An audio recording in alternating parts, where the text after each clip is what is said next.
Welcome, welcome, everybody. Thank you for joining me. We have a interesting, feisty debate here to review in our dissection. We'll be taking it apart and seeing what made it tick.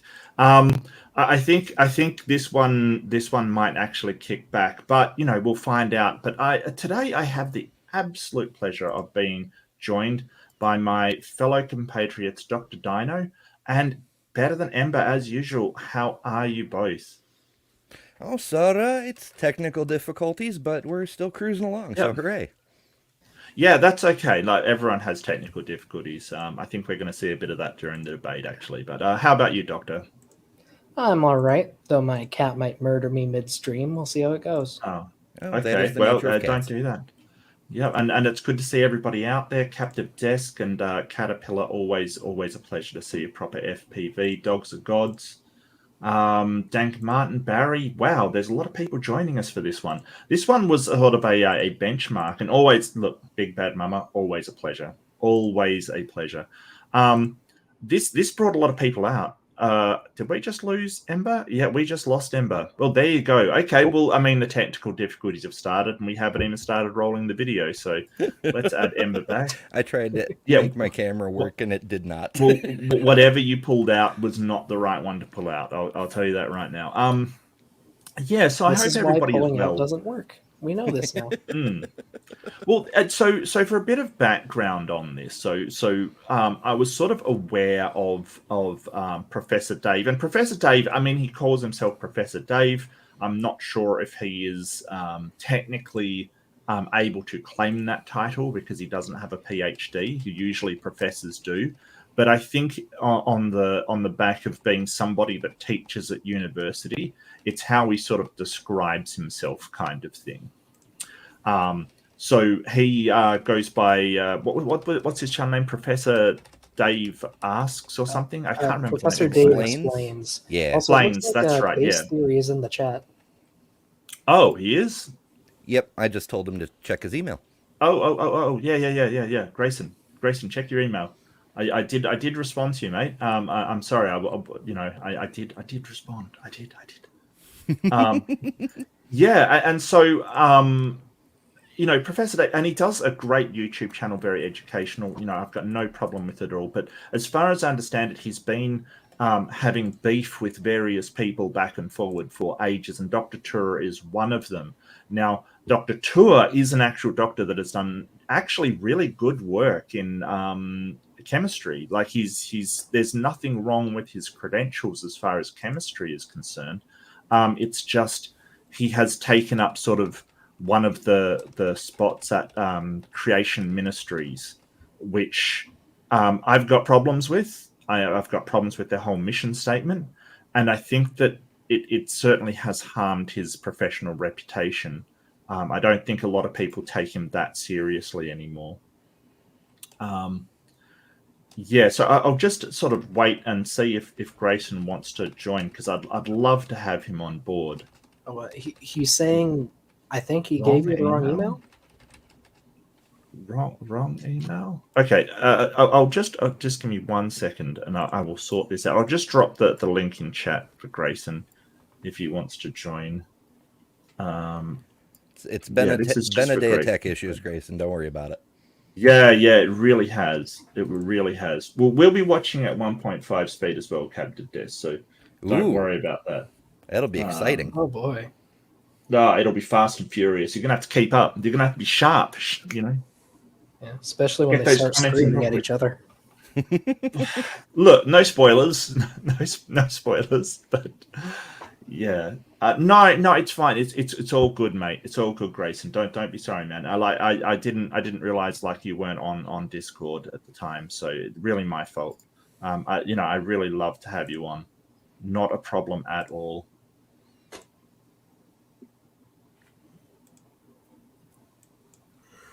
Okay. Yeah, No okay. So Sapir made an excellent comment. I don't know how I can review this out any chalkboards. And who's seen a chalkboard in a university recently? Oh, they're still there. Whiteboards are more common, but chalkboards are still there. I don't see chalkboards in modern universities. Well, at least they were in the geology department at my university, which was criminally underfunded. Hey, So Grayson. that might be why. Hey guys, Maybe. sorry for the tech issues. I'm still on the road back from Houston, so I don't have my laptop, okay. and I'm kind of all out of sorts.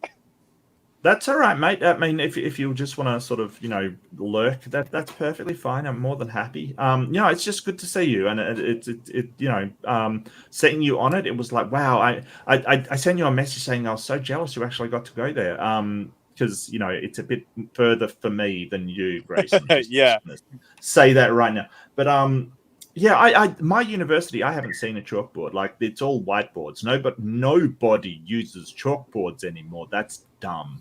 That is so dumb. Like, I don't know why you would use anyway. Oh, American universities still definitely use the chalkboards.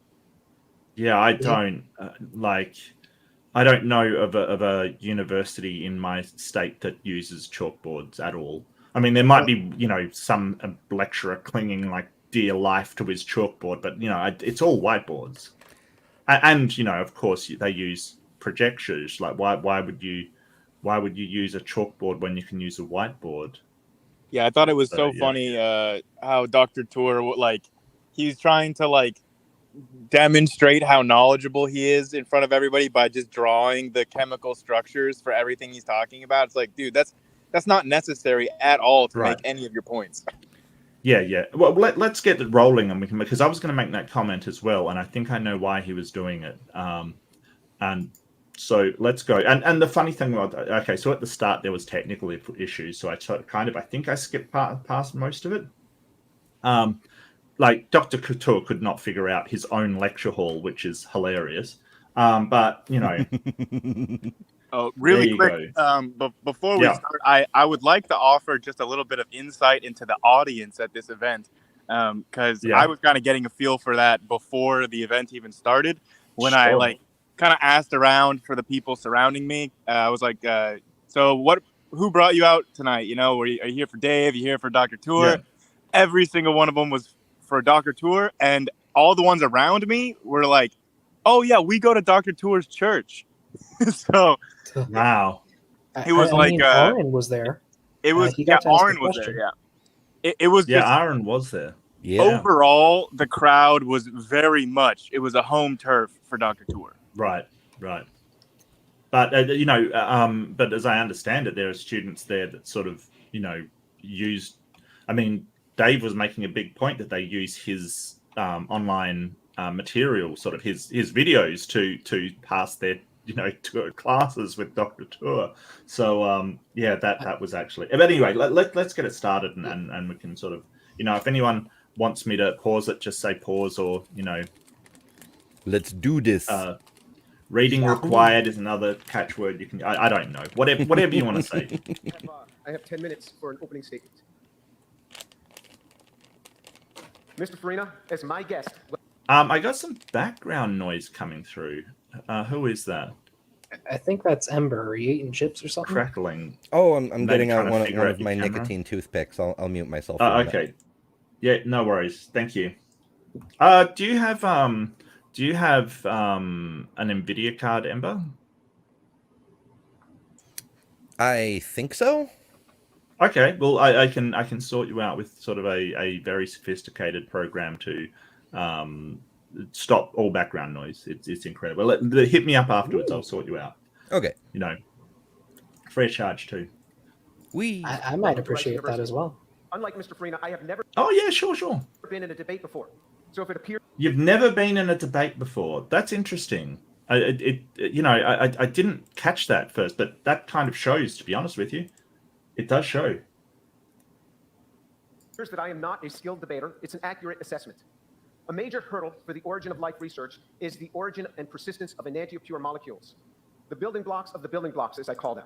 Enantiopurity means that one mirror image of a molecule prevails to the exclusion of the other. This includes 19 of the 20 amino acids, the monomeric sugars, the nucleotides, and the lipids. But for the sake of getting through, I am conceding tonight to my opponent all those small molecules in 100% enantiomeric purity. They are yours. I concede them to you for the sake of time. So let's address other issues tonight, since my concession has been granted and there's still much more ground to cover. I am here defining clueless Oh, this has gone off. All right. Hold the time a second for me while I log back in here. We don't have time for the time.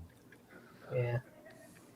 And also, something I do want to say, the way tour started at first, like he seemed pretty nice when he started. Like he had a gift for Dave. Like I brought this up to Mark earlier, but he knows how to address a public audience. I mean, well, if you've done lecturing as long as he has, he's going to know how to. At least it's not just lecturing. He's also gone on tour. As much as I love puns, that isn't necessarily what he has gone on like book tours and things. He's addressed big crowds. Yeah, a tour. Yeah. And Snake was right. Says that he's lying. He debated Lee Cronin. Okay. Well, I mean, but I think the stuff that he gave Dave, like he couldn't defend anyway. So it's not really giving him stuff if he knows he can't defend it. I don't think that's I don't think it's the gift that he's sort of saying that it is. I think he just knows that he can't defend that part. Okay, they had to have me use this one because of the way the feeds are working. So when this logs back in. Okay, but I'll continue now, in any case. I'm here defining clueless in the context of my typical usage. Tech support to lecture room 3. Yeah. I mean, this is just life, I teach in this room, so I'm used to this. This just happens. Yeah, so he teaches in that room, and Yep. Okay.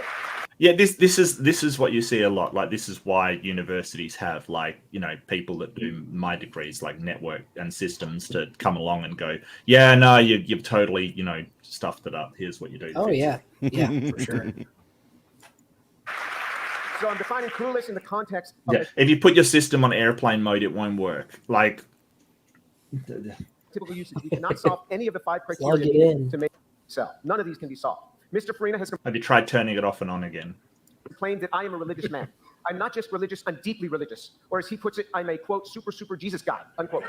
Well, that's a label that I gladly embrace, and I believe that the Bible... He is a super Jesus guy. He absolutely is. Like, that's not a question. The question is being a super Jesus guy, but making a bias to him not acknowledging the evidence. Well, that's the question. At least he does acknowledge his bias, and he doesn't try to hide it. I can commend him for that. That's true. Yeah, that's true. The Bible is God's word. I never appeal to that book of authority in my academic lectures or scientific discussions. Never, unless specifically asked about my religious convictions, like in a church or a religious podcast. I never couple those to my scientific criticisms of the origin of life research. I will not appeal to the Bible, to God, to miracles, to Jesus, to God of the gaps tonight. Yeah, so that's not necessarily true. I think that he did sort of appeal, like even his website, it has like biblical references on it. I don't think that's as true as he'd like to make out. I think that he doesn't do so in the university in which he teaches, because you're sort of not allowed to. But as far as him being a scientist, I don't think that's 100% true. Yeah, he what definitely you believe. appealed to God of the gaps. Well, for sure. Well, I mean, that wasn't the topic of tonight, but it's whether he that book, the Bible, influences his scientific work, and there's sort of a problem with what is scientific work and what isn't. Because if he's outside of uni talking about origin of life, then it's definitely so the thing is, he's not an origin of life scientist. He's just he is a chemist, and quite a good chemist at that. But that doesn't necessarily mean his field is origin of life. So if he talks about origin of life and sort of makes a biblical reference, is that he's sort of impacting on his work? Yeah, I don't think it's possible for a person, even when they're aware of their bias, to keep their bias completely out of their decision making. It's going to color the way they see things, the way they present things, even at an subconscious level. It definitely can. It's something you have to account for in the sciences. That's why peer review is so important, because others Yeah. can cover what your bias might hide from you. Yeah, absolutely. Often, origin of life researchers have a time of the gaps appeal, where they will say something to the effect, over millions. Okay, so time of the gaps is just ridiculous. That is silly. Or can we let him explain what he means? Yeah, sure. Sorry. Bedtime stories that are devoid of any precise chemistry may as well start with once upon a time. So I hope that my opponent will likewise not appeal to ill-defined time of the gaps arguments, and that he'll stay strictly on the scientific data, the data. As for me, I will stick to the data. The topic tonight is not about me. Yeah, so he's basically saying that when they say, hey, it happened over millions of years, they're appealing to time as a solution. So having seen this, I was like, is he a young Earth creationist? And he's very, very cagey about it. If you've seen any of his interviews, he doesn't say the Earth is young, right? What he says is, I've got no way to vet that because that's outside of my field of expertise. Very sus. I think in that conversation that he had with Lee Cronin too, he even basically admits evolution going all the way back to a single cell. Like, I mean, I think he doesn't argue against evolution. I've never seen him do that. He just focuses strictly on the origin of life as some kind of gotcha.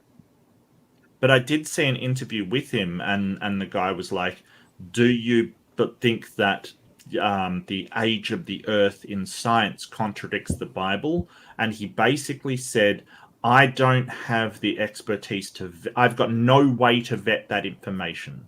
Like, my field is chemistry. I don't do geology. And what else did he say? He said, I don't do astronomy and astrophysics, so I've got no way to vet whether that's correct or not. Well, he doesn't do origin of life either. Right. That's kind of, I don't know if it's named, but I call it the fairness fallacy. It's the sort of thing you see like with when Fox News has one scientist on and one preacher, and they're presenting it as if it's a 50-50 when it's actually like 10,000 to 1. Weight of the evidence kind of thing. It's the same sort of thing here. Like, as a scientist, there's no reason to believe the Genesis story in the Bible, but he's presenting it as if I don't have the data to distinguish between these two.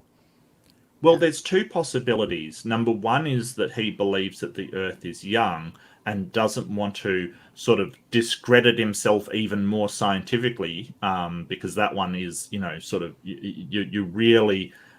if you're sort of saying the Earth is young, then you've really got some problems. Or he believes it's old, but he does receive, probably, I don't know if this is true, but it is likely, at least is my opinion, that he receives something from creation ministry where he's associated with and doesn't want to directly contradict what they say.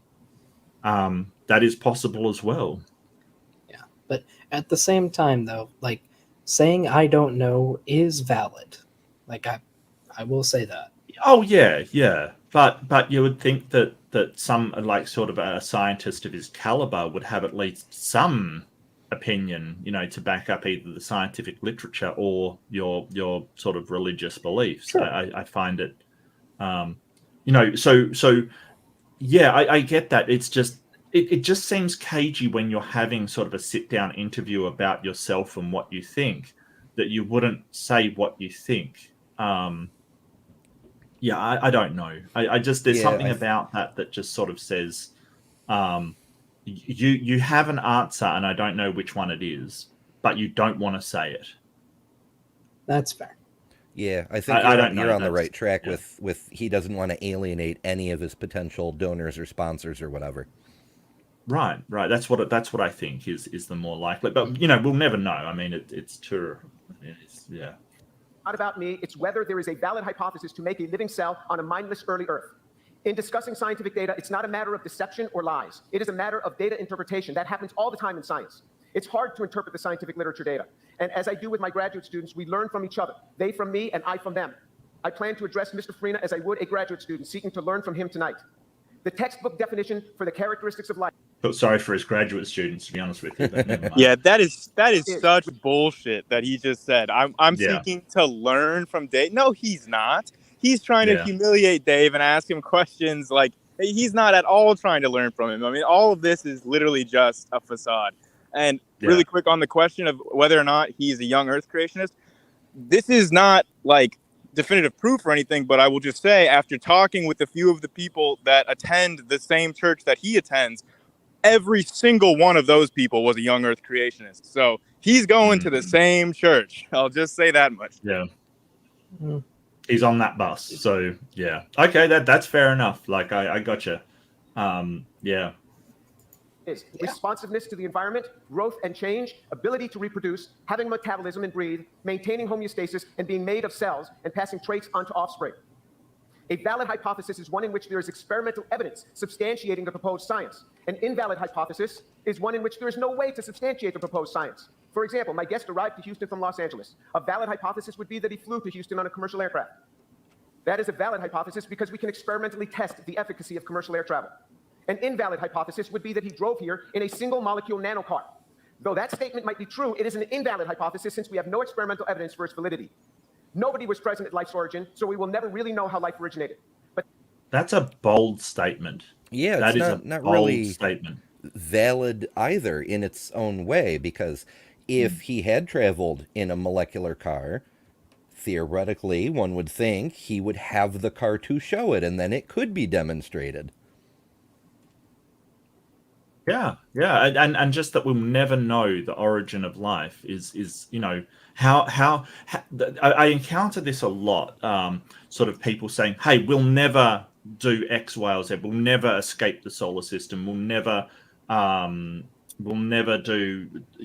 fill in the blank." Basically, how do we know if we can do it until we do it? Because if we haven't done it yet, it doesn't mean that it's impossible. We just haven't done it yet.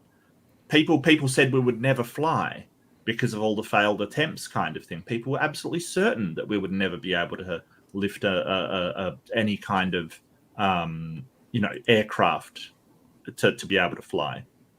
But we did it. It just didn't seem like it, 100 years ago. And a super chat's coming from Ian Chen. Look, Ian Chen, and I was going to mention Ian in this debate when we get to Dave, because I think it's important what Ian does and how he does it. And I might even drop his channel in the chat, because Ian does a fantastic job at what he does. And, I can't talk about him highly enough. But love all your work, Mark, and great panelists for a $7.99 dues. Thank you so much, Ian. Really appreciate it. But Ian goes out to debate with a specific aim in mind. And I want to talk about this when we get to Dave. What is the aim? What are we aiming for here? And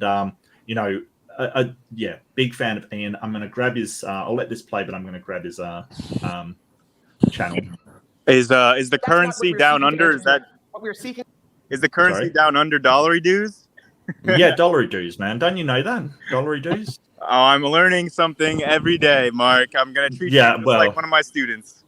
Yeah, your grad students. Thank you very much. But yeah, no. That's fair enough. Do you have students, Grayson? I mean, I'm happy to learn. I'm so glad you're here as well, because it gets a bit dense as well, and I know that you're a lot better. But look, biology is not my strong suit. I have to admit, it just isn't. So I'm really glad you're here to sort of explain to somebody like me in the tech field what the hell they're talking about. Let grab this. We're seeking is an experimentally valid, verifiable hypothesis as to how life might have originated on an early Earth. We must see the origin of life research data, not their unsubstantiated claims, even if those claims are written in their research papers. Mr. Farina, please show us their data. Show their data. My contention remains the same. One day I presume that we will have a valid hypothesis upon which life might have originated, but as of today, we do not. And with each passing year, the cellular... So here's the thing. He's sort of saying, show us the data, but the data in these papers is sort of really dense, and there's a lot to it. And I think that he knows that Dave can't show all of the data in a paper in a debate like this. And if he did, he'd accuse him of a gish gallop.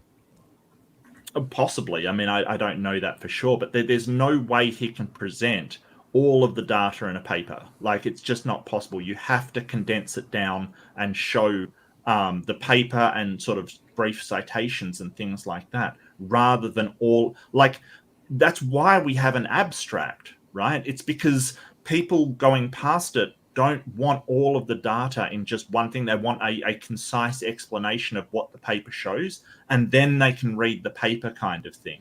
I think Tour's being a little bit disingenuous here to say, show me all of the data in a abiogenesis paper. I don't see why he would have to do that. That's not how debates work. Well, especially with the format that they agreed upon for this debate was that they had 6 papers that Tour insisted that they not bring up any other papers outside of these 6. That was one of the agreed upon conditions. Right. Dr. Tour had already read extensively every single paper that he allowed Dave to bring up. So it's a completely disingenuous question because like Tour knows all the papers.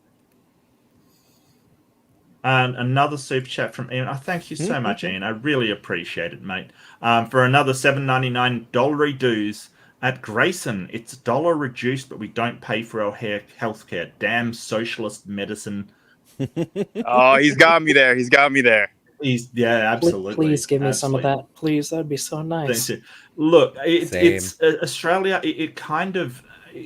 It's not as good as the NHS over in England, but it's sort of a very mixed system, but it is definitely better than the public system is definitely better than having to. Like I talk to Americans, they sort of have to decide whether they will go to the doctor or just hope that it's not serious. Nobody should ever be in that position ever. Like it's not right.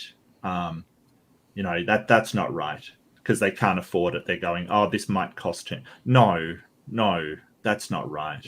That's not. Yeah, sorry. I have very strong opinions of that. So I'm sorry I'm getting off on a tangent. Blame Ian.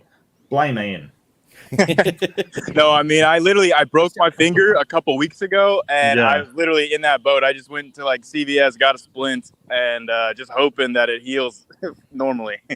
Right. Yeah, no, you shouldn't have to toss up whether to get health care or go broke. I mean, or, if I get in an accident and I have to take an ambulance ride, I'll probably lose more than half what's in my bank account.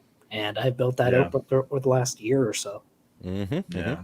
No, I'm so sorry to hear that. It's not right. It's not right. Healthcare for all, really important. I think we can agree on that. And then I'll keep going. Yeah, no reason not to. The cellular target that we must disclose becomes harder to reach due to the increased realization of its minimal complexity. A study in the Journal of Pragmatics in 2021 considered the trend of hyperbole in scientific publications. The authors Hyland and Jiang wrote, quote, "We trace the use of 400 hyping words which seek to promote, embellish, or exaggerate aspects of research papers." Yeah, so what I noticed is that paper wasn't one on the list, right? He just brought up a paper that wasn't on the list because that wasn't one of the papers that they brought up because they agreed, if I've got this correctly, to just talk about the papers that were on the back and forward between them on YouTube, like because they did this thing of sort of like Aaron Rad did with Hovind. He made a video and then Tour made a video kind of thing and sort of had this sort of back and forth kind of stuff. But yeah, and sorry, I was just gonna say it's just really aggravating, especially because later on, like Dave does bring up the paper that was not in their agreed upon, and Dr. Tour's like, oh, that was not in our agreed upon paper. And it's like Dr. Tour, like he literally all of the questions that Dr. Tour asks, he knows that like he's asking for papers outside of those 6 papers. Like that, those are the questions he's asking. He knows that the answers are not going to be in those papers because he's already read them, and he's literally just structuring the questions he asks to try to ask Dave about papers that the rules say Dave cannot bring up. Yeah. But he just brought up a paper that was about a meta study in science. That wasn't one of the papers. So why is he bringing that up? And you see this a lot. This is sort of Hovind tactics. You will ask your opponent to do something and then immediately go and break it kind of thing. Like sort of the lack of conscience or good faith is just incredible.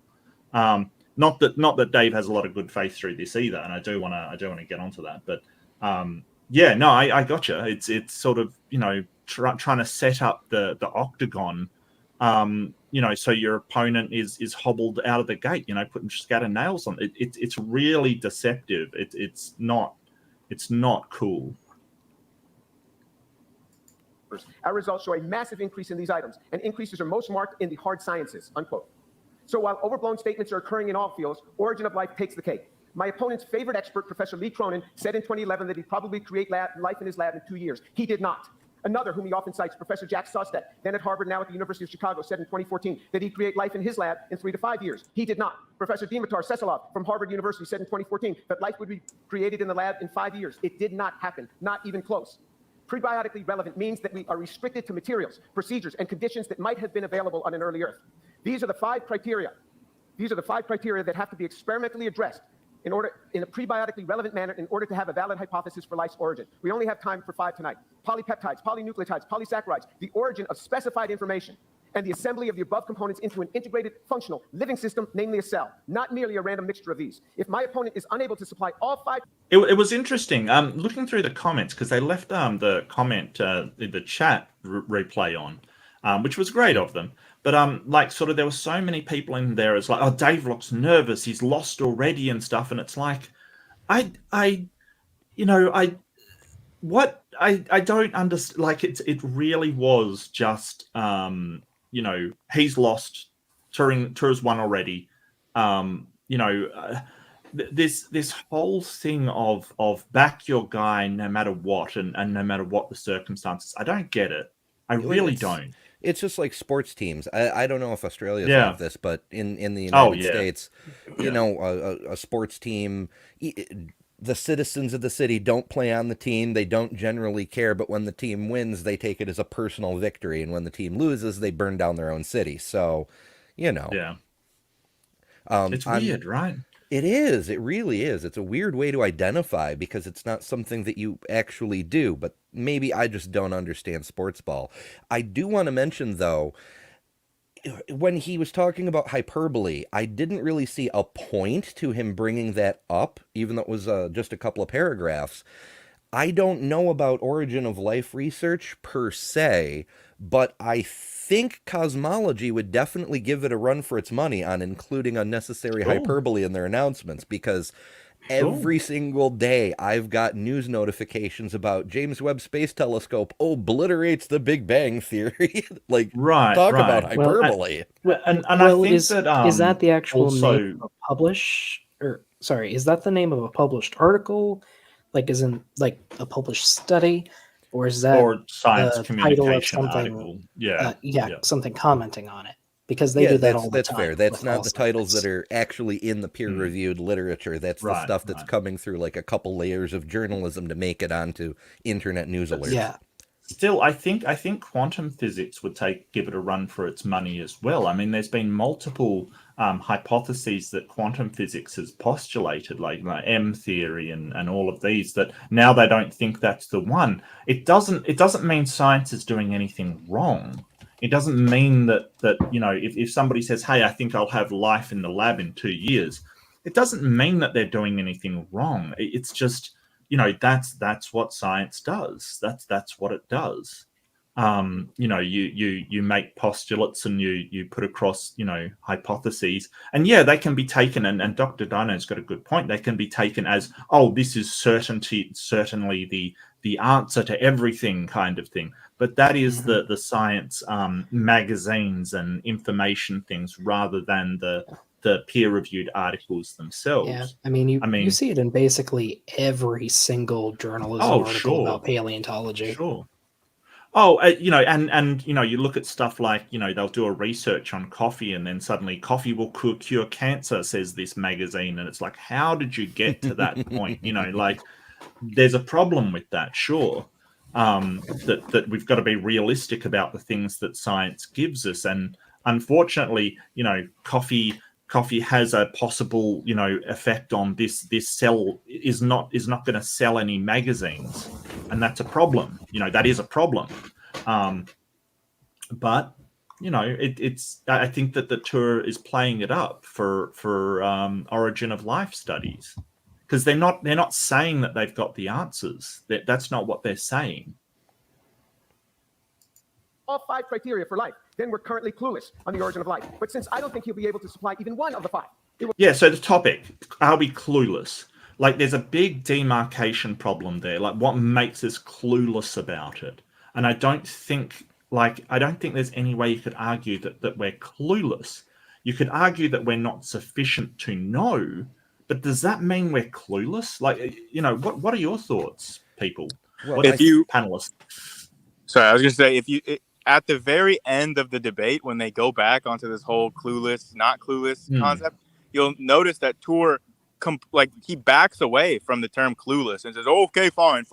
I'll just say it's a scam instead. I'll just use Lee Cronin's word and say it's a scam. So he completely concedes the whole clueless point. He backs away from clueless at the end. So yeah, I think that's what he's doing with this whole 5 criteria, and why he talked about the molecular car is he's trying to link clueless to not just having some idea or even a pretty good idea, but he wants to make it be you have to meet these 5 criteria, and if you fail on any one of them, then by my definition you are clueless. But that's a really weird stance to take. It will show that we're not merely clueless, but utterly clueless. While some would like to portray me as one of the very few people that does not accept the hype claims of origin of life researchers, I maintain that overconfident supporters of origin of life, like my opponent, are being abandoned by the origin of life research community itself. For example, Mr. Farina's own experts, whom he likes to cite, are now backing away from their own overblown claims. His often cited origin of life expert, Professor Jack Sostek, now says that aside from nature's construct of RNA, invoking of, quote, autocatalytic sets was never chemically realistic, unquote. Hence, the prebiotic relevance of autocatalytic sets crumbles. It's over, according to Professor Sostek. His often cited origin of life expert, Professor Donna Blackman, now acknowledges that there are no known prebiotic... Yeah, and this is the thing. You come up with a hypothesis, you test it, you falsify it, you eliminate it. Tour knows this is the process, right? He knows that is the process to doing research. Like, why is he sort of saying, hey, they falsified a hypothesis? That's dead now. It's like, yeah, that's the point. What are you expecting for them to propose every hypothesis, and every hypothesis is going to pan out? Of course it won't. Yeah, it's that bias from possibly young Earth creationism, possibly other religious influence, where AIG stuff, like the fact that science ever changed its mind means it's not reliable. Right. And it's the fact that the science does change its mind that makes it so good at finding out the truth. Because if we just stuck to what we thought at first, we'd be wrong about everything. I don't think anybody's, sort of their first postulation, first hypothesis has ever been correct. That's not the nature of science. Ian Chen strikes again with another $7.99 dues. Last one. I'm sorry, Mark. Thank you so much, Ian. I really appreciate it. I need to grab lunch with my daughter, but everyone knows biochemicals wash up on beaches and ponds. Nuclear tides. Oh, that's good. That's good. That would give Randolph Richardson a run for his money, and that man loves puns. So I love it. On a pun. Mad respect. Yeah, absolutely. I'm going to show that again. Nuclear tides. Yeah. Yep. Nice. +2. Yeah. So yeah. We had hypotheses. They turned out wrong. Big deal. Yeah, that happens in science. Yeah. Prebiotically relevant autocatalytic reactions that greatly enhance chirality of a substrate. The increases are minor, so no need to waste our time tonight on autocatalysis. His own origin of life expert, Professor Stephen Benner, an enormous figure in this field, now says that any group of randomly synthesized RNA molecules would afford, quote, 10 million or 100 million more molecules to catalyze the destruction of RNA, unquote, than catalyze the copying of themselves. And, quote, this will never give you life, unquote. Hence, the relevance of random RNA to make copies of itself bites the dust. It's over, according to Professor Benner himself. Origin of life expert, Professor James Shapiro now writes, certain questions like the origins of the first living cells currently have no credible scientific answers, unquote. Evolution kingpin, Professor Richard Dawkins now says, quote, we know little more than Darwin did about how it got started in the first place. We have no evidence bearing upon the momentous event that was the start of evolution on this planet, unquote. Yeah, so Dawkins is an evolutionary biologist. He's not a organic biochemist or somebody looking into the origins of life, right? So when he wrote that, that was kind of true. We did have no idea. But Dawkins wrote that a long time ago. I was going to ask, what year was that? because the man's been working in sciences for 40, 50 years. Well, I would just like to point out that regardless of when he wrote that, it's ridiculous on the face of it to say that we know little more than Darwin. If by little more you mean like the entire structure of DNA, enzymes, like all of biochemistry, essentially, I mean, like that's a huge amount of knowledge that we have that Darwin did not have. Like, I mean, it's preposterous on the face of it to say that we know little more about the origin of life than in Darwin's time. Yeah, absolutely. Right. The entire field of genetics was just Mendel squares and shit back in Darwin's day. Well, I mean, depends on when in Darwin's day you mean, because it might not have been even that up until like the end. And all of these people are upset about the thumbnail? Well, yeah, there was an anti-masker in chat briefly. Oh, look, they may still be there. I don't know. Look, if you're wondering, the thumbnail's just the only reason I'm wearing a mask is because we don't have to wear masks over here anymore. But it's just because it's debate dissection, so it's a surgery gimmick. Oh, okay, okay. It's a gimmick. We're being surgeons and dissecting the debate. It's not like. I mean, I've got no problem with masks. Don't get me wrong. I wore a mask when we had to, but we don't have to wear them here anymore. And you know, I'm sorry you're upset about it, but that's the gimmick. It's just a thing. It's a gimmick. Look, it's totally a gimmick. I'll absolutely admit it. It's just that said, if you feel unwell, put one on. Be nice to your fellow humans. That's true. Listen, Mark. No liberal mask-wearing surgeon is gonna be performing surgery on that chatter. Okay. Okay. All right. Look, you know, I rarely get out of my house anyway, so I'm cool with it. I'm cool with it. But you know, it really was a last minute gimmick that. Look, I don't know. I don't know what I'm doing. No, it works. Here. It works. Don't apologize. It's fine. I am not apologizing. I have no idea what I'm doing, and I'm trying to do stuff. So yeah. Jeez. You're sounding like a Canadian. Oh well, you know, like it's actually weird. Australians and Canadians are very similar. It's weird how similar we are. I think it's like sort of both being in the Commonwealth kind of thing. I think it's having a queen or a king that does it to us, maybe. I would say New Zealand is the Canada of Australia, and I will not elaborate. New Zealand that's probably true. Actually, that's probably true. My opponent's favorite origin of life expert, Professor Lee Cronin, now writes and says on multiple occasions that, quote, origin of life research is a scam, unquote, and, quote, there are lots of layers to the scam, unquote. A scam means Okay, let's dissect this, because seriously, this is what. So it was a Twitter post. You can see his citation is a Twitter post, right? First off. Right, you always know a good citation when it's a Twitter post and repeated verbally on Lex. So what that suggests is he went to Lex Fridman's podcast where Professor Cronin said, look, I just tweeted it. I was being totally facetious. It was just a big joke kind of thing. I didn't mean it in the slightest, because that's kind of funny. He's taking it as, you know, this is actually what the man believes. And he knows that if you watch that podcast, that Lee Cronin said it was just said completely facetious, and he was being really sarcastic and ironic, you know. But yeah, anytime you're sort of citing a Twitter post for somebody's opinion to opine on their research, no, why would you do that? I don't understand. It means a dishonest scheme or a fraud. It's beautiful. It's as if Professor Lee Cronin has been scientifically born again. Mr. Farina. Yeah, no, he wasn't. And he isn't. It's so stupid. He was just being facetious. Like, this is the thing. Creationists don't understand jokes. If you wouldn't mind sharing that to the chat, Mark, just so people can like look and see. He did an interview about this tweet. And yeah, sorry, I just watched it really quick. He's saying it was a joke. Thank you. Yeah, he definitely said it was a joke. And the fact that he quoted the actual podcast where he said it was a joke, he knows that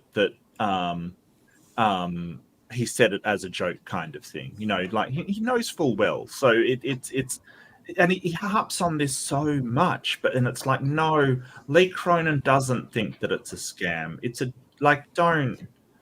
Well, Like just about every single quote that Dr. Tour uses in this presentation is quote mined out of context. Sure. Naturally. Yeah. And I mean, obviously coming at this from an evolutionary perspective, it's just giving me flashbacks to poor Stephen Jay Gould. Yes. Most misquoted and misused person on the face of the planet. Absolutely. Yeah, probably. Yeah. Besides perhaps Darwin himself, kind of thing. Absolutely.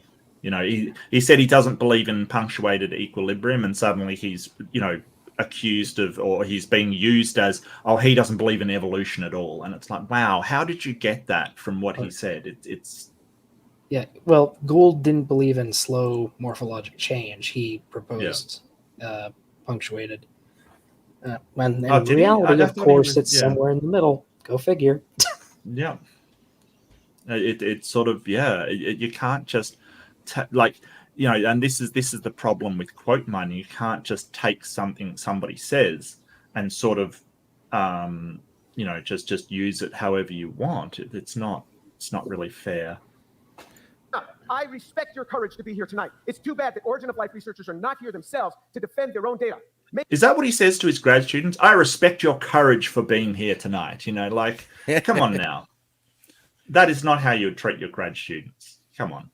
And somebody said he seems mad, and you haven't seen anything yet. Like, this is nothing. This is a review of a guy breaking down in real time and giving into his inner demons, like just losing his crap, like, seriously.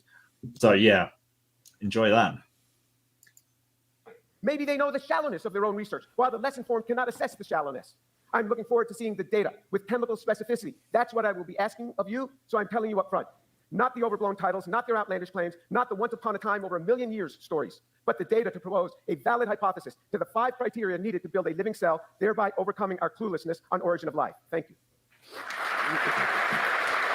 And of course, Dave is under no obligation to follow Tour's thing. In fact, he couldn't, because he already wrote his own opening to present his own case.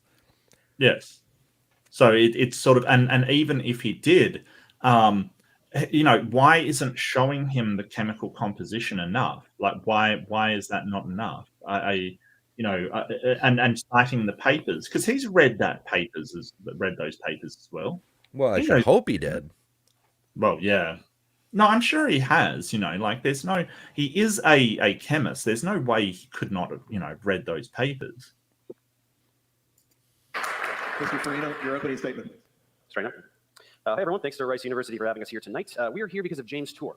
James is a chemist and also an apologist who lies about origin of life research on the internet. So here starts. So I'm not going to mince words. His entire statement is poisoning the well. That's what it is. Yeah, Ed Helman out of the gate. Yeah, kind of. Yeah, there's ad homs scattered in there, but mostly it's poisoning the well is the fallacy that he's using. He is basically saying, do not trust the source of this information. The source of this information is bad. And if I recall, he only gives 1 or 2 pieces of information to actually address the origin of life. Like, this was very, very disappointing. Yeah, this was not a lot. Like, don't get me wrong. I think that if used a little bit and then in conjunction with presenting his substance, I think it could have been very, very effective. And that's where I wanted to bring up Ian Chen, because he does it very well. He slips in these jabs into actual really good stuff, and I really admire the way that he does it. But what I wanted to bring up is, what is Dave's aim here? What's he trying to do? Because this is not how you debate somebody that you want to appeal to the audience, or put across to the community what you want, or have a real debate. Well, it's sort of Dave's style is to be overly aggressive and confrontational right out of the gate, and then when he gets called on it, back it up with facts. Whereas most reasonable debaters would present the facts and then call him a liar based on the facts they just presented. It's a show don't tell kind of situation, and Dave does it the other way around. After I watched this, sorry, microwave in the background. After I watched this debate, I went back and watched his one with Kent Hovind, and I could kind of see he sort of did the same thing there, though he did provide more evidence. Yes, he did. Yeah, absolutely. Just, like, probably one of the most common ways to debate, and there's a reason why it's common, it works, is you build a foundation to work upon. Like, think of a debate as two people fighting each other on either side of a battlefield.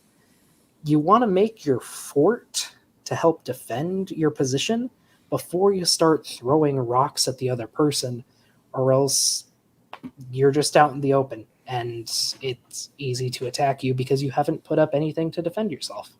So I think I get that. I think that a lot of the issue here is that there's so much history already between these two before they even showed up to this debate. And like, instead of treating this debate as like what you guys are saying is kind of like this debate as a blank slate, building my position and then going into discourse from there, I think Dave was basically coming at this as the culmination of like how they've been going at this for like 4 years or something. Like, they've done multiple, like, I think Dave's got an 8-part series, Tour's got a 14-part series addressing each other's points. They've already gone through all these insults of each other's, all of these misrepresentations, and like they have such a long history already that I mean, Tour came up with it with this like fake kind of congenial like gift for you. I want to look good in front of all my friends. And you have to bear in mind too, right, that this is literally in front of Dr. Tour's friends, family, colleagues, at his place of work. And like, oh my God, I gotta say, I was actually like, I could not believe that Dave came out the gate this strong, given the context of where he is right now. I was like, I couldn't believe it. I was in shock. I was looking around at the audience, and like everyone was kind of in shock. Like, I could see like some of the students in the room were kind of like smirking. I was smirking, and like literally, I mean, like Dr. Tour's congregation was just like pale faced, like aghast. They could not believe. They knew nothing about Professor Dave. They didn't even watch any of these videos. They just like, oh yeah, he's some atheist YouTuber, right? And he just comes out the gate like at 100 miles an hour.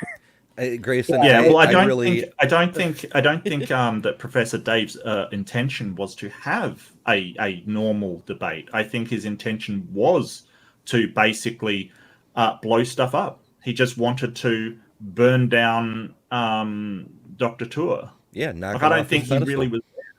Yeah, like just really roast the hell out of him, because it depends what his aim is. Like, if he just wanted to, and don't get me wrong, I think that, you know, I would rather it be a civil debate.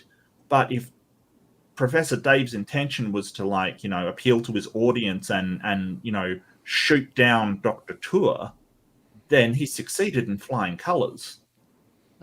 Yeah, and Grayson, I just want to say I love the fact that you refer to Tour's fan club as his congregation. Yeah. I mean, they were all there, like in the mental like state of like in the pews in church listening to a preacher, because they don't know any of the science that Dr. Tour is talking about. They're just there for like to support their fellow church brethren or whatever, their brother in Christ. Yeah. They don't know like they don't know any of the history. They don't know that much about the topic from the people I was talking to. Like, I mean, they're just there to listen to their Dr. Tour preach, basically. It's quite the double life. In order to understand why he does this, we turn to his faith.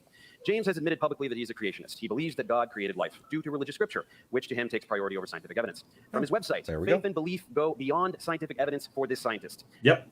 That's what his website says. And it says quite plainly that he is a person of God first and a scientist second. Which is not great for a scientist. Just regardless of your faith, that's not great for a scientist. Oh, I also I want to bring up, because the audio in this video, you cannot hear the audience. Like, only the two speakers are mic'd, but almost immediately people in the audience are starting to shout insults at Dave while he's giving this opening presentation. Like almost as soon as he starts insulting Dave, like people are shouting at him, like, "No, you're a liar!" Like people are literally in the audience shouting insults at Dave. Like almost immediately. Well, they did well to filter it out because I didn't hear any of it. I caught a little bit of it at some points. Sometimes they got really loud. Who thinks this is not relevant to the discussion is delusional, as James is openly admitting that there's no science that could ever be done that will convince him that life was not directly created by God. He is ideologically bound to denying abiogenesis. He sometimes pretends to leave room for it, as he did just now, to seem open-minded, but he isn't. He's totally dogmatic. Therefore, his opinions on origin of life research are irrelevant, as he is approaching the field not as a scientist, but as a preacher. Of course, James pretends his rhetoric is scientific. He will bring up his H-index and list of publications. Less important is the fact that he has publicly admitted that his students do all the work and he slaps his name on the papers. More important is the fact that none of his research has anything to do with origin of life whatsoever and does not qualify him in this topic, which is not strictly synthetic organic chemistry as he claims, but also astronomy, geology, physics, and lots of other areas James is clueless about. When it comes to this topic, James is a YouTuber. His embarrassing commentary takes place exclusively on YouTube or in-person events for science-illiterate Christians who share his biases and delusions. James knows that science is done through the primary scientific literature, and he knows that his inability to publish anything on this topic makes him completely irrelevant. That's why he regularly lies and pretends that he is published in this area, and his papers are ignored because of conspiracy. Sorry, really quick. What he just said there about his grad students doing all the work and him slapping his name on it, like that is in the sciences. That's like that the Romeo and Juliet thing. I bite my thumb at thee. Like that's shots fired. That's just shy of a bitch slap. Mm-hmm. And if he said that, and like this is the thing, Dave also might be quote mining. He might have been joking as well, so. We've got to line these up that he might not have been serious about that as well. So Dave might be doing exactly the same thing, that we criticized Dr. Tour of doing. It's just I don't know if it really counts as quote mining if you're referencing your own interlocutor's quotes. Like, he's not digging through Darwin for something that supports his position. He's saying what Dr. Tour has actually said. Well, you can definitely do that with an interlocutor. Yes. But so if I wrote a paper on something and said, hey, no one's interested in my paper because it just was so bad, like while I was joking and you brought that up in a debate, that would still be quote mining. Of course. Okay. Yeah. But at least with most of these quotes, he's showing at least most of the page they're from. Like that's well, good. yeah. But so, you can pause and read it if you wanted to. Yeah, but still, he might I get you. It's just I have to keep in mind that might be a joke from Tour as well, so Dave might be doing exactly the same thing that Tour is, which I don't think Dave really cares. I think he's there to absolutely just give him a haymaker to the face kind of thing. I think he really just wants to smack him hard, and that's okay. Like, I get that. I don't really have a problem with it. It's not a great big deal. I mean, I was in a debate with who was it? That Flatzoid guy, and so I brought up where he took 11 frames out of a sort of roll of thingo, and Flatzoid was like, "That's quote mining." Yeah, absolutely, it was. Yeah, no, I absolutely, I was, poisoning the well. That was poisoning the well. And I'm like, absolutely it was. Yeah, to be honest with you, he annoyed me in the debate before and I wanted to just smack him one, I'm not going to pretend that wasn't, that was a good thing to do. It's just, he annoyed me. I was frustrated and at that point, my intention was to make him really uncomfortable. Not to win the debate, just because I wanted him to be really uncomfortable. That's all. Yeah, that's fair. Just like Mark, in any sport, you commit a foul, you take your 5-yard penalty or whatever, and, exactly. And play on. Sure. Mark, I completely agree. I really do think that Dave's main goal in the debate was just to publicly humiliate Tour in his home turf in front of his people. Yes, absolutely. And I don't have a problem with that. That's the thing. Like, Tour's told that many lies and that many things. If he takes the opportunity to sort of enact some karma on Tour for the stuff that he said and done, I don't have a problem with that. That's fine. And that's what I was talking about. Like, it depends what Dave was aiming to do. If he was aiming to have a cordial, interesting debate with the data, then no, his introduction is terrible. Yeah, but if he's aiming at just bitch slapping Tour, then his introduction is fantastic. You know, like, come on. Yeah, he's done absolutely nothing so far to demonstrate that we know anything or, you know, are not clueless about the origin of life. It's all focused on Tour. Yeah, I tried to come at this from I tried from an unbiased perspective, just as someone sitting in the middle who could be pulled to either side. Yeah. Tour didn't necessarily pull me towards his, but Dave pushed me away from his side with his opener. With his opener, the opener. But I think he made up a lot of ground in the sort of, you know, question sections, you know, where they were doing the addressing each point. So yeah. Posts in Inference Review, launched by Discovery Institute propagandist David Berlinski, which is not peer-reviewed and exists for the sole purpose of making pseudoscience appear more legitimate. Jim's clueless ramblings do not even remotely resemble primary scientific literature, but he lists them among his actual science on his website anyway. Of course, when facing this topic, James somehow forgets what primary literature is supposed to look like. That's how he initially got into hot water, slandering Nobel laureate Jack Szostak. James was complaining about the prestigious journal Nature and what Szostak allegedly published in it, and how it doesn't meet the typical standards of the journal. He called Jack a liar multiple times, to the delight of his clueless, cackling audience. In actuality, it wasn't primary literature at all, but a web article meant for lay people, and there were no lies or inaccuracies, as James continues to claim to this day. His profoundly unprofessional and defamatory behavior has only gotten worse, as he now regularly attacks prominent researchers in this field, or blatantly misquotes and misrepresents them. And yeah, James Tour has done this. Yes.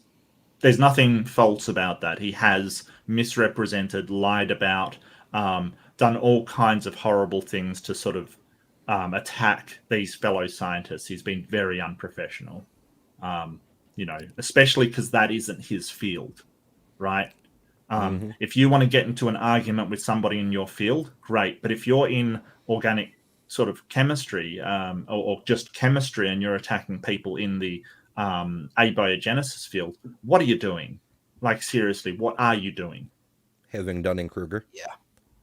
Yeah, it would be like me going and attacking, you know, computer science. Yes, we both work with computers. That is not my field, right? Mine is networks. Just because I have, you know, I work with computer systems doesn't mean I can attack another field. It's so none of this is, you know, Dave's not lying. This is actually what he's done. Yeah, Mark, don't you know the internet is a series of tubes? Tubes, all tubes, the tubes all the way down. And that's why we're here, to highlight Jim's fraudulence. There is nothing to debate. The question I don't think that's why we're here. About the origin of life is idiotic. Yeah, I don't think whether James Tour is a douchebag is the topic of the debate, Dave. I don't. That may be why Dave is there. Well, yeah, that might be the topic Dave wanted, and he's just enforcing that. But yeah. Like, we aren't. Apologists like James train viewers to regurgitate the ridiculous lie that there's been no progress since the Miller-Urey experiment of the 1950s. In reality, we have multiple viable prebiotic synthetic pathways to all the relevant biomolecules and their polymers, and systems chemistry is showing us how sets of these molecules can have evolved over millions of years to produce the first protocell, which we will discuss later. James knows essentially nothing about any of it, but pretends to for his viewers who take him on blind faith, something they are quite comfortable doing. So we will get to James fumbling the science in a moment, but first it is important to establish that James is a brazen liar and charlatan in ways that everyone can understand without knowing anything about science. For example, part of Jim's script is to complain about the primordial soup model. He describes this as lightning striking some water and molecules form a slithering creature that crawls out. This is the dumbest straw man in history. Yet he... You have not watched enough Hoven, Dave. That is not the dumbest straw man in history. You need to watch more Hoven. You will hear dumber straw man. You know, Hoven loves stacking his straw man up with that hay. But yeah, no, I think that's a bold statement. I just wanted to say, like, there's dumber straw men, trust me. But yeah, that is something that he said, and you know, it doesn't. Obviously, it's hyperbole and things like that. It doesn't. You know, this is how people misrepresent science, and it's not right, because that is, you know, sort of lightning striking primordial soup is not how it's described abiogenesis, right? It's just not. Yet he insists that all these textbooks say precisely this, and it is taught to undergraduates as well as graduate students. In actuality, the textbooks look like this. They contain summaries of much of the research we will discuss momentarily. Syntheses of biomolecules, ribozymes, autocatalysis, and other complex concepts. So he's just lying. He's trying to make science he doesn't like seem infantile and stupid. Another way he downplays the validity of the field is to pretend that almost no one is working in it. He claims it's a boutique field with no more than a dozen teams examining the problem. That's a lie. There are thousands of scientists working on this all over the world. He needs to lie about this because it's much more difficult to claim that thousands of scientists are all either corrupt or stupid, while only James knows the truth. A dozen is much easier to swallow, so he lies. He also pretends to be well-read in the subject. He isn't. He has admitted that he's read less than 5% of the literature on the topic, although in reality, over 3 million papers have been published since 2016, so he's read maybe 1,000th of a percent of the literature. More importantly, for the few papers he has read, the diligence he projects is a facade. As to anyone knowledgeable, he reveals a level of incompetence that is shocking for someone of his stature. Take, for example, this study by Stephen Benner, a researcher James regularly slanders. Here, Benner was showing nucleotide polymerization over basaltic glass to form RNA.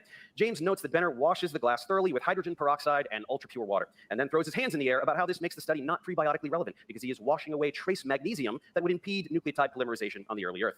In his profound ignorance, James neglects to realize that basaltic rock is specifically rich in magnesium, information that anyone who had taken Geology 101 would know. Furthermore, he wonders where could one find hydrogen peroxide and ultra-pure water on the early Earth, as though its use makes the study not prebiotically relevant. In reality, these are used to destroy biological material like bacteria that would contaminate the results. So, in fact, the washes are done specifically to make the experiment prebiotically relevant. This example is crucial because James will focus much of his empty criticism on claiming that research is not sufficiently prebiotic. But remember this example where James was so clueless that he does not even understand what the researchers are doing and why. This is his primary tactic. He skims the supplemental section of a paper, invents a technical flaw out of thin air, and pretends it negates the results of the paper, and by extension, origin of life research in general. But it gets much worse. James regularly botches concepts not just in geology, but also in his own field. For an example, we return to Benner's research where he synthesized ribose in prebiotically relevant fashion. James doesn't like it one bit, and when confronted with a 13C NMR spectrum demonstrating the presence of ribose, he not only pretends the data is invalid, but he goes to town with meme after meme, cartoon after cartoon, childishly mocking Benner for his garbage data. Here's this laughing Spanish guy meme where the whole crowd laughs in unison at the idiot Benner, who thinks he got ribose when it's actually a mess of a billion compounds. But the joke is on James, as his pathetic commentary reveals that he can't even read a 13C NMR spectrum, something he should have learned as an undergrad. James compares the spectrum to that of pure ribose when the sample is ribose borate, a different compound, with broad peaks due to rapidly interconverting forms. The billions of compounds are actually just noise, as the vertical axis is expanded to highlight the wider peaks. This abject failure has been confirmed by every chemist I've corresponded with, from Benner himself to J. William Suggs, Professor Emeritus of Chemistry at Brown University, and many others. The idea that James can't do something that an undergrad could do is astounding, and whether his brain ceases to function when examining this research, or he is deliberately lying to a gullible This is just like, to Frank mention this is totally irrelevant. Yeah, it kind of is. Yeah. Well, it's not it's just totally irrelevant because he is, in the process, he is presenting, here's research on origin of life that right. is presenting relevant information. He's focusing on Tour as a liar, but he's kind of as a blow-by presenting valid information towards the actual topic. Well, yeah, but I mean, I would rather he stick to like the just the topic and so he's just injecting a whole bunch of stuff, that just isn't necessary. But like I said, like his aim isn't to argue the topic. His aim in the introduction, at least, is to blow Tour out of the water. Really, just attack his credibility. To use the Ford analogy I used earlier, he's throwing a stone and then using one to build a wall, and he just keeps alternating between them, with more throwing, I would say, than building. Pretty much, yeah. But I mean, I think maybe there's something to that, because I mean, I've noticed that especially older PhDs, they get really upset if you question their credibility, like very upset. If you've ever seen Sal have his credibility questioned, he's usually a nice guy and he just goes absolutely ape. So maybe there's something to that.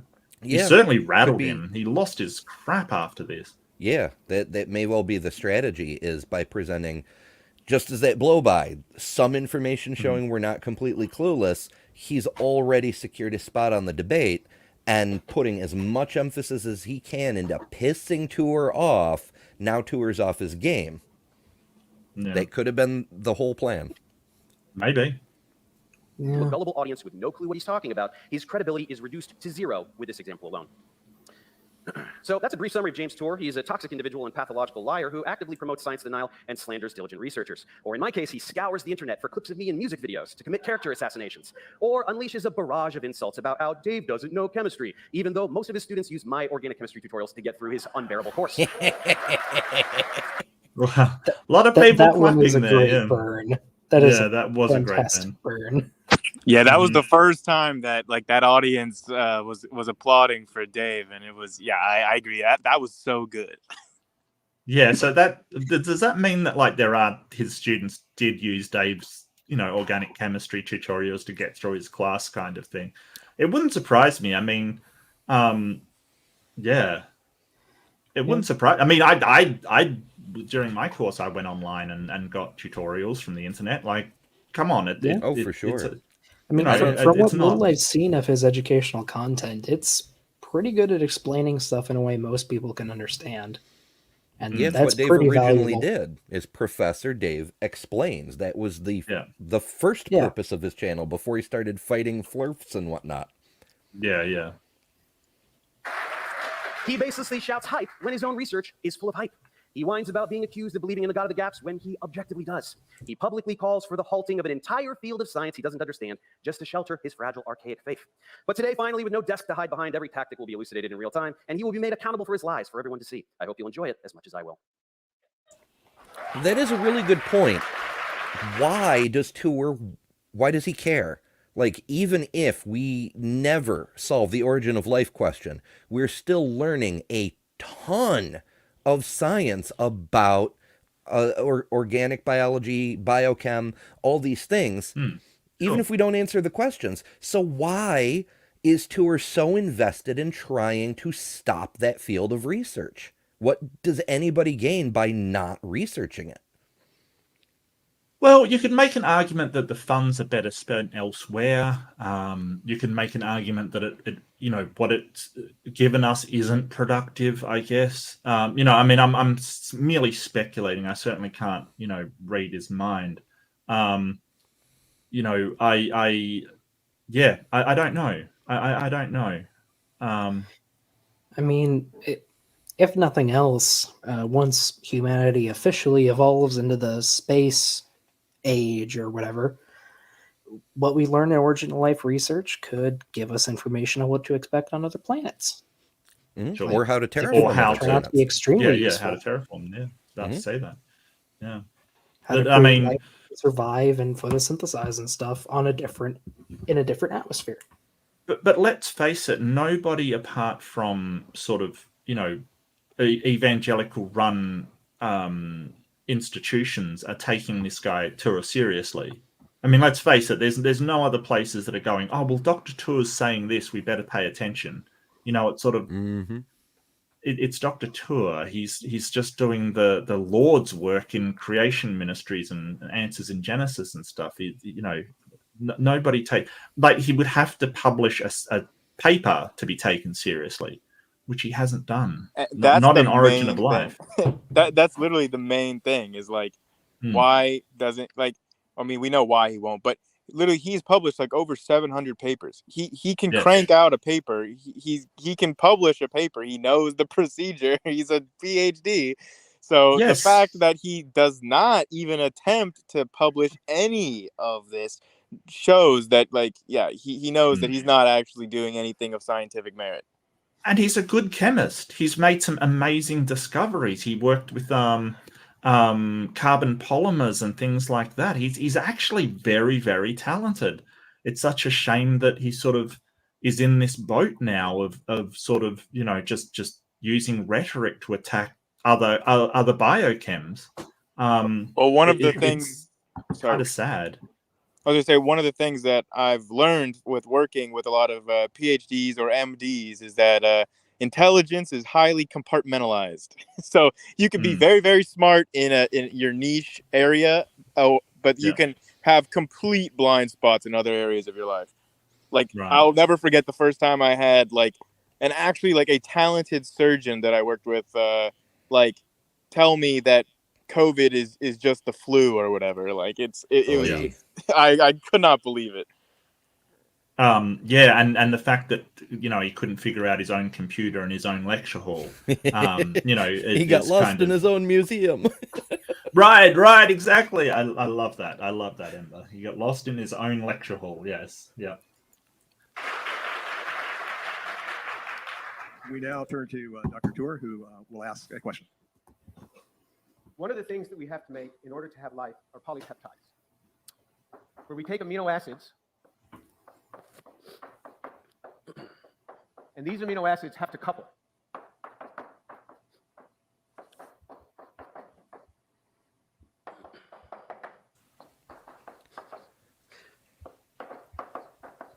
And when they couple, it will form a dipeptide. So two things here. He does a lot of this, just writing on the chalkboard.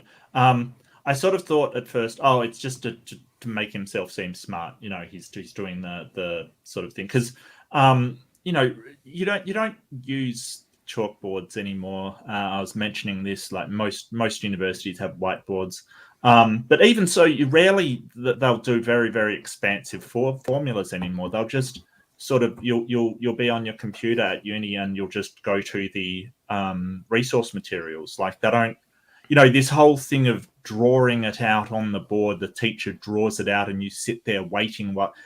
It's just so archaic. It's so, we don't do that anymore. I mean, we do this still, or at least we did back when I was in college.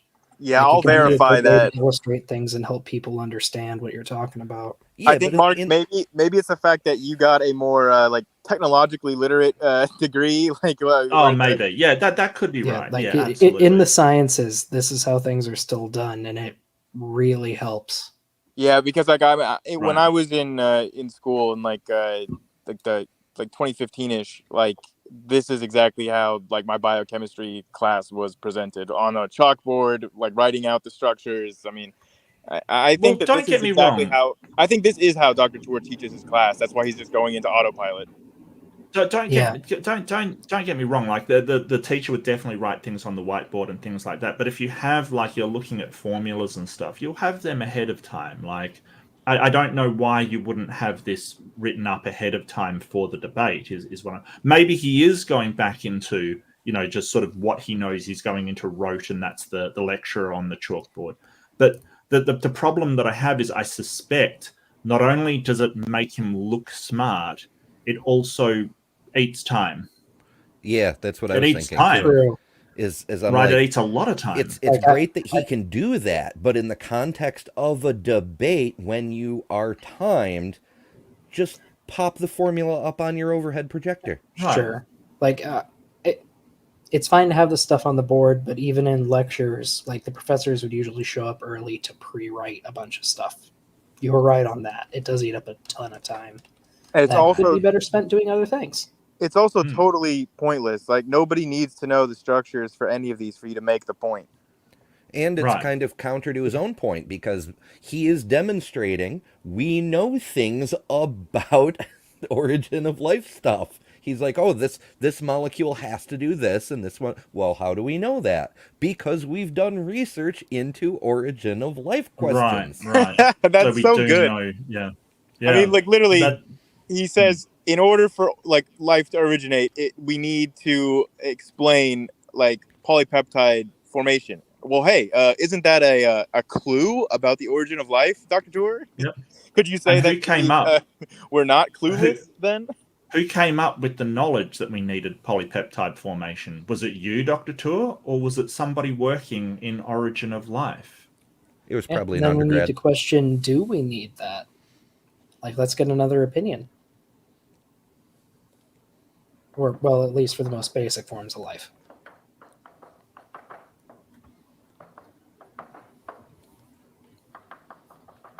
This dipeptide is one of thousands and thousands and thousands that would have to form. If you were going to make a polypeptide... Yeah, and I feel like he's picked one that we don't know the answer to, right? So we know where some of the polypeptides come from, of these thousands and thousands of polypeptides, but we're not sure about all of them, right? I mean, correct me if I'm wrong, Grayson. I feel like he's probably picked one that we don't know the answer to. Well, that was my exact question to him, basically, like whenever it's the Q&A time.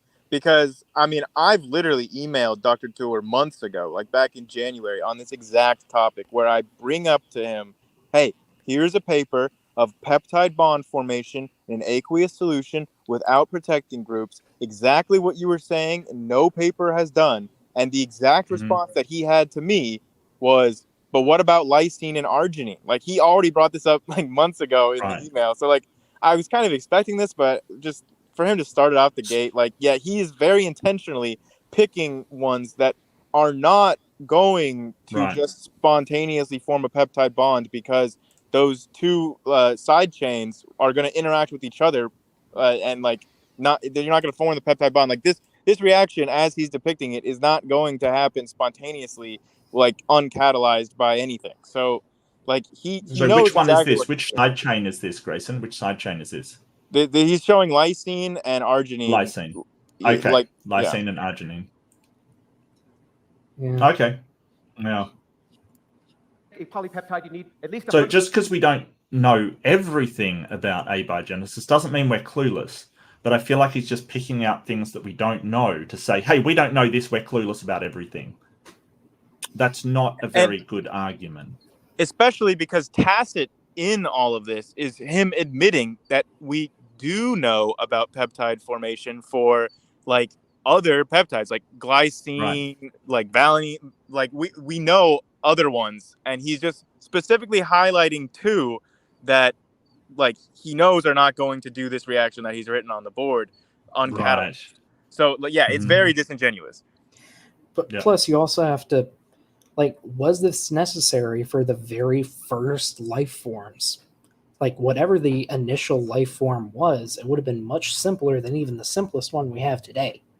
And that's exactly what I asked him in my question too, because like that's exactly the unjustified assumption that this entire criticism rests upon, is that he's assuming that we needed lysine and arginine to form peptide bonds for the origin of life to happen, which is not a justified assumption. And I asked him to justify that, and he just dodges.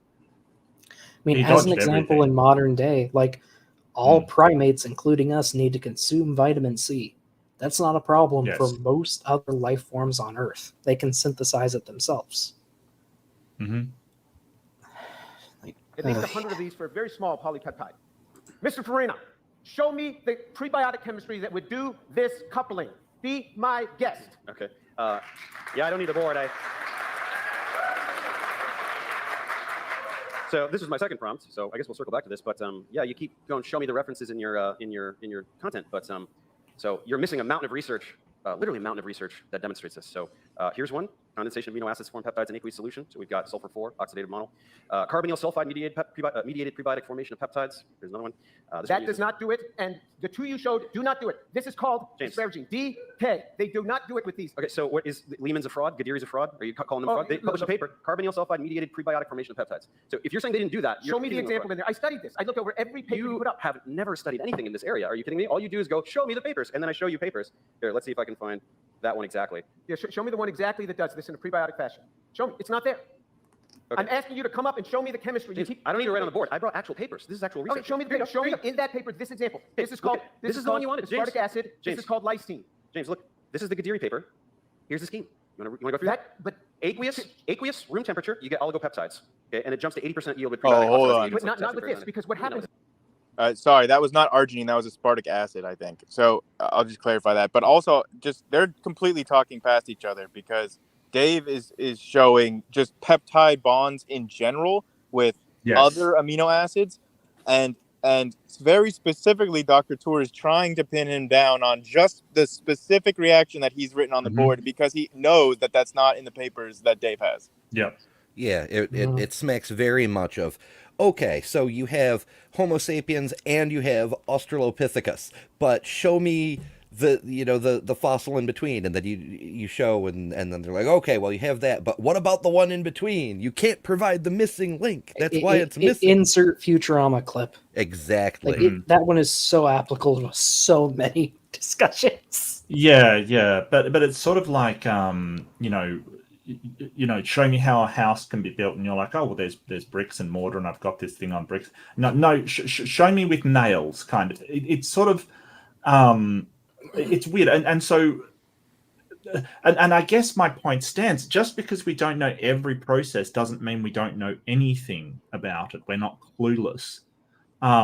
So, are you saying, Grayson, that other polypeptides could have formed, and then this polypeptide could have formed later under different circumstances, like from those? those sort of primitive organisms? Yeah, so you can have like polypeptides forming with like other amino acids that will form peptide bonds in aqueous solutions without protecting groups, and those polypeptides can facilitate the formation of the other peptide bonds, like for lysine or aspartate, or like that doesn't need to just be spontaneous. Like they just collide in water and just naturally just form a peptide. You can have other peptides not made of those amino acids that are catalyzing that specific peptide bond. And this is something that Dr. Tour just refuses to acknowledge as a possibility. Right. Because what happens is this would participate. This. Oh, would you want to do the side chain thing? Okay. Well, we got research for that too. Of course, I'm speaking to the side chain. This is not glycine. That's not prebiotically relevant. That has nothing to do with prebiotic. Okay, that sulfur compound was made separately in dichloromethane using HOBT, which is a coupling agent designed by human beings for solid phase synthesis. That's how they made it. Are you saying sulfur is not available prebiotically? It doesn't matter what solid they use. No, HOBT was the compound, that SH compound that you just showed was made in a separate reaction. That was in a separate reaction, and he describes that. Okay. I can show you in the paper. Thank you. If you don't like that one, how about this Pounder one? Pounder, Jack's regioselective peptide formation. Acylated aminonitrile. Right. Wait, hold on. I got the scheme here. It's not in there. You're going to look and look. It's not in there. I studied every one of your papers. Pounder doesn't even use amino acids. He uses an aminonitrile. Aminonitrile. That's a totally different paper. Amino acid. James, that's not the same paper. You're No, talking about a different there paper. is no coupling. Look, he got coupling with lysine. Regioselective lysine ligation. The most selective peptide ligation that tolerates all proteinogenic side chains. But he did this does not with do all side an chains. amino acid coupling. He's got What are you talking about? Prebiotic catalytic peptide ligation. There's no amino acids there. Yes, it's amino acids. Okay, so go to the equation of that. Go to the equation of I don't that. have that one, but you're just lying. You're also I'm not shifting the lying. I'll show goalposts, you the though. paper. Because by the So he's got something with lysine. Yeah. But so what's Tour trying to say here? Is it not that he just doesn't have the scheme? Is that what he's talking about? I think probably. I can't say for sure because this is very much not my field, but it seems like not mine either. Dave knows that what he's presenting is not quite an answer to Tour's question because Tour engineered the question specifically to be one he cannot answer with the papers that are allowed. That was the whole point of doing it. That's his checkmate. And so Dave is deliberately bringing up not quite answers to make Tour show that he only has this specific question because it's engineered specifically so Dave can't answer it. But there's answers to so many other things. So, Ember, I think that you are exactly reading what Dr. Tour is doing, but I think that you might be giving too much credit to Dave's strategy. I honestly don't think that Dave fully understands like what Dr. Tour is doing here. And I think that you nailed it exactly. That is what Dr. Tour is doing, is that he's trying to come up with a gotcha because he already knows the papers that are allowed, and he's trying to bring something outside of that just to try to have a gotcha moment. And I don't think that Dave quite like is understanding that is what Tour is doing at this point. Okay, so I'll throw in the paper chat. Oh, it's a long. I can't even fit it in. Damn. Yeah, there is a paper on it. Can I get a smaller link? How about a smaller link? It's tiny URL time. No, it's cool. I just probably got a weird just link. tuning in from the unbiased audience member now. At least for this position, like the two of them have kind of flipped on how I was seeing them before. Like Tour is starting to go all out of control and yelling and red face and yada, while Dave is standing there in control, smooth, right, talking smoother. Like it's interesting to see. Like it sure my personal is. opinion, I feel like Tour starts out good and then declines, while Dave starts kind of low and then settles maybe mid-high by the end of the debate. Yeah, I think with their demeanor, Tour by the end of it seems like he's lost the plot, like just lost the plot. Yeah, and so there is schemes for the chemistry in this paper kind of thing. I don't think there's anything that's exactly what he's asking for though. But there's another thing to consider. If he just shows this stuff and manages to show these papers, then we do know we're not clueless about abiogenesis. You know, it certainly is, you know, showing that we do know something. Yeah, this is giving strong, show me the transitional species. Here's the transitional species. Oh, well, that's not really a transitional species vibes. Yeah, yeah. Because by the way, you pretend that there are no papers that show any peptide formation in water. I just showed you a ton. You're shifting the goalposts by complaining about the side chains. How am I shifting the goalposts? These are the ones you got to do. If you can't do it with these active side chains. You cannot. But he did. I just want to have a look at this. Yeah, so I don't think that exact thing is on there on this paper. This exact thing. I like it. Are they talking past each other again? Yeah, Maybe? they're talking past each other so. a bit, but I'll just say I think I haven't looked at the paper in particular, but at least what Dr. Tour was saying is that that's not lysine as in like the amino acid. That's like a lysine group on an amino nitrile, which is similar, but a slightly different group of chemicals. But you can pretty easily convert amino nitriles into amino acids. You just have to have like an acidic hydrolysis. So it's not like it's like a totally different like chemistry here. It's like it's not like Dave is totally bringing up irrelevant things, or like it's not like Dr. Tour's criticism is really a refutation of anything that Dave has brought up. I don't know. I think that sort of but there is a selectivity for ligation for amine, but you're looking at what did you say? It was an acid rather than Dr. Tour was saying it's an amino nitrile instead of an amino acid. Nitrile, yeah. But they are very similar, and you can convert an amino nitrile into an amino acid using basically just like acidified water. So it's not like there's a huge leap between these two different chemicals. Yeah, so I think Tour knows what he's doing. I mean, Tour should definitely be aware of like the chemistry to convert amino nitriles to amino acids. Yeah. So he's just targeting something that he knows that he won't have because they're not in the papers. That he's basically said you can only use these papers and not outside of them. So yeah, it kind of smacks of you know, the kind of stuff that people do when they want to win a debate, where they basically go, well, you know, you're not allowed to do this, or one topic at a time, or, you know, this kind of stuff. Well, he's trying to rig it. I mean, he set the ground rules. He stipulated that. Dave did not stipulate, like, I only want to stick to these 6 papers. Dr. Tour said, I'm only doing this debate if we only stick to these 6 papers. And now we know the reason why is because his entire strategy was to try to bring up points outside of those 6 papers to try to make it seem like he had these gotchas to the audience that is ignorant of the science. It's really and bad doesn't he yell too. at Dave later for bringing up a paper that they didn't agree on? Yeah. When he's trying to sneak this stuff in. Yep. He's not even sneaking it. Like, he's saying overtly in front of the audience, I reviewed these papers, and based on those, you cannot answer this question. I put this question here to show that there is one question you cannot answer with what you have available. Like, he's not just giving a glimpse of his hand. He's showing the entire hand. Yeah. Yeah, sorry, I guess I'm doing sneak in air quotes. My camera's not on. Yeah. Counter didn't do it with the active side chains. He used an amino nitrile. Okay, there are no amino acids. James, you're talking about a completely different paper. Peptide ligation by chemoselective amino nitrile coupling in water. That's an amino nitrile. That is a different paper. It's not amino acid coupling. I know that's a different paper. He takes amino acid. This is just a different. He's not going through peptide bond formation. It's a different, right? So you have peptides. You have amino acids condensing. That's peptide formation. He's figuring out a different synthetic pathway that doesn't do coupling, but it doesn't matter. There's a million of these, right? Condensation by wet-dry cycling.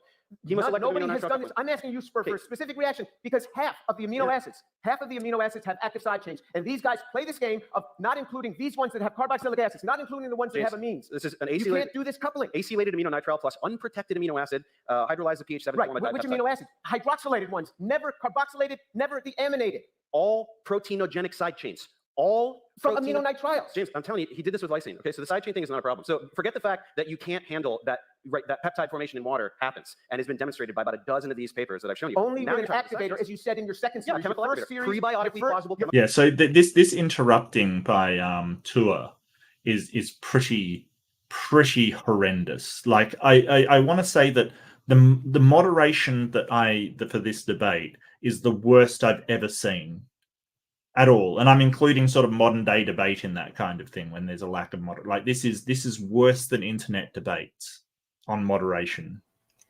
Yeah, there's nothing here. I also just have to say that the audio is much better on this video than in person. Like, I could not hear anything that Dave was saying because Dr. Tour is literally like shouting, like so loud. Yeah, and he continues to do so. It's an absolute.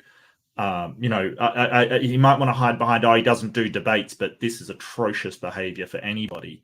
I guess he really was rattled by Dave, but I think that, in fairness, Dave does sort of launch back, but without moderation, what are you supposed to do in that case?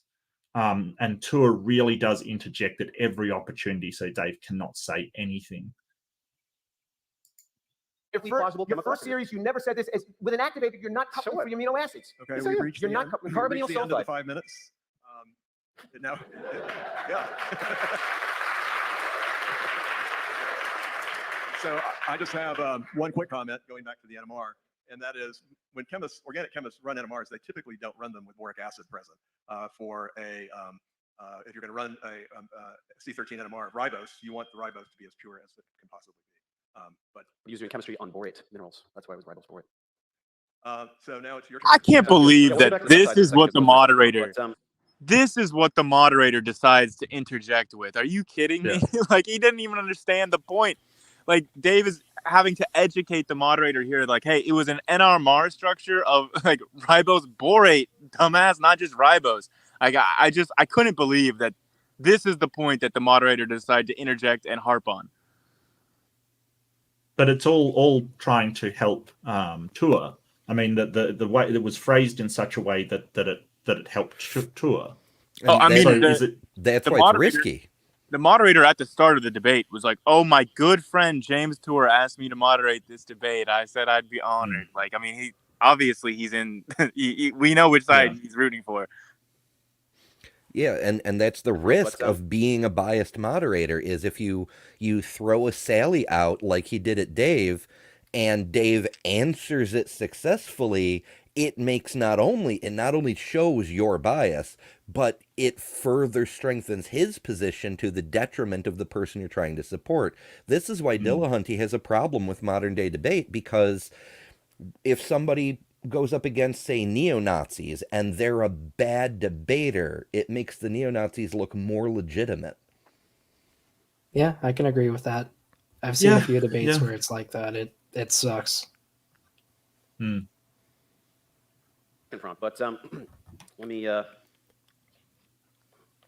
But I don't know. I sort of have faith that someone will come along to absolutely slap them down, kind of thing. Like, I've seen a couple of very sort of lukewarm forays against anti-trans stuff, but then you get someone like Leo come along, and I'm sorry to keep harping on about this, but he absolutely killed that last debate. He absolutely destroyed Hake. And that's not just me being biased. Like, Hake was going, no, I'm not going to define things. When you come to the point in a debate where you're like, I'm not going to give my definition for anything, you are hiding in the corner at that point. Like, on the seriously, ropes. That is. Oh yeah, like yeah, absolutely. And to clarify, I do get. Oh, sorry, go ahead, Ember. Yeah, sure. Dillahunty does still do debates with modern day debates. He wants to work with James to make them better. He's not saying it's awful, no one should ever go there. He still works with them too. Yeah. But so I know that lukewarm defensive positions is a bit of a problem, sure, but I have confidence in what I've seen before, that if there is a lukewarm debate, someone who can make some sort of reasonable defense will stand up and go, well, I'll debate that topic, because I've done that myself. I haven't liked the defense that someone's given of a topic, so I've gone, hey, I want to debate that's a topic I want to do, because I don't think it was I don't think a good defense has been made for that position, kind of thing. So totally right. I totally agree with that idea of a paltry defense on a position. But I think I have confidence that people will stand up and say, hey, that wasn't very good. Let's get somebody stronger in there, essentially.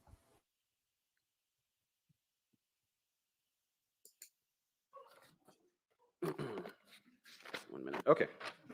We'll continue looking at research in a moment, but first I can't resist confronting James about some of these lies he's been telling. So let's list a few and get some answers. So first, the textbook thing. Yeah, this has got nothing to do with the subject, really. I mean, this is just poisoning the well. Like, really, it's just. I think it's a baller move. He's like, yeah. This look, is such a gimme topic. Let's just talk about James being a liar for a minute. Look, a part of me that likes a good, fair, reasonable debate goes, this is really bad behavior. But the part of me that's like, people shouldn't lie about others and not be called out, right? If you're going around making up stories about people, I think that should come out in the open and that should be known, kind of thing. That says, yeah, way to go. So I'm in two minds about it, really. Plus, he does try. Maybe I'm misremembering, but he does try to lead this back into the main topic of the debate, right? He's just starting with his lies. Yeah. The textbook thing. Primordial suit model is lightning and then a slithering creature crawls out. And that's what all these college level textbooks say. Again, no, they don't. He made that up like a liar. Next, this boutique field of a dozen researchers thing. Of the millions of papers that comprise this field, I went through a handful of the ones I've read and made this list. There are thousands more. Pretty dumb lie, huh? And let's add one more. When I had some scientists on my content to help expose James as a fraud, one of them was a friend of mine, organic chemist Bruce Lipschitz, who explained how James was objectively wrong about peptides being unable to form in water, as I just showed you, which I'll prove with about a dozen papers, or I did, and will continue to do so. This hurt James so badly that he spun a ridiculous lie about how I took an unrelated clip of Bruce and stuck it in my content behind his back. This was so idiotic that I had to get Bruce to make another statement specifying that I requested the clip from him and that I had permission to use it, though James did not have permission to share their email exchange. In his emails with James, Bruce explicitly states that he was responding to the claims James had made. There it is in red, but his viewers can't read, so they just ate up the fabricated story. Now, again, remember, I'm demonstrating conclusively that James is a pathological liar. This is important because James also lies about science that goes over most people's heads. So by proving to you what a liar he is, you are now primed to realize how he is lying about all the complex details of origin of life research as well. This way, you won't just nod your head and assume James must be right. So let's begin. Let's begin with the textbook. If I may, I don't think this is a terrible strategy, but I kind of feel like he should have done this in reverse. Like, maybe just state, here are some facts we know, here's evidence for them, and here's where James lied about it.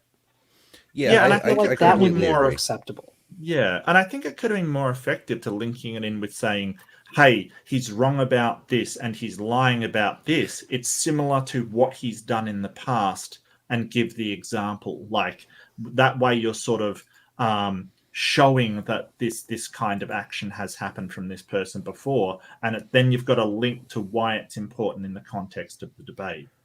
Yeah, it's like a constructive argument kind of thing. Like you'll see lawyers do it from time to time, where they'll be like, so you said this, which is patently untrue because of this, and then you said this, which you should know was untrue, and so on, and build up a few different examples, and then say, Socratically, if you will, what would you call this? I can't think of any way to characterize this type of behavior other than pathological liar. Please correct me if I'm wrong. Right. Build it up from the ground instead of starting at the top, Yeah. But I mean, I don't know how many debates that Professor Dave did. I know he did that one with Hovland and stuff like that, but I'm not sure how versed he is in sort of these debate tactics. But yeah, that's a good point. And it's really easy to sit back and, dissect it as the surgeons of debate here, but it's kind of harder to do, in prep and in the heat of the moment kind of thing. True. And in the Hovland debate, he did something similar like this, but he was faster to transition into the stuff Hovland got wrong. Yeah. So he used the same structure. Mm-hmm. Why would you tell this dumb lie, James? Why would you tell this lie? You think you've been taught things that aren't. We'll think about molecules in the puddle. Okay, so there is... Oh, get used to that phone, by the way. I don't know whose it is, but get used to that because Yeah, it comes up multiple times. Is it not a timer? I thought it was a timer. It is the timer. That the timer? It's the moderator's timer. Wow. A primordial soup model, and there is no understanding of what's happening in this primordial soup. And you talk to people, and this is exactly what they see. They talk about the primordial soup model in all of these textbooks. That's your question. This is the primordial soup model. It just means some molecules in water. That's what it means. Look, you were absolutely clueless. So this is where Tour sort of starts to lose the plot, and he goes from the question, which was, why did you lie about what's in these textbooks? Which, okay, Tour doesn't want to really answer that because it sort of undermines his credibility, to going to his own points kind of thing. He's just dodging. This is a dodge. This is not addressing the situation. He could have just said, hey, that is I was being hyperbolic, but essentially that's what it says. That's what Hovind does. He says, oh, I know the textbooks don't say that exactly, but that's basically what they're saying, which is not, but at least it's an argument against it. Tour hasn't even done that. He's just gone to his board and addressed the peptide thing again, which is his question, not Dave's. So that's a dodge one, if you're keeping count. On polypeptides, you never gave me the coupling for that reaction. I want you to notice, I'm going to narrate. This is my time now. I want you to notice, he didn't answer the question. I invited him to come up to show me the chemistry, how this is done. No, he did not. He did not. And now you want me to say, so now this is the question. The question is, I just told you the primordial soup model is nonsense, and this is in these textbooks, and this is taught over and over again. Turning into slithering creatures is in textbooks. Show me the textbook. Show me the textbook that says molecules form into slithering creatures. Because this is exactly the model that the molecules come together. These form higher organisms that come out of the water. Molecules form higher organisms that come out. Yes. Show me the textbook. I don't have the textbook. There they are. There they are. The smelly soup model. You have the list right there. James, that's from my video. You have the list. This is what the textbooks show. Ribozymes, autocatalysis, all the things that you go back to my slide. Go back to my slide. There. Yeah. Go back. No, no. Go one forward. You show the text. All right. Now don't change it. Now, which textbook were you referring? Because I said right there, it says miniature C, prebiotic soup. Those are quotes from each one of those. Do they show molecules forming a slithering creature? No, they don't, because that's a lie. And you're not going to run out the clock. How about the dozen? Yeah. So he's sort of Turing's kind of going, well, that's essentially what they say in the title, or they call it primordial soup. But Dave's point is they don't say what you're saying it says. He's in the sort of yeah. I don't see how Tour's going to get out of this one. He clearly lied about what was in the textbook. Yeah, on top of it not really being called the primordial soup anymore, except colloquially. It always makes me so hungry. Soup. Not the clock. How about the dozen people thing? Does that look like a dozen people to you? What I meant by that, the number of people that are doing the complex organic Sutherland counter type synthesis. This is exactly what Benner told you. Benner told you that it's a very small. Benner told you on the video that there's a small number of people that are still doing the Sutherland type of complex synthesis. He says most of the area is not doing that anymore. Yeah, this reminded me of McQueen, Dr. McQueen, sort of saying, hey, there's only, half a dozen people around the world that do radiometric dating kind of thing. And it's like, where did you possibly get that number from? Like, you must be out of your mind if that's what you think. Wait, there is no way. Did he really say that? Yeah, check out the debate with him and, God, I keep forgetting his name. Who did he debate? He debated an awesome guy. Absolutely awesome. Crap! That's going to drive me crazy. I'm so sorry. King Crocoduck. Yeah, sorry. I had to. Thank you so much. That would have driven me crazy. I guess if he was right on that, then all 6 of them would have been at my university. Well, yeah, that's not even all the staff who did it. Yeah, he sort of said it's sort of half a dozen places around the sort of world kind of thing, which is clearly like King Crocoduck addressed it. He did a fantastic job. Even showing McQueen how he could disprove the by using statistics the data that was being given to him kind of thing, which he isn't going to do. But it's interesting. It was a really good debate. But this reminds me of that, them saying, hey, the field is really tiny when it's not. And I think Dave does have a point when he says that it's easier to discredit, half a dozen people or a dozen people than it is to discredit hundreds of people around the world, kind of thing. Mark, can I bring up one thing about McQueen really quick? Because I thought, yeah, sure. So I recently debated. I don't know. Just I'll call him David because I don't think he's a real professor or doctor, but McQueen. And I think it's so funny because I was feeling really bad for McQueen because he was doing so bad in that debate. I really felt like it was just like beating up an old, confused man. And like people in my comment section were like, "Oh, Grayson, this is basically elder abuse. How badly you whooped on McQueen." And there was literally only one person in my entire comment section that was saying that I should have gone harder on him, and that was you, Mark. So I look forward to your debate with McQueen. I do have a debate coming up against McQueen. Yes. Yeah, so no holds barred, no punches withheld. I look forward to seeing that because personally, I couldn't do it. I started feeling so bad for him because he was just doing so poorly in that debate that I literally was like, dude, I'm feeling bad for this guy. I put on the kitty gloves. Yeah, I mean, it's not like I'm heartless or anything, but I do have sort of standards of professionalism that I'm not gonna. I honestly, some part of me thinks that maybe he is playing it up, kind of thing. Like he is not as doddering as he pretends to be, kind of thing. Because it eats a lot of time. It eats a lot of. I don't know. Like, look, I'm just gonna do what I do. I can't be any different. I am who I am. I'm looking forward to it, Mark. I'm gonna let you cook on that one. I'm there. I'm definitely excited. Well, I mean, maybe it's just me, but I don't know. Yeah, on one hand, Grayson, I want to watch that debate to see you tear him apart. But on the other hand, McQueen pisses me off so much. I don't want to have a stroke. You just have to watch it on 2x speed. That's the only way to listen to McQueen. Yeah. Oh, jeez. But I can 2x him, maybe 0.75 you when you get going. Yeah, that's true. Just altering the speed every single time. Yeah, that's true. It's hard to listen to me on 2x speed. I'll grant you that one. Yeah. Community is a boutique community. It's a small number of people. It's a dozen people. It was in reference to the number of people that are doing the complex Sutherland type. The origin of life community. The origin of life community. You're talking about the field in general. How about the Bruce thing? This was pretty dumb, right? He just took one of the guy's videos and stuck it in. Because when I contacted Bruce, Bruce said to me, "I don't even know what you're talking about. I was unaware of this." He said it in the email. You're not showing the whole email. And specifically about what we are doing. And does this show? No. Why don't you show the page? Why don't you show the page where he said, "I had no idea that this is there." Look, I published the whole email. Yeah, you're only showing the one. He says that I asked for the video, and he's talking about you. And then here you go. No, you don't want to show the one where he said, "I had no idea." I think you should apologize. You're not going to address anything on life. This was a pretty dumb. Let's lie. try to have really a dialogue instead of people shouting at each other. So one of the rare moderation opportunities. Jump in. That's They don't jump in when Tour starts shouting over the top of him. I think an apology is in order for this lie, James.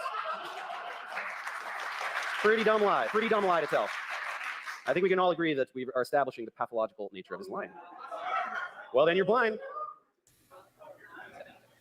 He just took one of the guy's videos and stuck it in. Let's go back to the. We have 1 minute and 11 seconds left. 8 seconds. Well, it doesn't sound like 1 minute and 11 seconds. Okay. As far as this, he says that I called Jack Sostek a liar. Yeah.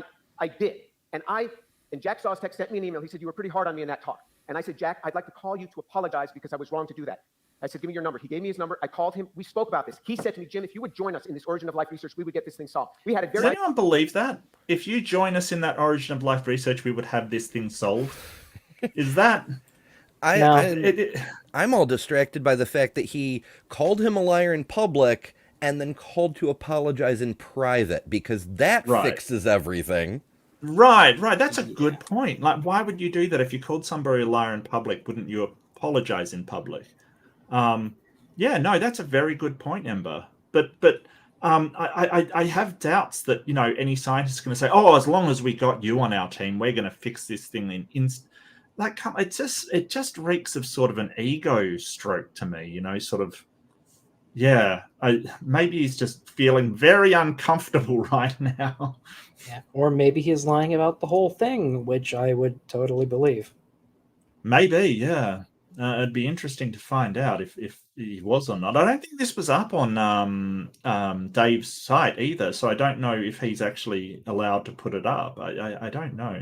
Yeah, I get the impression that this is a James Tour exclusive. Yeah, same here. I mean, the production value this on was an this intro. thing, the production value is insane. They had Yes, like really good. 3 different high quality cameras going. They had a sound mixing guy in the back. I mean, they really pulled out all the stops to make this thing like DVD quality. Yeah, absolutely. Made that up because if you had spoken to Jack Sawstead, nobody made me apologize to him. I offered him my apology. Let me and show he you the accepted primary literature, the journal Nature. And I Does this look like the apologized journal to Nature? him. And but you continue to call his work utterly no, what did you call it? Ridiculous, utterly ridiculous. Yeah, About these it is structures. utterly ridiculous. Yeah, but when it's he not, says he's going to because- have life in his lab in 3 to 5 years in 2014, and now he says I can't even make the Yeah, RNA. who cares? Who cares? You lie about this. Look, the structures are. Oh no, that slide. You can speak to Jack Sawstead. He said to me, Jim, that slide was not well done. That was a copy from another article in Scientific And yet the American. structures are No, correct. Jack agrees with me. That was poorly done. There's no stereochemistry on So- that. I'm not sure that he agrees with him, to be honest with you. I don't think he does. I think that he thinks it's perfectly suitable for a sort of layperson's article about it. Yeah. What's your point? On that sugar. When It's there's an no article for stereochemistry, Okay, I'm it's gonna not call- rival. I'm going to call it If close no to this stereochemistry, part of the not session. Let's move on. It's Dr. Tour's 2 minutes Right. to ask the question. Okay, my to ask second the question is, let's also try to see if we can stick more to the science instead of diagrams. I would love to stick Well, that to was my science. only prompt for the All lies. right. It's important to establish that Polynucleotides. James is a liar. Polynucleotides. You have to be able to make RNA. He says, it- stick to the Fine. science and less diagrams, and then Tour immediately starts drawing another diagram. Yep. But see the time this is eating up, you know? Now, on top of flopping onto an entirely different subject, People You in had the me chat, cornered. You have to be I able gotta to take this run. molecule and hook it together. Sorry? people in the chat are saying that the Leo and Hake debate got pulled off of the MDD channel. Is that true? Yes. Huh. Yes. Not surprised. technically it got put into podcast exclusive status. You can still find the thumbnail, or at least you could as of a week ago. But it said this is available exclusively on the podcast. Wait, didn't it say it'd be released on in 2024 or something? Yeah, although Something I like don't that, know yeah. if that's like an actual release date or if Yeah. they just had to put a date there. To be honest, and nobody can tell me different. I cannot believe that Hake is a real person. I really think that he is just a very, very committed troll. I refuse to believe that that is a real, genuine person. Really? Like it's almost like he's a parody of like if a white guy was doing a parody of Jesse Lee Peterson Exactly. kind of thing. You know, Exactly. It does. He's No, a but then Poe's law kicks in, and there is no amount of ridiculous parody that, without any indication it's a parody, that cannot be mistaken for the real thing. He could be the real thing. Yeah, I get what you're saying, Grayson, but he is the level of absurdity that I just cannot tell either way. Right. I mean, I don't know. My opinion of humanity would just be lowered too much to admit that someone like Hake is a real person. So I just cannot. So I cannot you go. have a bias. I do. I cannot go there. I just nobody can tell me any different. Hake is not real. You, sir, have never worked in customer service. You Yeah. sir, have never worked in a customer-facing role where you have to interact with, all spectrums of the community. I'm sorry to break it to you, Grayson, but Hey, well, okay, I won't go into personal details, but I have worked at Walmart in high school, so I have seen broad spectrums of humanity. I'll tell you that much. Well, then why is Hake so hard to believe? I've just never. I don't want to go into it all, but it's the way that Hake goes about. Look, because I've met people that hold Hake's opinions. It's not. That I don't want to crush your heart, Grayson. That's not what I want to do. But yeah, I just don't agree with you, mate. I think he is genuine, and that I get you. That's scary. That's so scary. And hook it together many, many times to have a dimer of RNA, abbreviating the base, this time as B, abbreviating the triphosphate as P3.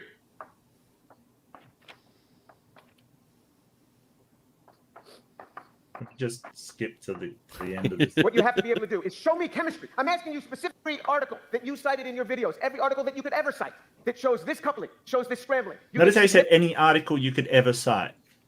Right? Oh, every he article opened the you door. could ever cite. Yep. Yeah.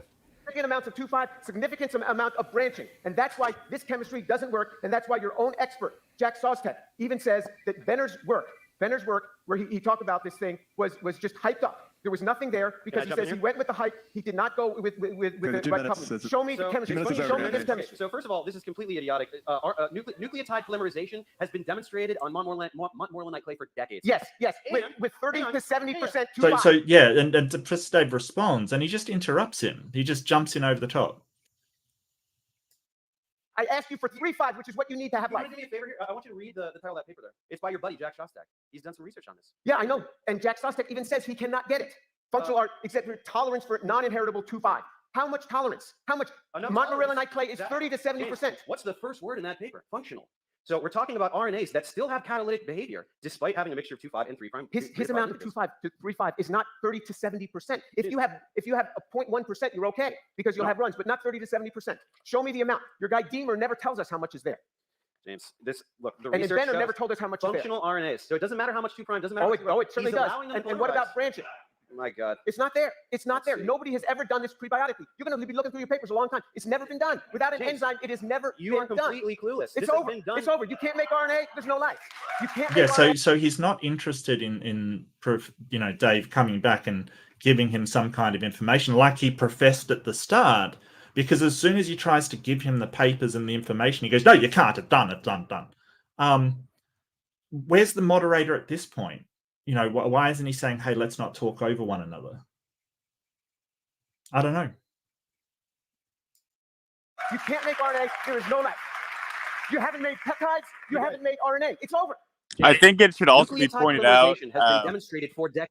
I think it should also just be pointed out, just re-emphasized that Tour literally started out this whole thing as saying, I want to learn from Dave tonight. Yes, yeah. And then as soon as Dave tries to explain anything, he starts shouting over him.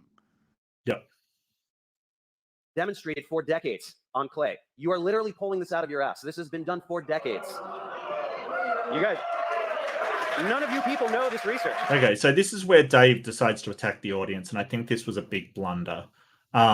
Regardless of how with you or against you the audience is, you don't suddenly attack the audience. I don't know. But having said that, you were saying they were throwing insults at him, Grayson? Sorry, what? Was the audience throwing insults at him? Oh yeah, Dave. Yeah, all throughout this before. I mean, like when Dave would like make a comment or something, like people were literally shouting things like at Dave, like in the audience, like liar, or like the woman in front of me shouted something about like that's not true at all, or people were definitely shouting at Dave throughout this whole thing.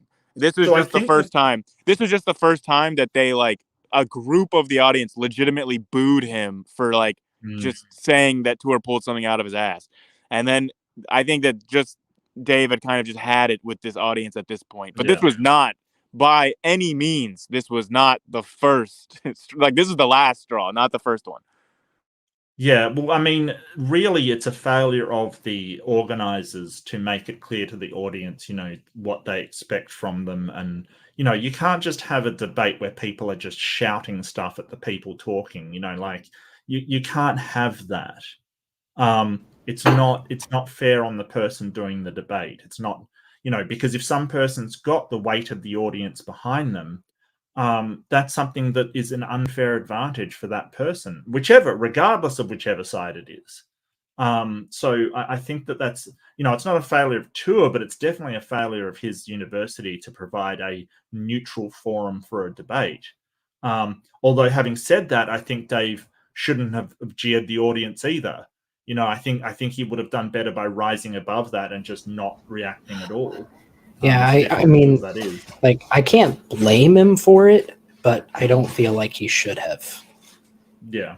But I understand why he did it. He still shouldn't have done it, But it is on the university, though, for not stopping them doing that. Absolutely. Absolutely. People are going to boo and cheer. At all, because I couldn't hear that. Yeah, literally, the moderator does not even address it until the very end of the debate, where he's like, okay, just save it for the question period. Like, literally after everyone had already been shouting the whole time. Yeah. This research. None of you people know this research. You're just blindly trusting him. Yeah, that may not be true. There might be some people in the audience that do understand the research. Like, a couple of the questions afterwards were very, very technical. You know, I will say know that. I will say I was only modestly insulted at this because I was in the audience and I was like, oh, but Dave, I know. But Right. Yep. True, but he wasn't shouting at you specifically. Yeah, At least you're not actually in the congregation. You just happen to be present in the room. Yeah, I guess so. But I was sitting in the middle of the congregation. Okay, yeah. So you were hit by friendly fire. Yeah. Please. The adsorption and polymerization of nucleotides on clay minerals has been demonstrated for decades. James is lying, and people who are cheering for him have no clue what he's talking about. You're just blindly believing him. I'm sorry. Okay, let's look at. You're not sorry at all. Don't lie. You're not sorry in the slightest. On clay. Here is the reference on clay. Here is the reference on clay. Here on Marilynite, what did he get? He got 67% 3.5, which means you have 33% 2.5 of the wrong linkage. 1 out of every 3 is wrong. Here he gets 75 to 80% 2.5. So now you have the vast majority 2.5. That's what you get on clay. It's right there, Marilynite clay. And it doesn't matter. That's what Shostak showed in 1 this out paper. of 3 doesn't matter. No, it matters tremendously. The 3. No. If you have a fraction of it, you're okay. 1 out of.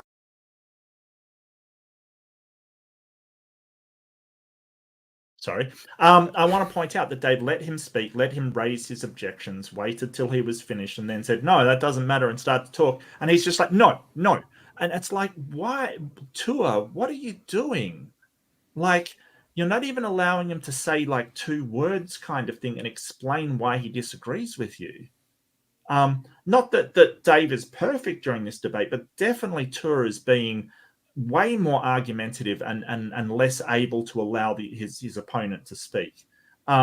If this was even an online debate, the moderator would be saying, right, we're going into 2-minute segments if you guys can't, sort of allow each other to speak. This is terrible. I hate this. It's terrible. Okay, 1 out of 3, Jack Suspect would never. How much does he have there? How much does he have? Tell me, you read the paper. It says functional RNA. I haven't seen that paper. You're bringing in other papers, which we agreed you would not do. James, and now tell me how it's different, because I don't know. I've not read that paper. Yeah, so there it is. You brought another paper in. You can't show this. When you show it, you brought in a paper I didn't approve of. Yeah, your entire strategy hinges upon the papers not being shown that show that you're wrong. Yeah, as if it's a courtroom where you have to, provide discovery to the opposing attorney before trial or whatever. Well, during formal debates, you should tell people what your sources are, but very rarely never that I've heard of will the one side go, well, here are the papers you can use kind of thing. But often you will send over the list of resources that you will be using for the debate and give them sort of a discovery kind of thing. And it's very poor form in a formal debate to bring out papers outside what you've presented that you're sharing. However, this is a bit different because Tour's the one saying you can't use this, and let nobody mistake this for a formal debate. Oh, for sure. Right. Dave had to give up a lot to make this happen. He had to give Tour the exclusive. He had to agree to come to Tour's home turf. He had to agree to Tour's biased moderator. He had to, he just gave away the freaking farm. So, Mark, really quick. You have a way to contact James, modern day debate James, right? Sure. Yeah. Okay. You should send him a link to this debate with a note attached saying, take notes on this. Don't let debates like this happen, please. People have done that with James's own debates. Yeah, I mean, look, James is doing his thing. I'm not going to tell him how to run his channel at all, but I get what you mean. Yeah, these are the debates that make us crazy and flip the channel. I get you. It's just, and I think the latest has been the that new guy who's just yells and screams and carries on. It's just, I can't watch him. I can't even remember his name. He's just a debate bro, Zerka? basically. There, that's him. That guy. Why It's did they just, allow him back? I don't know. Maybe he brings in a lot of Twitch because he's just been kicked off Twitch or something. So he may have a lot of followers behind him. It may be that they're trying to represent that side of the social spectrum kind of thing. Look, I don't know. I'm merely speculating at this point. I have no idea. Maybe he promised to behave himself. We just don't know. We just don't know. Not read that paper? You read it. Tell me, how much 2.5 does he have? I don't remember All every right, single there we detail go. of the paper. You don't remember because you don't want to remember. You read the paper. You brought that in. We were not supposed to introduce any papers that had not been in our videos. That you agreed to. James, here's what would happen though. If you genuinely cared about this question, what you would do is you would go to Google Scholar and you'd put in some keywords and you'd find this Shostak paper. You would not You're find that. hiding from That has a trace. On Clay, you get 37%. This says 80%. You can't have one out of every three be a wrong linkage. You would never code for a peptide with that. It's over. How do you know? It says functional RNAs. You because have no it's idea a what trace, RNAs do. because it doesn't work. Do you understand the that RNAs have alignment is not catalytic right. function? Do you understand that No, RNAs have even if you catalytic have the function? wrong enantiomer, it doesn't work. Even Donna Blackman has said that in the papers. You have no clue what Donna Blackman says. You quote mine her. You have no idea what her research is about. You just pretend to. Okay, so there we go. I asked him to come up here and show me the chemistry, just like I would do with a graduate student. I said, show me the chemistry. He did not. I mean, you can say that. Don, you can't do this. You can't make a cell. Yeah, so just because he can't do on a blackboard one polynucleotide doesn't mean that the entire field is clueless about it.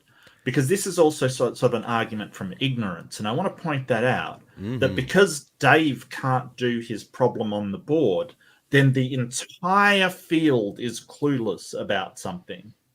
Dave, he's our man. If he can't do it, no one can. Right. So it would be like me asking, Dr. Dino to set up a server with firewall, sort of in a network function. And if he can't do it, then the entire field has no idea how to do it. Like, it's just, that's not how these things work. It also bugs me how Tour is like grading Dave. Like, he failed to do this. He failed to do that. Like, how fucking patronizing, right? Sure. Yeah, agreed. Sure. And Mark, I could actually do that. You know how? How? Hire someone. I would find a wooden wall. I would put a spider web on it and then set it on fire. Now it's a fiery wall with a network on it. and how is it networked? I don't know, spider webs. Okay. Checkmate. Yeah, I'm not sure. Like, if I'm asking for a server, I'm not exactly sure how I'm going to be, running my file transfer protocol over it. But never mind. That's fine. It's all fine. For that, I'll just hire a butler. Right. Okay. Oh, good. You can't make You a can cell. say You that, can't you do can that. You cheer, can't make but a cell. you're It's just over, buddy. It's over. Yeah, and this is the sort of thing. It's over. It's done. It's done. I mean, I can't criticize too badly because I was in a debate with Bree recently that I went, "Oh, you're done." But Bree was coming at me pretty hard in my defense. But look, tons of love, Bree. Absolutely adore her. Yeah. But yeah, this is supposed to be a formal debate, right? This is the shocking thing. Well, semi-formal. After all, Dave is, in a true. flannel or something. Yeah, how you're dressed doesn't make a debate formal or not. Come on, Ember. I'm just making a play on formal dances versus casual get it. Friday. It's just I'm just imagining like a modern day debate where they're wearing like tuxedos and suddenly it becomes formal. Like, come on, dude. I mean, my good sir. To be fair, Dr. Tour is wearing a suit. Yes, that is true. I was dressed more formally than Dave was, and I was just in the audience. Mm-hmm. At the same time, like, wow. Lies and cheers. Amazing. Bad. Lies and cheers. So Incredible. just from a chemical point Sorry, what was that? Well, he looks well put together. He looks fine. I think it's acceptable attire. Who, Dave? Yeah. He has pants on. Yeah, he's fine. Yeah. Like, that's more we get out I of could see a great modern many day debate some professors showing nights. up to class wearing that getup. from a chemical point of view, though, we would need to know what functional RNA meant. Having catalytic properties. Because RNA has many functions. It still has recognition and catalytic function. It lowers the melting point of the duplexes by destabilization, so separation can occur under reasonable conditions. And what was the percentage? You got everything else written down. What was so that's the the moderator jumping in to assist Dr. Tour by saying, hey, we've got to determine what, because DNA has many functions. Just because one function has been shown, it's kind of like there is no question whose side this moderator is on. Like that's not a thing. I would understand if you went back and forth and said to Tour, hey, can you explain why it doesn't have, if it doesn't have catalytic function, it isn't part of abiogenesis, but he's not. Written down. What was I don't know. I don't have an encyclopedic Benner's knowledge. very careful. He would tell. It's in that paper because that's what Benner. I think Sostek got upset with Benner because he didn't do it. But Sostek would put that in the paper. That's another great one. The Benner thing. Yeah, we're gonna get to the Benner one. Okay, it's time to end that part, but I wanted to pause. To have functional RNA, it has to do at least three things. It has to serve as messenger RNA, ribosomal RNA, and messenger RNA. Messenger RNA. You're talking about features of modern cells. We're talking about prebiotic nucleic acids. Ultimately has to do that. So what function is my question? Did he show that it perform one of the three? Ultimately, it's going to have to perform all three. Yeah, I mean, it's replication. I'm not sure exactly in the context of the paper, but he's saying that 2' linkages don't matter. As though you people have any fucking clue what any of us are talking about. The taxi audience again. But I mean, the moderator's absolutely trying to grill him. There's no even pretending to be neutral in this debate. That's not even no pretense of fairness whatsoever. But Dave gave it back to him. Like, I mean, I don't like Dave's style, but the fact that he did volley it back and be like, you're talking about modern cells. We're talking about prebiotic. All the damn thing has to do is self-replicate. Everything else can come from mutation. Yes. And I mean, this neutral moderator is as phony as is weak, quite frankly. It's. I know about RNA. No, you don't. You have no clue what either of us are saying. Deal with it. Answer the question. Anyone who thinks nucleotide polymerization to form RNA has not been demonstrated is clueless. It's been demonstrated by hundreds of researchers and is just right here. I just showed you. Do it. You got hundreds of examples. Show us. You won't come up. What do you want me to draw on the board, James? What do you want me to draw on the board? Clueless. Okay, well, let's smiley go to face. the next round. Yeah, that's why I brought a bunch of research James pretends isn't real, and you're all pretending to understand right now. Google? Okay. No, the ladies are out of here. They're out of here. They're gone. I feel personally insulted. But you see how swore at me. You see how literally right now Dave is debating the audience. Like somebody from the audience is literally just trying to add their own points in the debate and is saying, "Oh, you're not doing this, you're not," and shut up. I literally turned around to that guy and shushed him. Well, in fairness to Dave, he's not only dealing with Tour, but he also has to fight the moderator. Why not fight the crowd too? Yeah, sure. I think if both Tour is yelling at you and the moderator is against you in what's supposed to be a debate, I'd feel a bit pugilistic as well, especially if there's jeering from the crowd and the people running the debate aren't doing anything about it. But it does show the bias that these people are running debates in. I think if Dave had it, because after the debate happened, there was a chance for the audience to meet the debaters, and I remember Dave made the comment when he saw all of the people that were supportive of him afterwards. He was like, "Oh, okay, so there are some of you in the audience." So if he had the opportunity to meet people in the audience beforehand, I think maybe he would not have been as hostile with the audience. That's true. Yeah. It was literally just the loudest people in the audience that just made him kind of feel like the entire audience was against him and the moderator. Yeah. Everyone. Yeah. No, I can understand that. It's just. The empty can rattles the loudest, right? Yeah. I mean, I haven't done anything on this scale, but I have done public speeches before with hecklers. It gets to you. Yeah. Okay. All right, let's go to the next round. Dave, you're next in terms of asking a question. All right. So we've been talking about peptides and nucleic acids, so I'll give a prompt on this too. So let's talk about biomolecules. Amino acids are ubiquitous and even form in space, and Strecker-like synthetic pathways have been known for decades. Amino acids polymerize to yield peptides. Again, James has humiliated himself even tonight, claiming peptides can't form in water, no matter how many references I show him. Here are some of the papers that we've been talking about. He keeps trying to talk about side chains because he hasn't admitted yet that this does happen. Peptide formation with prebiotic chemical activators. There are countless studies generating this. So the objections, like the reactions from side chains, I'm very sorry, but they have been addressed, showing regioselective coupling even for lysine. When he objects to this, he's just lying about what the paper is about. Then don't forget condensation by wet-dry cycling, as well as totally alternate synthetic pathways that don't involve condensation. Next, plenty of studies show prebiotic syntheses of nucleotides, and their adsorption and polymerization on clay has been studied for decades. These catalytic surfaces also protect RNA from degradation.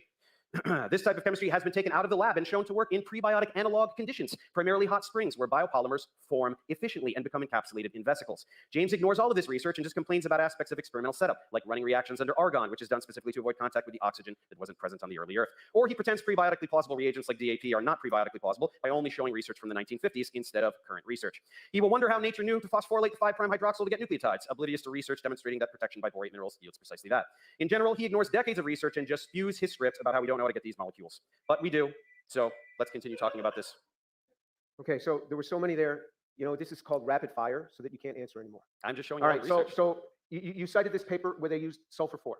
Okay. This is not just water, it has activation. Once you activate, it is not amino acids polymerizing in water. As soon as you activate, it goes from being zwitterionic, to being not zwitterionic. It functionalizes on the carboxylic acid. That proton gets freed up. That proton gets freed up on the amine, and then it can do the attack. You're describing wait, I'm not done. I'm not done. This is my section. Let me get done. This is us. Yeah, so he never let Dave answer. So, you know, it's like, why is he saying it's his section now?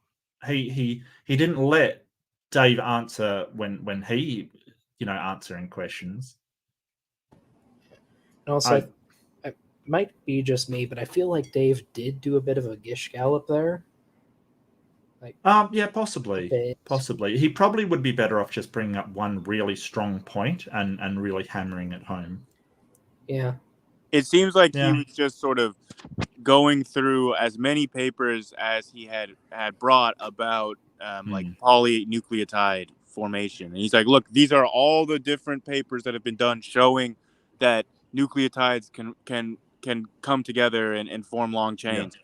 And he just like, here's all the papers at once kind of thing. Yeah, but I mean, in his defense, that he doesn't have to show that any one of them is exactly like he just has to show that we're not clueless, right? That's it. So I don't know how you got. I mean, you could say, hey, we don't know everything about it, or there's some very large gaps in our knowledge, but you can't say we're clueless. You know, that just isn't a good position to hold. And I think he's sort of reinforcing that with the amount of papers that he's got going on. This is us alanine, phenylalanine, and serine. That is what he used. Alanine, phenylalanine. He had serine. He had the OH. He never used the ones that have the carboxylic acid, the aspartic acid that I told you. He never used the lysine. Yeah. This is the paper. That's why you couldn't get up, because this didn't solve it. I read the paper. It didn't solve it. Look at the list. Look at the list of the ones that he used. You claim that it's not there.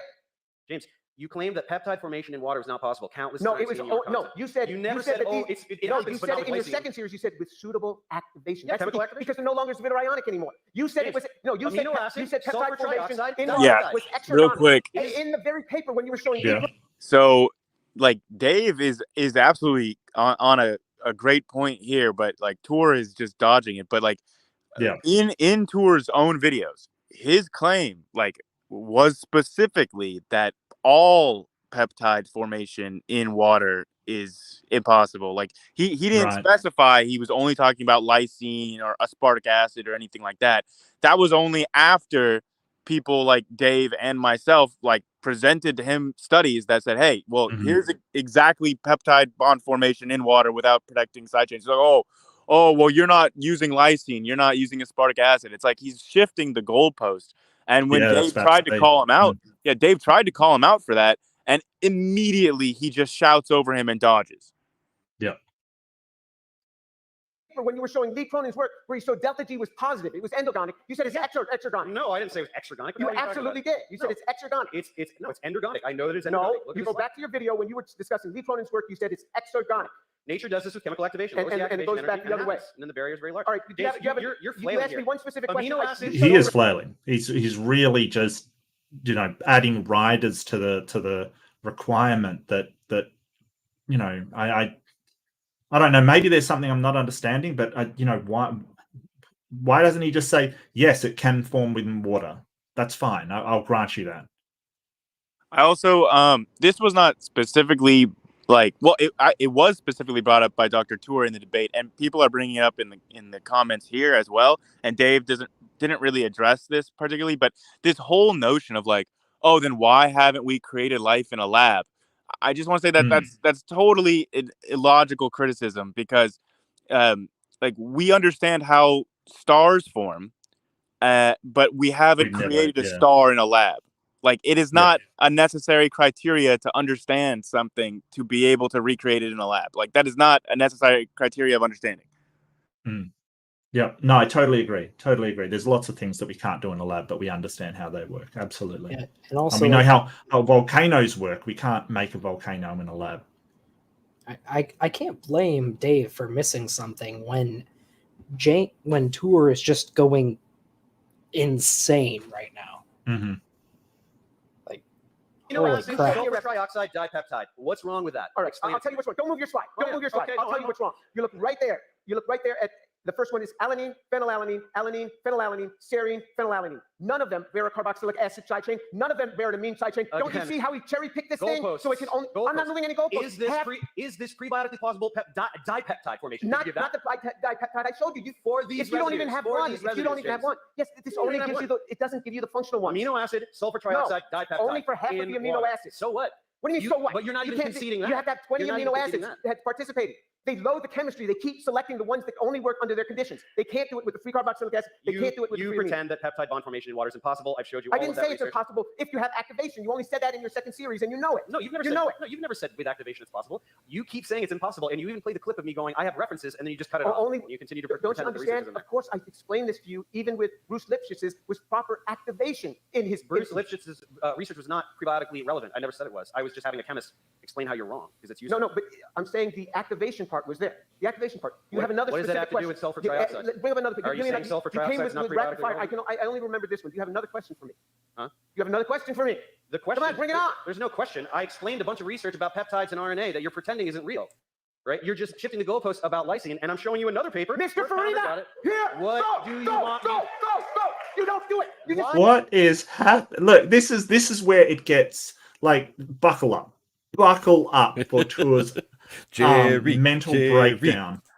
And so he's got him on this thing. He either has to admit that paper says that these can form in water without the side chains, or he's got to say, hey, that research is a complete lie. And he can't do that. So instead, he's sort of going to the board to his question and sort of saying, do it. Yeah. Do it. Also, him blowing up like this, I could believe a professor talking to a grad student like this if it was revealed that they forged all their research and crap. Yeah, this does not warrant this reaction. Hot damn. Right. Why would I try to draw I told you I would speak to you as I would speak to any graduate student, and I would tell them to come to the board and write. Come to the board and write. If I wrote show me the scheme chemistry on the board, would you suddenly accept it? Why are you so obsessed with me using Because you can't show a chemistry that's going to give you the 3,5 to the exclusion of the 2,5. You mentioned around like crazy. And I showed you 37%. This is called the Gish Gallop, everybody. This is called the Gish Gallop. Oh, peptides? You got peptides? Okay. No, it's not Gish Gallop. It's just sort of not addressing your question at all. It's a red herring, is what it is, Dave. That is not a Gish Gallop. Red herring. I want to hear people in the chat if they've got an over/under on what they think Dr. Tour's blood pressure was during this debate. Do you want me to do a poll? Yeah, that's hilarious. I mean, for real, I was it's honestly, it was more insane seeing it live when you're actually watching him, like, because he's flailing his arms around. He's legitimately shouting, like, really loud, like 20 feet away. And he reminds me of one of those preachers that get a bit too into their sermons, honestly. Oh, yeah, he does, doesn't he? Yeah, you're right.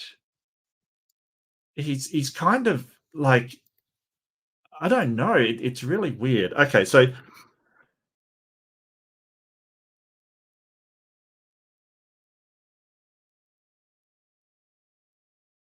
now, because I don't know anything about organics, I'm just going to copy this.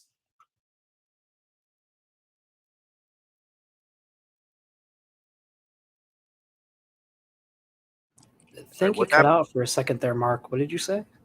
Oh, I'm just going to copy this from the internet. I don't know much about blood pressure.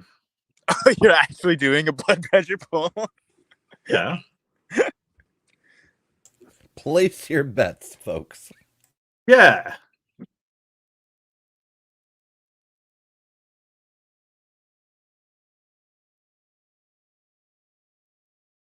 Look, I stand by my poll. You know, I love polls, all kinds of polls, you know, chat polls, stripper polls, icy polls. You know, I absolutely love it.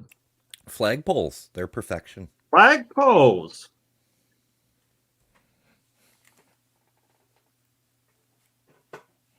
Okay. I've written too many characters. What have you done? You've made a mess. Like when I tried to turn my camera on, it just everything fell apart. I don't know what I'm doing. I've maintained this all throughout my YouTube career. I no.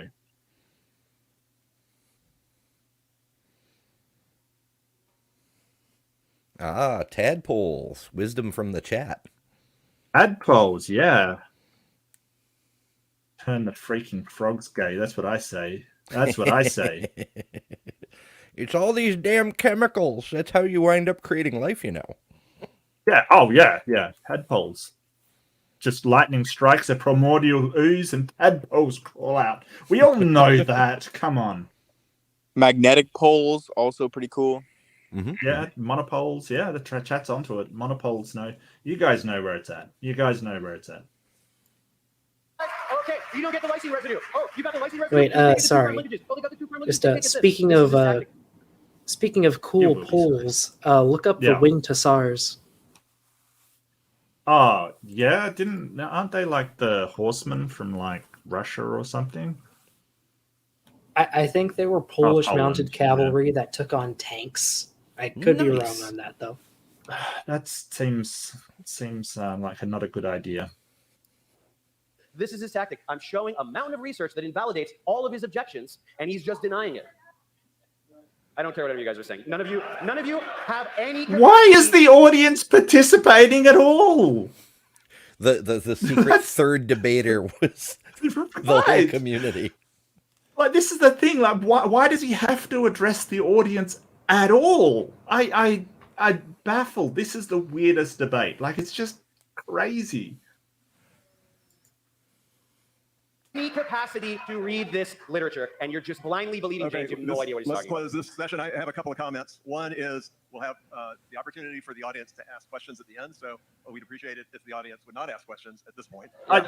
Yeah, about an hour too late for that one, son. Yeah, it's something you should have outlined at the start and then enforced. Number one. Number two, I want to make sure everybody in the audience understands the term exergonic and endergonic. So that has to do with the free energy change, the standard free energy change. Why? Standard free energy change. Why does this matter? Yeah, because he's probably trying to help Tour with one of his points, is what I'm guessing.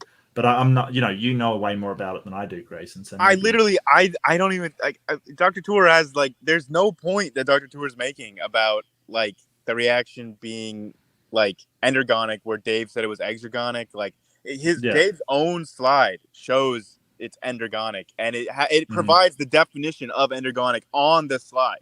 Like, the entire audience can see clearly what endergonic means. So, like, I don't know if the moderator is just padding out for time or, like, what is happening here. But, like, literally, they're not No even idea. arguing about any endergonic or exergonic. Like that's totally beside the topic of the argument. I think he's just showing people that he's there. He's like, oh, by the way, I'm smart too. I know things. Since when is it ever the moderator's job to provide definitions? No idea. The chemical reaction is negative or exergonic. It means the reaction goes in the direction as written. If it's positive, that's endergonic, and it goes in the other direction. Yep. But just to clarify that. And modifying the carboxyl moiety makes the reaction with the amino group work. So that's great. Okay, and then lastly, the argument that you guys are having, the debate, I should say, that you're having about the... No, you're accurate the first time. It's an argument. Yeah, that's accurate. First, yeah. No, you're right. Nucleosides, I don't hear anything about the stereochemistry.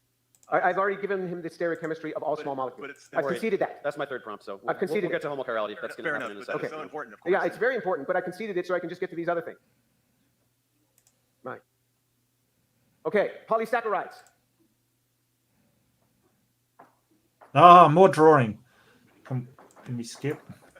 What we've established here. Why didn't you prepare this is ahead that of time? In this coupling, this is down. This is the alpha configuration at that center. We've also established that this hydroxyl did not participate. This hydroxyl did not participate. This hydroxyl did not participate. In order to do this biologically, not prebiotically, but biologically, you have to use an enzyme that has about 1,000 amino acids in it. So the probability of that forming randomly would be 20 to the 1,000. I mean, it's just a crazy big number. If something's bigger than 10 to the 50th, you don't have enough time in the universe. Here, you wouldn't have enough time in a billion universes. Is there any chemistry that you can show me that's prebiotically relevant that would do this coupling? And you will say, oh, I argue that only enzymes can do this. You don't have any enzymes because your mom doesn't have an enzyme. You can't handle the enzymes. You can't handle the enzymes. Here, you couldn't make them there. No enzymes. You're lost. We've already established. I want the enzymes. No enzymes for you. Come back 1 year. There's no enzymes yet. Prebiotic. This is he's supposed to be asking a question or presenting something that Dave's supposed to answer. He's just ranted and then wrote clueless on the board.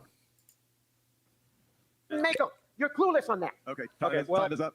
I showed peptide formation and I showed RNA formation, and this Say, entire talking point is a non-starter. It might just be because of all the, red and white on screen from his face, but he reminds me of a fox that has rabies. Okay, well, I mean, I really don't even get why this is even a point that Tour brings up. Like he says, oh, like I'll just grant you the point about like chirality just because we don't have time to get to it. Now let's talk about polysaccharides. Like literally something that like is not. I mean, like nobody's saying that life began from like sugar. polysaccharide. Like what? Polysaccharide. Yeah, polysaccharides are just like chains of like carbohydrates. Mm-hmm. So like that's not, nobody's saying that that's how life originated. It's not part of like origin of life. So like we don't have to explain how that could have occurred non-enzymatically, because like the origin of life is explaining where the enzymes came from, not where polysaccharides came from. Like I don't understand why he even brings this up. I forget, are polysaccharides an energy storage mechanism, or is that like a cellulose?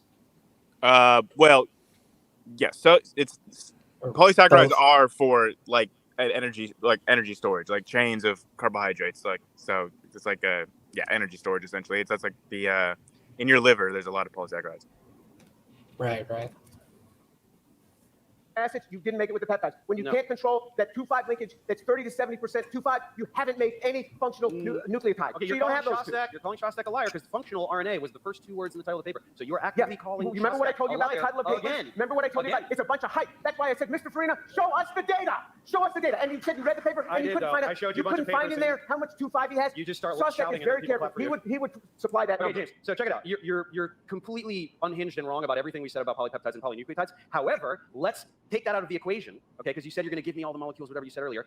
Will you concede that this is a perfectly viable explanation for biologically relevant polysaccharides? You only came out with that in your second series. In your first video on me, on your first Does video. it matter? Like, you only came it out on your second series. Objection, you updated the information to be current with modern science. What are you talking about? We should strike this from the record because it's devastating my case. The jury should ignore this. Me on your first video, you said these just keep hooking on the end. Only when I nailed you on it did you come out in your second one and say, "Oh, I meant it had enzymes." Okay, and it's true with enzymes you can get it, but you don't yet have enzymes. You don't have enzymes. That's why I put polysaccharide number 3 to show that you can make enzymes. You're wrong, and we do have enzymes. But if you'll grant me the enzymes anyway in this magical world that you've invented, where will you concede that this is a perfectly viable explanation for biologically relevant polysaccharides? Enzymes did it, just like they do today. Can you wrap your head around that, James? Give me a minute to wrap my head around. Give me a minute to know what enzymes are. Just give me. If enzymes exist, can we get biologically relevant polysaccharides? Yes or no? Here is the enzyme that do this. This is the enzyme that does this. It is 98 kilodaltons. It's 20 to the 842. That's 10 to the 1094 possible scenarios. If you have anything more, is that the enzyme that does this today, or is that the enzyme you don't have enough time in our universe in 14 billion years. Wow, big numbers, guys. Big numbers. So this is the type of enzyme that you would have to have. So this is an enzyme that exists today. Yes. And is the product of 4 billion years, or however many billion years of evolution. Not sure when this exactly came about. Is it possible that another enzyme that doesn't have this exact sequence could perform this chemistry? Yeah. Well, let's take a look at that. I mean, let me tell you. Let's take a look at that. This is a little molecule, right? Absolutely. Absolutely it could. But, like he's pointing to today's biological structures and going, well, this is really complex. Well, yeah. Like that's like pointing at like Hoven does. He points at a modern amoeba and says, "Oh, you think everything came from something this?" Well, yeah, it's not. A more basal form was not the same thing. You can't point at modern things and say, "Hey, that's going to be the same as what was around 4.6 million years ago." Yeah, what he's doing is pointing at a skyscraper and saying, "You can't explain how Neanderthals built this, therefore humans never invented housing." Right. I also just have to say that the enzyme that he's showing doesn't even do what he's saying. Like he's showing amylase, which does the opposite. It takes polysaccharides and it hydrolyzes them into like single sugars. So he's like literally not even showing the right enzyme. Right? This is a little 6-carbon molecule. Sure. You know how much it took to make this? It takes 11 enzymes, 4 of them unique, and 4 activators, and these 15 steps today to make it. You're telling me on an early Earth there was some enzyme that magically put this molecule together. This takes 14 enzymes. You're talking about a monosaccharide?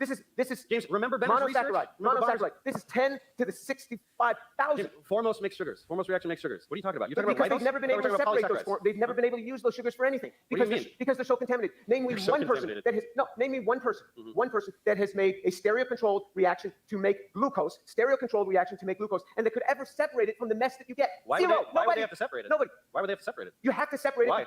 You have to separate it in the lab because you need to characterize it because you're a chemist. No, because you take it on to the next step. There's so many. What did Lee Cronin tell you? In the foremost reaction, you get billions of compounds. In seconds to hours, you get billions. And that's why they do all this research on mineral surfaces because it tamed the mineral surface didn't take care of it. You want to get into what Benner did? Remember the NMR spectrum? Remember the billions of compounds? Okay, you want me to address Benner's problem? Here's Benner's problem. All right, you want me to address that? We'll address it. Foremost gives you sugars. I'm sorry, James. I don't know what to tell you here. You're just in denial of reality, and it's unfortunate that you cannot read a 15 here's Benner's reaction to make his 4 compounds. Sure. Here's his reaction, okay? So here he goes through this. I must admit, Dave's keeping really calm with all of this going on kind of thing. I do like that he's just sort of, just presenting a very, very reserved kind of defense of this. It really, I got to admit, he seems really unhinged in comparison. Yeah, I think it's because on this particular point, they both know Dave is right.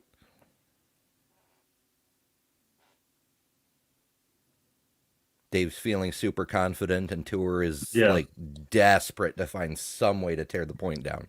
Like, I'm literally not aware of a single hypothesis of abiogenesis that involves polysaccharides just spontaneously forming without any kind of catalysis or enzymes or anything. Like, I don't know what Dr. Tour is even trying to, like, what point he's trying to make with that. I'm not. I don't understand the science, but the position is so hard for Dr. Tour because he's got to say that we are clueless about it, while sort of talking about the specifics of abiogenesis, it's a hard position to defend. It would like be saying we're clueless about black holes kind of thing. Well, yeah, there's a lot we don't know, but we're not clueless, yeah.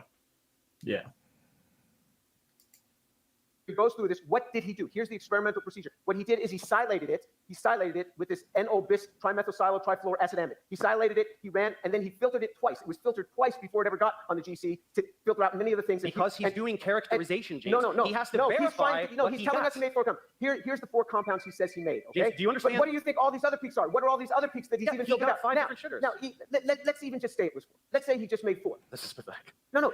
You're covering for the fact that you can't read a 13C NMR spectrum. Here he gives his half-life. He gives the half-life of each of these compounds on his borate glass, on his colmanite. Here's the half-life. You know what half-life means? That in a few hours, half of it is decomposed. What did it decompose into, Steve Benner? I asked Steve Benner this very question. You said it has a half-life. What did it decompose into? And then he never got back to you because he's tired And you know what Steve Benner said to me? You know what Steve Benner said to me? He said nothing. He answered every other question but that. Then, so I wrote to him back in January. I tried to understand from him, how did he get that? Now, let's say he did have just 4 compounds, and he made 200 mers. That would give you 10 to the 120 different RNA molecules. 10 to the 120. Remember, 10 to the 50, 10 to the 90 is the number of elemental particles in the universe. Okay, we're a little in the universe. This guy made 10 to the 120 different molecules. It's totally useless. Totally useless. Have you seen this one by Joyce? We're a little bit over, so we need to go down to the next volley. So, who asks that? Okay. Is that me? All right. Let me get to my start. Okay.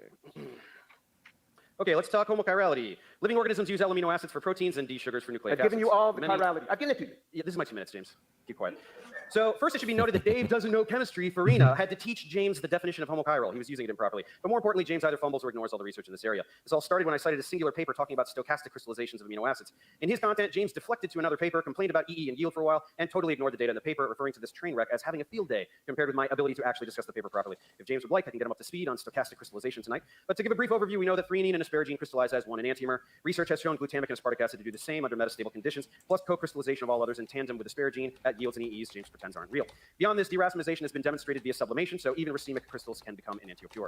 Donna Blackman has done a lot of work in this area, so James decided to quote mine her like crazy in his content, pretending some things she said about parity violation somehow describe homochirality in general. In reality, her review, Spoilt for Choice, from way back in 2007, already summarizes many of the ways homochirality can have come about, which means... Yeah, so sorry guys, I don't understand a lot of this, sort of what they're talking about.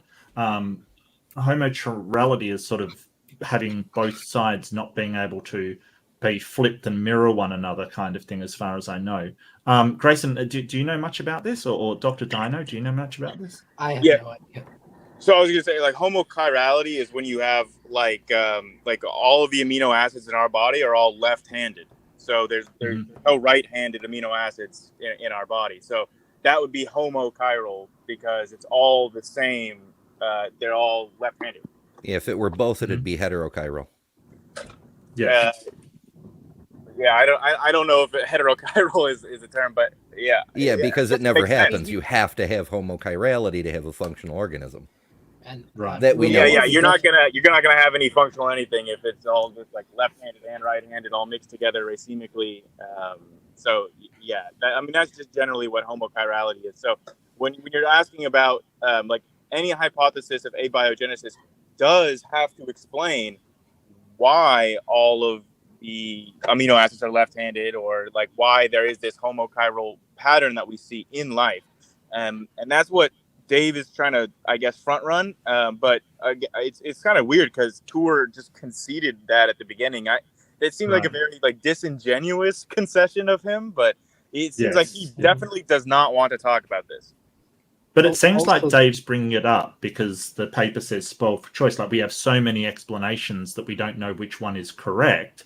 And I guess he's bringing it up because Tour has misquoted them and called them a liar or something in the past. So he's just trying to hammer home again.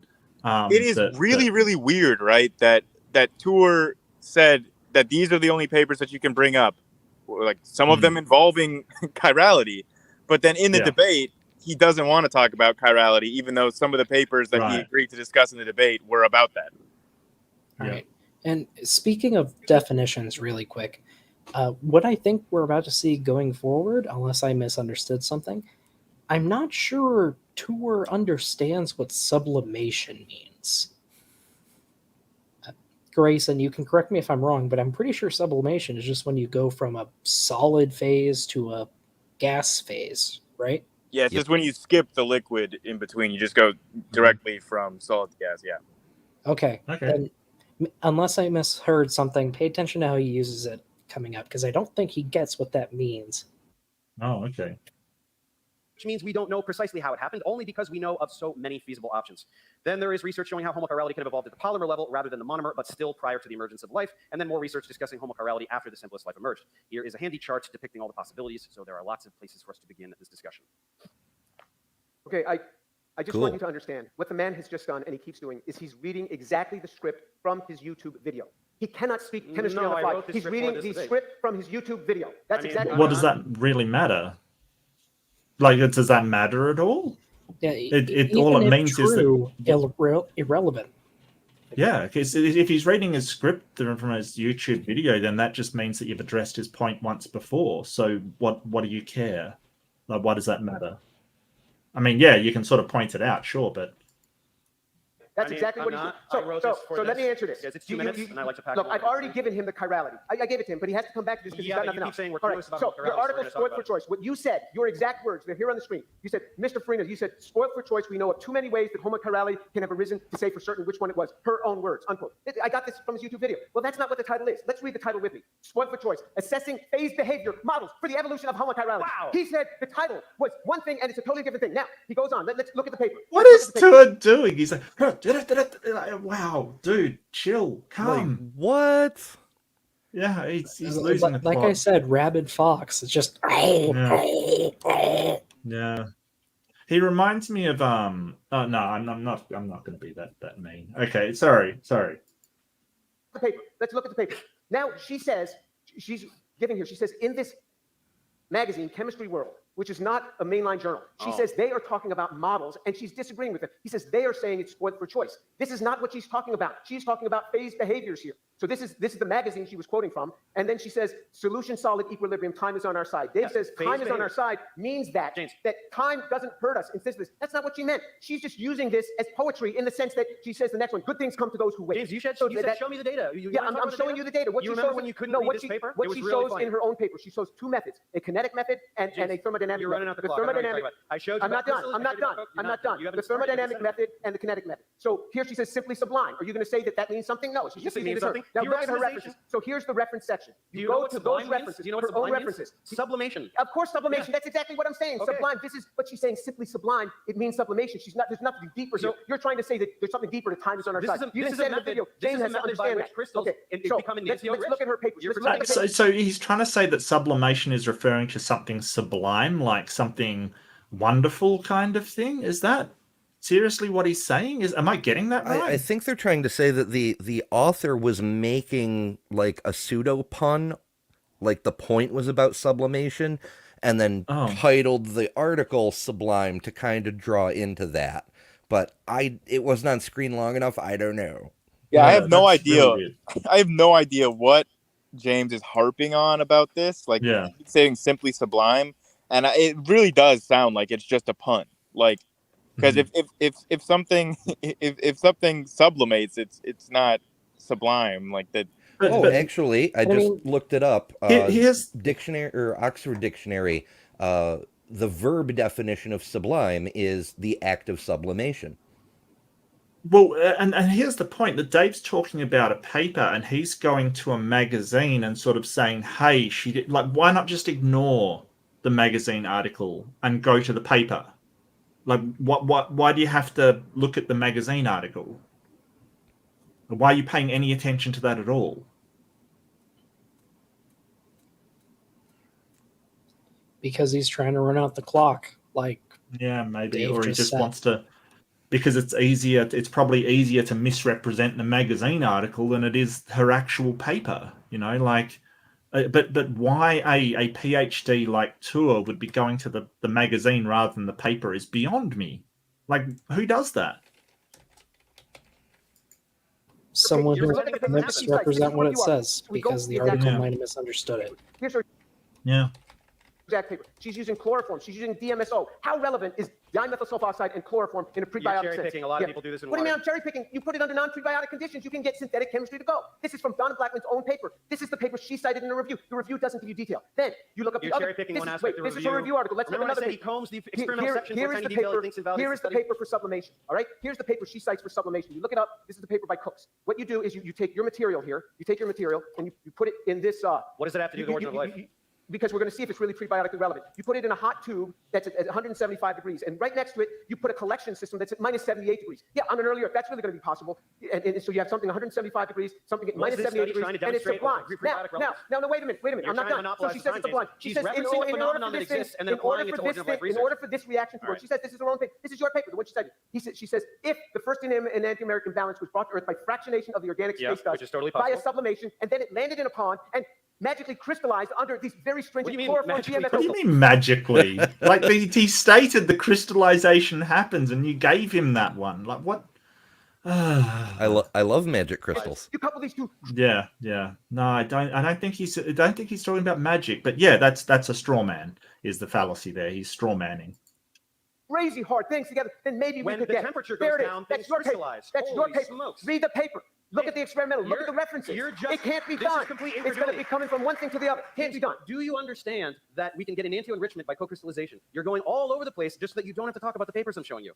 Do you see all 12 of these amino acids are resolving at once? It's stochastic, so it's random every time. You can get very high EEs. I'm not. Remember when you I pretended these conceded EEs it weren't all real? to you, but I'm telling you these are under amazingly stringent conditions. But they aren't. That are very But they hard. aren't. But they aren't. But they are. But they No, are. I but they showed you aren't. the setup. I showed you the setup. No, you. You showed me something that Donna referenced as a proof of concept that she then takes into account for origin of life research. But you have to do that. No. The sublimation. This is chemistry that has been demonstrated. I've given you some even apparatus. the amino acids I cited in that paper. That paper, you got 1% of the pure material. You got 1%. It's a very difficult thing. But anyway, I've conceded You that. have made a 10-hour course You keep coming back to say this. homochirality, we're clueless about it. You just said homochirality. Oh, there's the word. There's the word, homochirality. You used it over and over again in your videos until you talked to Donna Blackman. You used it over and over again. You have many references to homochirality referring to small molecules. You talk about how we're clueless about homochirality all the time. That's why I show this to show you that we're not. All right. Crystallization, Okay. sublimation. It's time- These are time to processes move to by the which next this round. happens. Thank you. You can't hide forever, James. Can't hide forever. Just a quick comment about homochirality and enantiomeric. Yeah. So this is where they just sort of talk over top of one another. Pure. They started as different terms, but chemical technology and chemical nomenclature changes all the time. And it's blending now. People using homochirality. Yeah, so this is the moderator making an excuse for Tour using homochirality wrong in his videos kind of thing. Because he used that word wrong. And so he's sort of saying, oh, terms change all the... No, biology hasn't changed that much. They're using it completely differently. Like... And like, if you're going to use a term somewhat wrong, be it as a pun or some other method, you have to disclose that. Like, if you're going to coin a new term, you need to define it. Yeah, well, sure, you'd hope so, absolutely, yeah. I just think it's hilarious that literally every single time that this moderator has interjected anything, like Dave then immediately corrects the moderator's mistake. Like, every time. Mm-hmm. It is fascinating. I mean, not just because it makes Dave look better, but the fact that Tour isn't correcting the moderator is it's a sus on a couple of levels. Yeah, I think his sort of portrayal of neutrality is as phony as his haircut. You know, like seriously.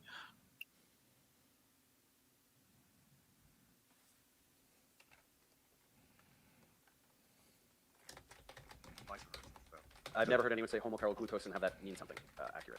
And we used to talk about stereospecific reactions and stereoselective reactions, and those have become blended now. They have very those also mean different things. Firm definitions. Yeah, now the debate's between the moderator and Dave. You know, now it's just the moderator versus like Heraclio. Yeah, unfortunately used interchangeably, and that happens with.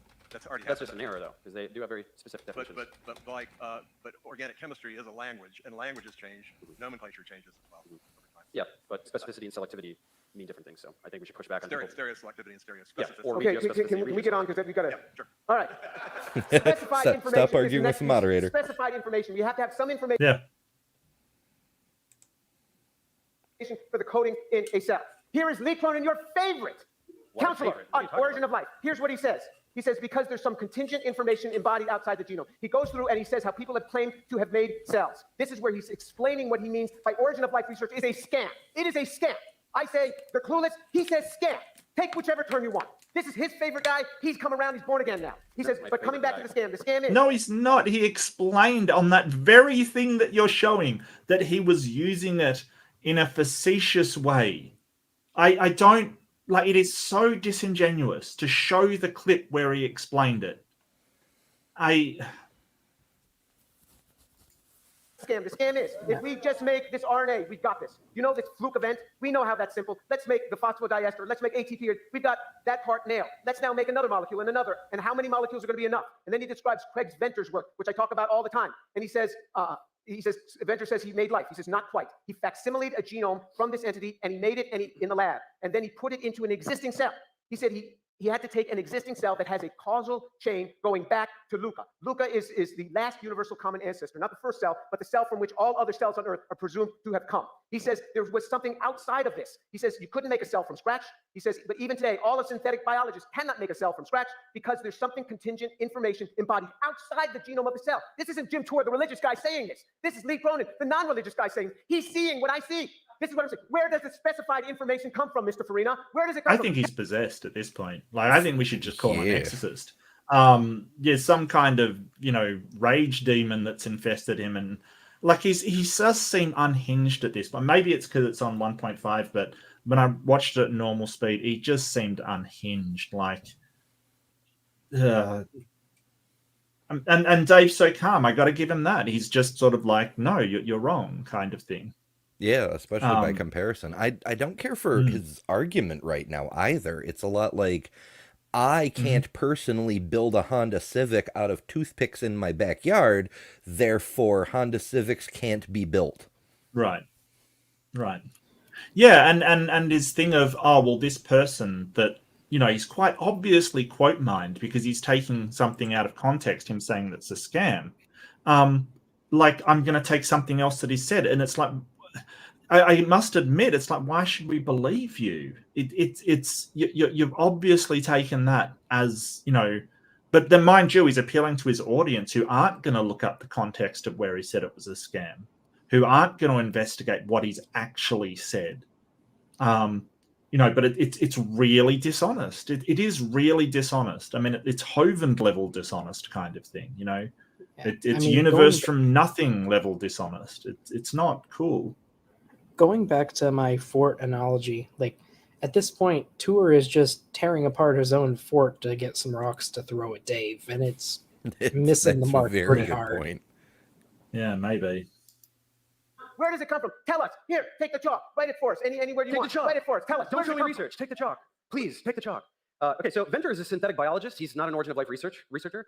So that is not actually terribly relevant. There's some overlap, but that's not how life began. So when you take extant life and strip things away, that is not directly addressing the origin of life. So you're taking a completely different field. Information is in nucleic acids and peptides. No, that is like that. Nucleic acids don't convey information?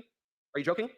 There's no information there to give you the prescription you need. What do you mean, no information? Because what I'm telling you is it has what is called Shannon information. It's information from randomness, which is not specified. You need specified information. This man is seeing it. Even Benner. You want to quote what Benner says about this? I have that quote too. Benner sees the same thing that I'm seeing. He says it's informationless. I find it hilarious that you continue to pretend that origin of life researchers are pretending that origin of life research is invalid. Don't you think that's a really dumb lie to be telling? You're definitely just pretending. You're taking. He's having a lighthearted podcast conversation, and you're pretending that Lee Cronin is going, origin of life research is stupid. All of my work is stupid. Why would you think anyone would believe that? Okay, here he is. He wrote it. Here he puts up his tweet. Origin of life research is a scam. Somebody says, that's the tweet. Like, why are you doing this? It's like if okay, let's take it at face value. Say it is. What's the point? What's the motive? You come back to the same thing as what the flurfs say about NASA. Oh, they're just grabbing as much government funding as they can. Right. Well, how about they could do like actual science with that? If this is all a scam, they could just be working on something else. So what is the point of the deception? Well, it only makes sense from the context of Tour's own bias. It has to be wrong, so his imaginary friend story can be possibly correct. I thought that. Sorry, I ahead, thought that Chris. Dave did a great job pointing out that Craig Venter's research was not origin of life research. Like he was not like he was trying to create life in his lab, yes, but he was not trying to like replicate a prebiotic condition. He was not trying to elucidate how life originally formed.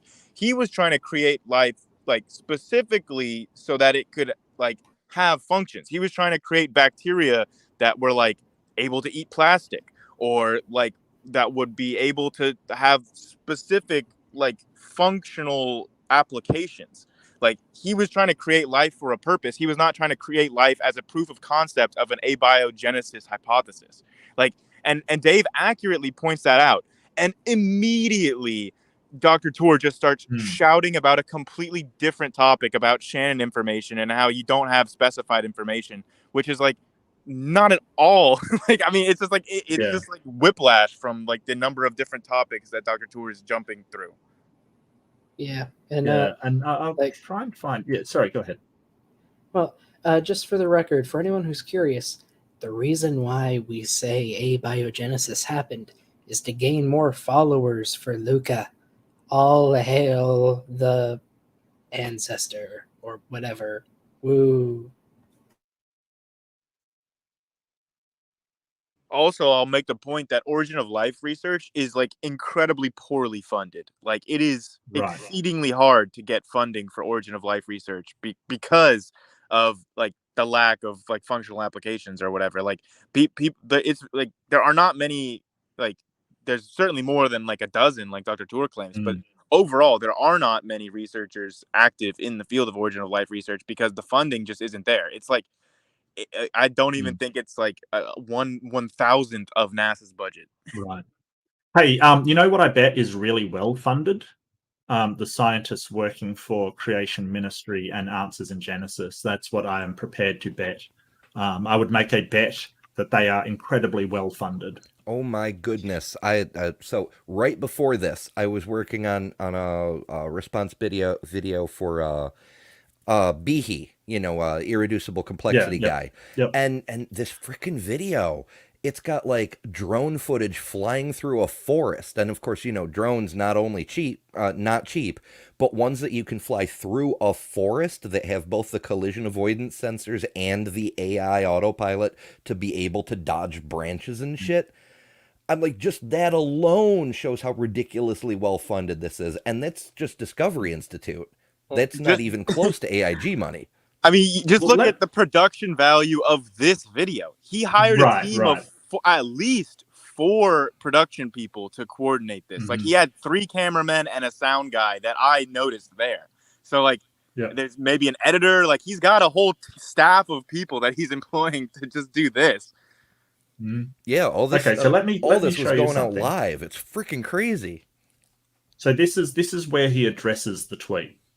Why is the origin of life research a scam? Aren't you kind of doing origin of life research?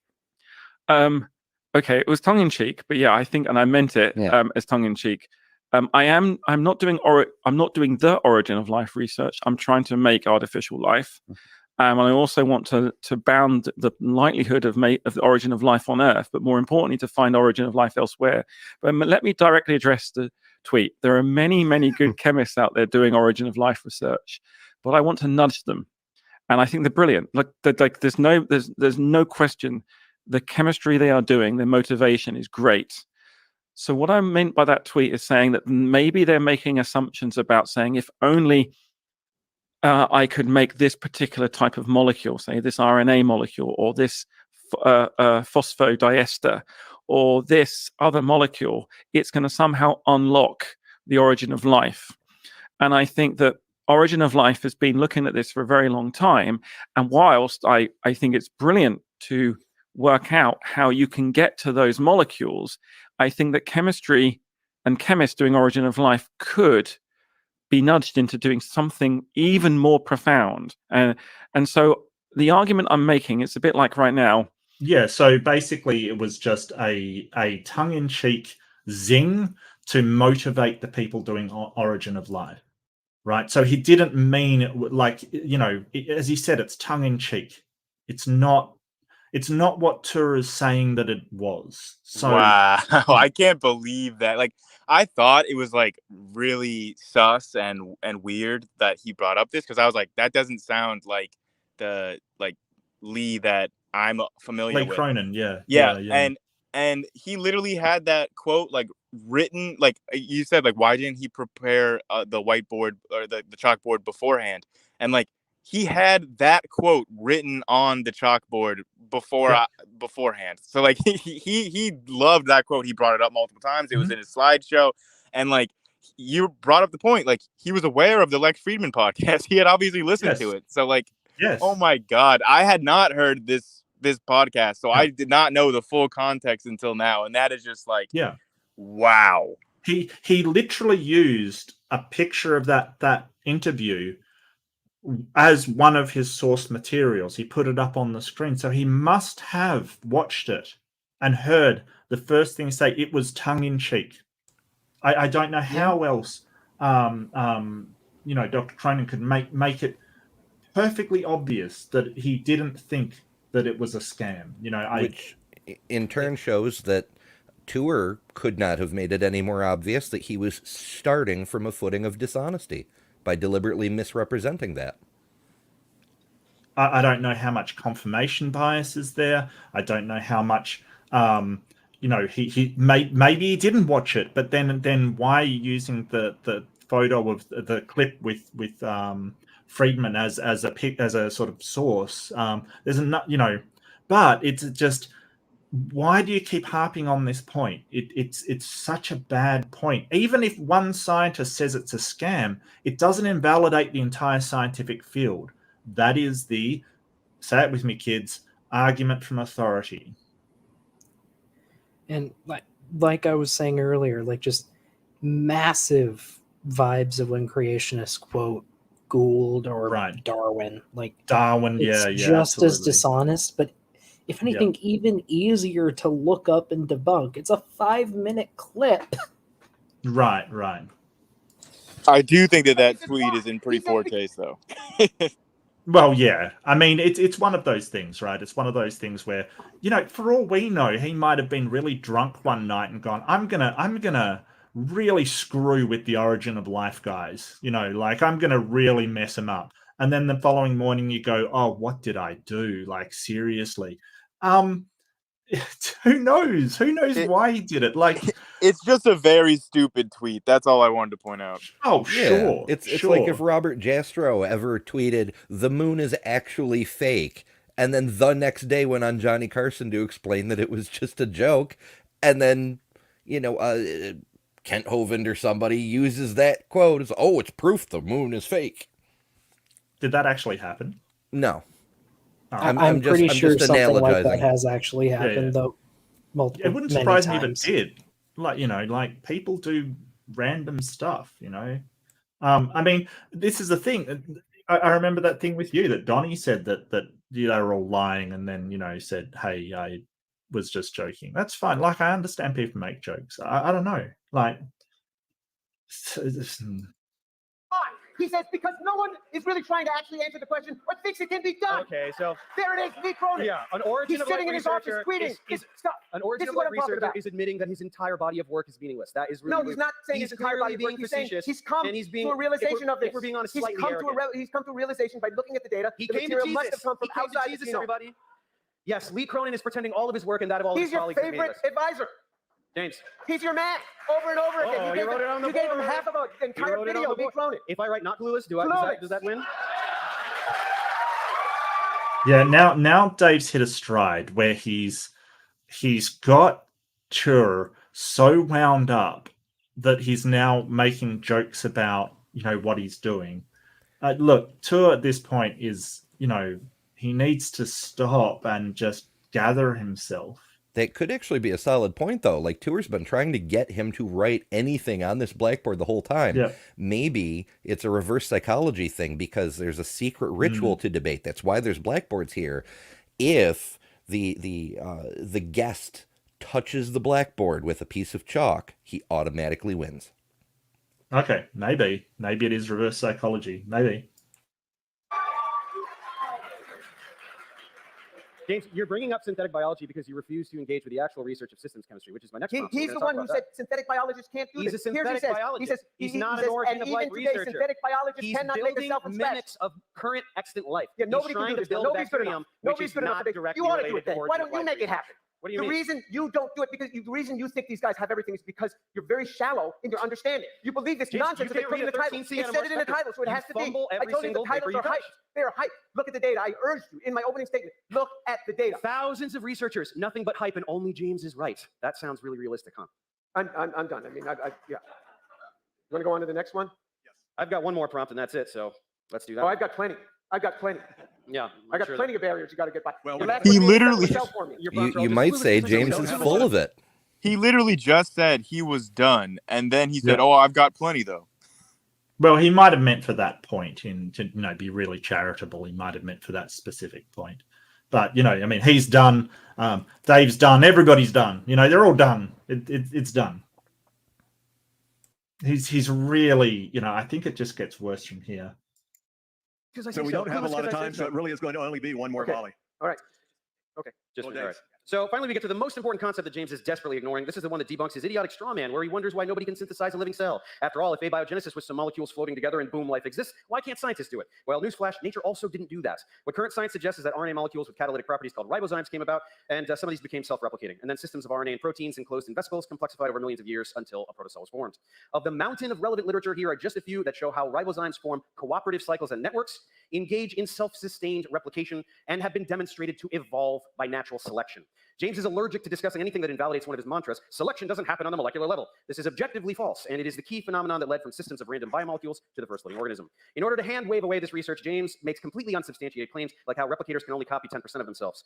Nope, fully self-replicating ribozymes were shown as early as 2002, in some cases exhibiting Darwinian evolution, with many other examples by various mechanisms since then. And as early as 2013, ribozymes catalyzed synthesis of RNA longer than itself. Every time James whines about aspects of modern eukaryotic cells that are a product of 4 billion years of evolution. I love that he's got him getting like that's got a sting, right? Yeah, that's a good one. Just this picture. Fuck it. I'm gonna say it. He reminds me of that guy that opens the Ark in Raiders of the Lost Ark, and No, the Holy Grail, where he drinks from the Grail in. You have chosen poorly. Yeah, you have chosen poorly. Sorry, if I may, just keeping going with my rabid fox analogy, I kind of feel like Dave just took him out back and shot him. Damn. Yeah, I'm loving this ribozyme thing, because I mean, in fairness, it's like going to a musical and there's one song and then that song comes on and you're like, okay, now I'm into it. I've read a couple of those papers and I'm like, shit, I understand. Yeah, hooray. Yeah. Years of evolution, like CISS, interactomes, or anything having to do with DNA whatsoever. He's just desperately avoiding this mountain of science. He's never read any of this literature. He can't even define the word autocatalysis, despite me having taught it to him. And why? Because self-replicating molecules that evolve by natural selection, that sounds just a little too relevant to the origin of life, now doesn't it? Yeah, tremendous reading skills. I'm telling you, he's reading from his videos. You don't have to watch his videos. He just read it. The man cannot speak. Why is the audience participating in this debate? I don't understand. I don't understand. And also, James bitching about him reading off paper when he's been reading off his computer screen this entire time. Sure. And yet again, just irrelevant. So what? Yeah. So what? You've been writing on the board this entire time. It doesn't make, what? Man cannot speak. I guess the research isn't real because I wrote writing this text for him and he comes in here. I guess the research isn't real because Dave wrote. So let me answer your question. In your latest video, you said, because I said, well, why don't you just take a dead cell and bring it back to life? Because at least everything is kind of there. And he says, and he says, but it actually has been done. He actually says the words, it has been done. James, why are you jumping to a completely different topic? We're talking about but because we're talking about cells. We're talking about this is a completely different. So this is a huge dodge. This is a dodge of epic proportions. Yeah, it's like asking why, if you don't know how to build a skyscraper, why can't you take a demolished skyscraper where all the parts are there and just make it be a skyscraper again? Just to be clear, though, they actually did do this in August of 2022. They took dead pig cells and brought them back to life. So yeah, I heard something about that. They were trying to figure out a way to resuscitate It was for people who not people yet, but the idea is for people who are in long-term comas or need a really lengthy operation or something like that. They can extend the time until final death of really sensitive tissues by letting them expire and then re-resuscitating them, Frankensteining them, whatever. Right. At least that's the plan eventually. They're on pig cells now, but it does sound really cool. But I do agree with your point, though, that it has nothing to do with the topic and is not a criteria for understanding the clues of abiogenesis. It's sort of, but Dave set it up well, and this is what I meant by he started out. I sort of disagreed with his method, but this part he's hit a stride. He's sort of saying, this is what James will do, that he'll avoid the topic and avoid talking about it. So he set that up, and then Tour is playing right into it because he's trying desperately to avoid it. So it's really a blunder by Tour to sort of let him set up what he's going to do in sort of as the question gets asked, and then do exactly that. It's terrible. He's kiting him. Yeah. This man stood there and said the prompt was systems chemistry, and he's talking about something completely unrelated. Do you wonder why? Because he cannot address this research. Because he's talking about something totally different. He is a gish galloper, like Kent Hovind. Hey, look over here. We don't want to talk about That's not gish gallop, Dave. I'm sorry, mate. Maybe stick to the biology and not the sort of category error. But the point is correct. Yeah, no. It's not a category error. It's a red herring, is what it is. Yeah, or a dodge, you could say. Okay, guys, stop gish galloping. No, you have to take that and apply it. You want to apply that, you have to bring. You said that they took dead cells because the pig was dead, and so the cells must have been dead too. Let me tell you what we do in our laboratory. We will take a rodent that is dead, take its leg, and keep the cells alive for a week. It was never dead. You said after an hour it came back alive. It was never dead, Dave. Totally misinterpreted. And where are the moderators? Where are the moderators going, hey, the question that was asked was this question. Can we stick to the subject? But of course, when your best friend is doing the moderation and he understands that you don't want to talk about this, of course he's not going to say, hey, can we stick to what is being discussed, and that's origin of life kind of thing. Come on, this is the most biased moderation I've ever seen. Well, actually, I wouldn't even say it's biased. It's just bad. It's just non-existent. It's not like he's jumping in to sort of shut down Dave when he's sort of yelling as well. Oh shit, there's a quote I can't quite think of that it's well, anyway, I'll paraphrase. It's something along the lines if it comes up, tell me. Yeah, it's like you it's very hard to tell the difference between favoritism and incompetence. Yeah, that's fair. You misinterpreted that article, like all your articles. But back to what I was talking about. Do you agree that this research shows replicators that evolve by natural selection? Because it does. No. Do you? No. Oh, okay. So Gerald Joyce is a fraud. You're calling Gerald Joyce a fraud right now? You should be careful right now. He doesn't copy DNA. How much of the DNA did he copy? You read the paper I read. Fully self-replicating. No, he did not fully self-replicate. There's not more than 10. Show me. You got the paper there. No, show it. No. RNA enzyme. These are completely fully self-replicating. Without an enzyme, it has never been shown without an enzyme. Do you know what self-replicating means? Without an enzyme, it has never replicated more than 10% of itself. An autocatalyst is a catalyst that makes itself. Mr. Farina, you have the paper. Show us in the paper. What do you mean, show you the paper? This is the paper. Show me how much. Did he say that how much of it was self-replicating? Fully self-replicating. Not fully self-replicating. No. It is not. Nobody has ever copied more than 10% without an enzyme. I don't believe that. No. So it's basically like nah. Is his answer. It's not even a good nuh-uh. If it's an autocatalyst, RNA can create enzymes. If it has to make its own enzyme, that's part of the process. That doesn't invalidate the process. So you don't need an enzyme beforehand because it's an autocatalyst.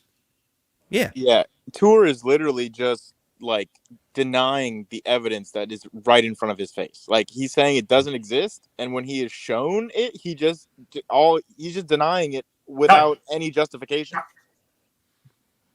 Yeah, that's not an answer. He hasn't said, "Hey, this is what the paper says." But don't forget, he said he studied all of these papers, so he should be able to, as a PhD chemist, go in and say, "Hey, no, this is why it's wrong. This is why they haven't discovered that." No is not a refutation at all. I don't believe that is not a refutation. What we have here, kiddos, is the argument from incredulity on full display. Yeah, it also really just feels like, you know that one movie clip that just has Hitler screaming 99999? Yeah, that's true. That's true. Reminded of it a little bit. Yeah. They don't believe that. But No. it is. Yeah. So let's see. We've got a lot of these. Where are they? Okay. Well, I already showed them. Yeah. Self-sustained replication of an RNA enzyme. Cross-replicating RNA enzymes complete undergo self-sustained. How much was replicated? Huh? How much was replicated? Well, he won't let him finish. Like, he starts to read out from the paper and he's just like, no. I'm not going to let you finish.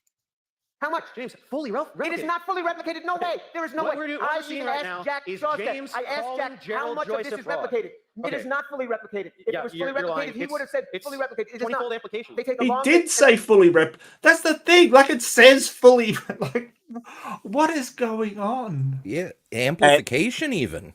Yeah, he just pointed out it's 20-fold amplification. So, like, you start out with one of the RNA molecules, and then you get 20 of them at the end. Mm-hmm.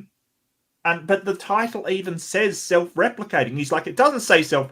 It says it in the title. Next, he's going to say the paper's in Spanish. Maybe. Like, if we're just going to make shit up that we can clearly see is not the case, why this not? was really the mask off moment with Tor, I think, because this whole time he's just trying to put on these airs that actually, when a real expert reads these papers like myself, you'll see that there are all of these holes that a layperson wouldn't see in the research. And I can notice all of these flaws because I am a professional chemist. And that's the air that he likes to put on in his entire channel. Like, people like look at him like it's saying like, well, I don't understand this research, but Dr. Tor does. And he knows all the flaws and the holes in the research because he's an expert. And then finally, we get to the point where it's fully mask off. Dr. Tor literally doesn't know what he's talking about. I don't think he's read these papers that Dave is bringing up. No, I don't think so. And he's denying them without any knowledge. Like, we finally see, like, it's all like the tail wagging the dog. Like, he denies first, and then he seeks justification to try to, like, figure out why he's denying it. Yeah. Weird how, religious people tend to start with the conclusion and then try to find a way to get to it. It's very peculiar. Well, I mean, that's what science is designed to try and eliminate, right? Your confirmation bias, your biases in general. That's the whole point. Because it's other experts have looked at these papers and gone, yes, that has merit, that is correct, kind of thing. It's why we don't sort of just trust our own opinion of papers. That's why the peer review process is there. We don't just trust this one scientist, because it's not just this one scientist that has looked at it. It's been an entire suite of scientists all working in the same field. That's the process. They take a long bit and they duplicate this much of it. How will it retain catalytic activity? Even if they could duplicate the whole thing. James is basically denying a body of work and pretending that no one will notice, and pretending that you will just believe him. Where did it come from? You couldn't make it. And you can't assemble a cell, and you can't bring one back to life. Something else, right? He's writing it again. He's writing it again. He's that's your fifth clueless, Dave. Like, what are you going to do now? that decides it. I guess if he assembled the clueless Exodia. Yep, he's assimilated all of those cluelesses into one uber clueless. You're done, Dave. You're done. What are you going to do? The end boss has arrived. It's over.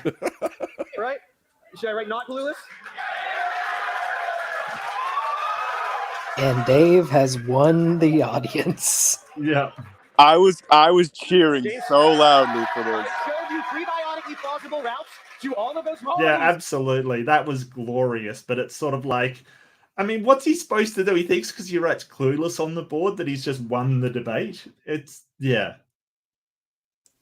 What the hell? Well, I mean, according to the audience, it really did seem like they were eating it up every single time he wrote clueless. They were like, yeah, you show him, Dr. Yeah, considering he started with insulting the audience definitely came around to Dave's side here. history. All you can do is write one word. You showed us. All you can do is look. I've said it before. Creationists are immune to irony. Like it just doesn't. Mhm. It does not. Like all you can do is write one word. Also, he forgot how to count.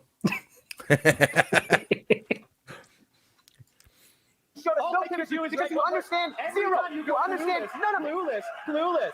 Gentlemen, You cannot address the research because you don't want it to be true, and we all know I'm why. glad you have mind reading. In addition to all your talents, you can mind read now. I guess Gerald Joyce is a fraud, huh? He didn't do it. Gentlemen, this part of the debate has come to an end.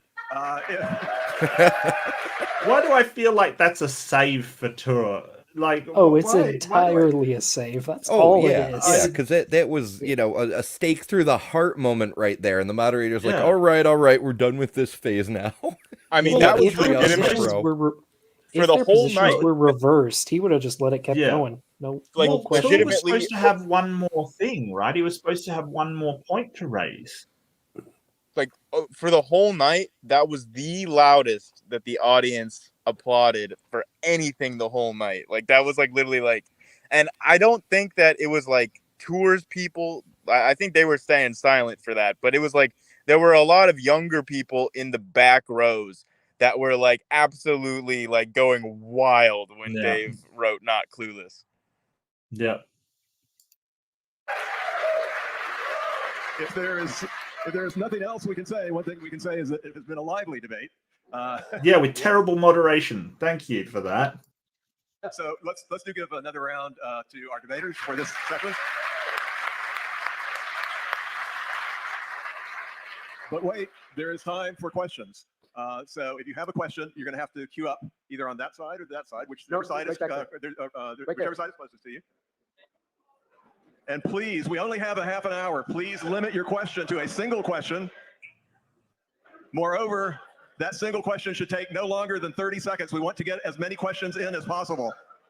Do you think the moderator's religious? I think he should just dump the wig and just embrace the baldness. Like just embrace it, my man. Yeah, Patrick Stewart made bald hot. Oh yeah, no, that was me. That was me, Amber. Mark, just embrace it. Yeah. As an Australian, maybe you don't know this, but does anyone know John Bolton? Because I get serious Bolton vibes from this moderator. Like if his hair was white, then he would look exactly like John Bolton. John Bolton, wasn't he like a political guy? Yeah. He's like an American, like right wing, like national security advisor kind of figure. Yeah, I had to look him up, but you're spot on. Yeah. If you Google John Bolton, everyone will see it. Maybe it is John Bolton in a witness security thing. If you Google human walrus, I'm pretty sure you'll actually also find one. I remember that guy. Yeah, I remember that dude. What happened? You broke it. I did break it. I'm sorry. Oh, so this guy? Yeah.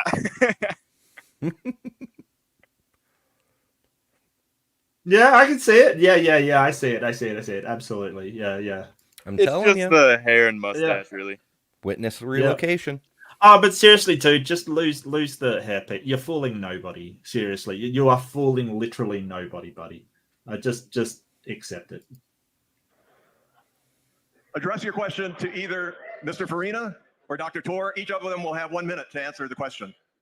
If it's addressed to looks like that crowd spotted Aaron up there. They're all pointing and taking photos and stuff. Awesome.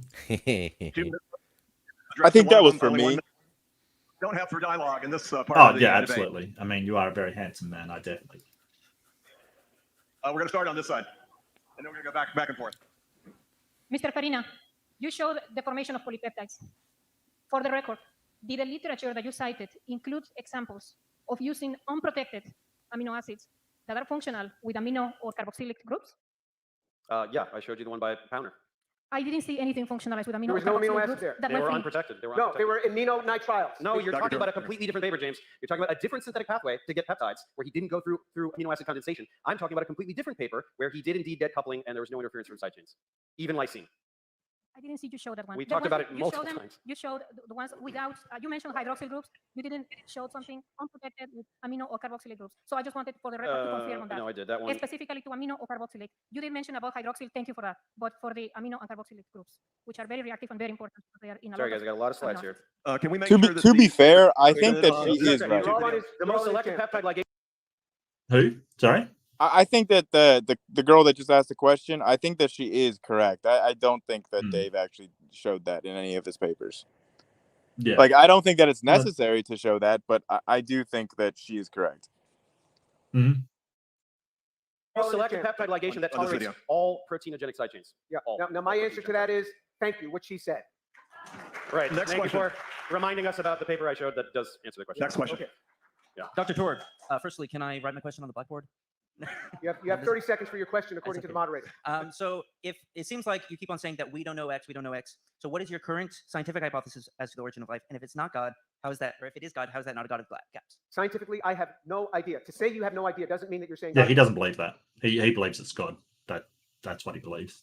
That's why he had to have the little qualifier there. Scientifically, I have no idea. Yes. Gaps. Imagine a man in the year 1700. You ask him, are we going to have space flight? How on earth could he even know that? There was no flight at all, let alone space flight. Are we going to be able to land a man on the moon? He can't say.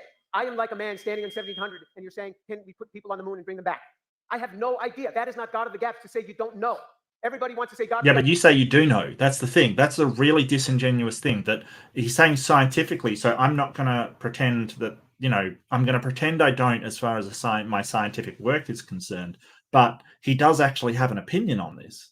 So this analogy is not, it's not an analogy because that guy in the 1900s or whatever he's talking about does have an opinion on it. And that man was Albert Einstein. They're very close. And this is why these guys say that they're going to get it in 2 years, in 3 years, in 5 years. And it keeps not happening. And these guys are getting old and they're retiring. Benner keeps talking about his retirement. They're all going to die of old age before this thing is found. Their students are going to die of old age before we find this because we're very far away. Because each year the cellular target gets further away because we learn more about the complexity of even the simplest of cells. I don't know. So my very, very brief response would be James doesn't know how life began. So there is a gap in his knowledge, but he believes that God created life because of religious scripture. So that's the God of the gaps. You can cry about it all you want. That's what you believe. Sorry. Yeah. Please make sure that when you address your question, to say whether you're addressing it to either Mr. Farina, Dr. Tor, or both. My question is for both Dr. Tor and Mr. Farina. It's simply put, what is one thing that they admire about each other's scientific career? Damn. Okay, let me start. Look, prepare for the love here. There's just so much love between these two that you'll just be blown away. You'll just feel it just deep in your bones. Oh, I just want to point out that at one point during the debate, when both of them were shouting at each other and there was like a brief moment of pause between them, somebody, a woman in the audience literally shouted, "Now kiss." Okay, that's terrible for the event. I mean, like you can't. What do you like? I mean, I appreciate the humor, but what? Someone's trying to ship these two? Is that what we're talking about? Times that I have called him stupid. I have never called him stupid because I don't think he's stupid. I have said he's clueless on this topic. I have said he cannot read the scientific literature. That doesn't mean stupid. This man has become a musician, and then he went out and in 2015 he started an educational site, which is huge. Stupid people can't do that. I admire him. This is an educational site, and I have never called him stupid because he's not stupid. He's not stupid. So I admire him for his educational site. And from what I understand, I'm not a musician. From what I understand, what people said, he's an excellent musician. I admire him for that as well. His wife is here. He's a father. He has 2 children. I admire that a man can have a wife and 2 children and stay married and do these things these days. That is wonderful. That is wonderful. I admire that. I admire the tenacity with which you stick to a script of lies. It's actually quite impressive. I never said Dave was stupid. I just said his content is a manure dump. I just said everything he says is wrong. I said he's clueless. I said he doesn't know chemistry. Although, again, who's used my content to pass his class? Anybody here? That was so good. Who's used just my content to pass his class? Yeah. And Dave's obviously like there was nothing charitable about this guy, and yeah.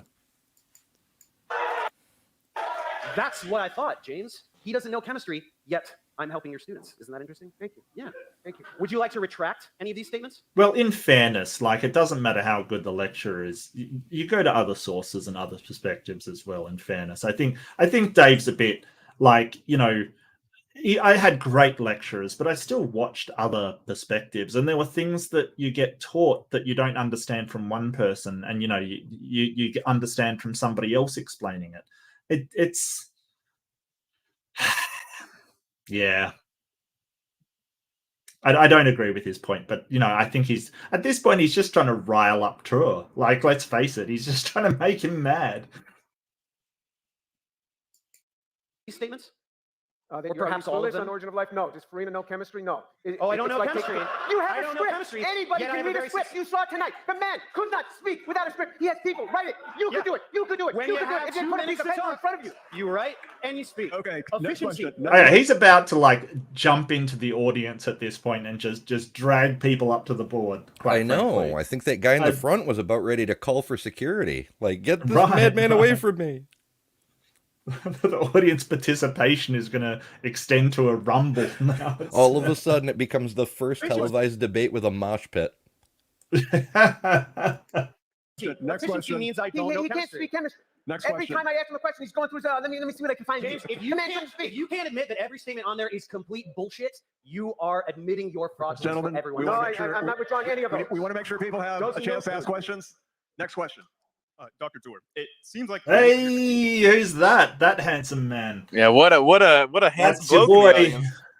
Yeah, what a guy. Very sharply dressed, well spoken. Yeah, man. Yeah, absolutely. Hold on, I gotta hear your question. Did I just stuff it up? Where are you? What have you done? I don't know. There he is. Let me see what I can find. James, here. if you can't admit that every statement on there is complete bullshit, you are admitting your fraudulence Gentlemen, for everyone. we No, want to make sure, I'm not withdrawing any of them. we want to make sure people have Those a who chance know- to ask questions. Next question.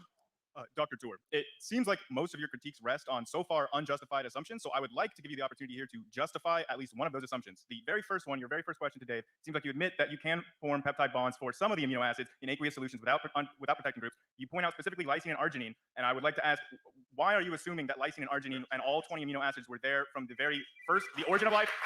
Yeah, could you just justify that assumption for us? Why couldn't you have life from like just some of the amino acids that later Spend on? 30 seconds. Okay. So Brilliant question. Absolutely. So this is what Grayson was explaining to us earlier. Like, why is it these specific ones we need? And Grayson, you were saying because they're the ones that weren't in the papers he demanded, basically. Yep, pretty much. So my contest on the amino acid claims was he kept saying amino acids are simple to make in water. That's what he said in his series. But then, when challenged on that, he came out later and he said, when activated, when you activate them, they go from being zwitterionic to being non-zwitterionic. This is what I was getting at. So somebody coached him on this. Tour must be right when on activation. Now, to your next question. Could there have been life with half of the amino acids? We have no idea. Even with half, even if I gave you half of the amino acids, now what? Now what?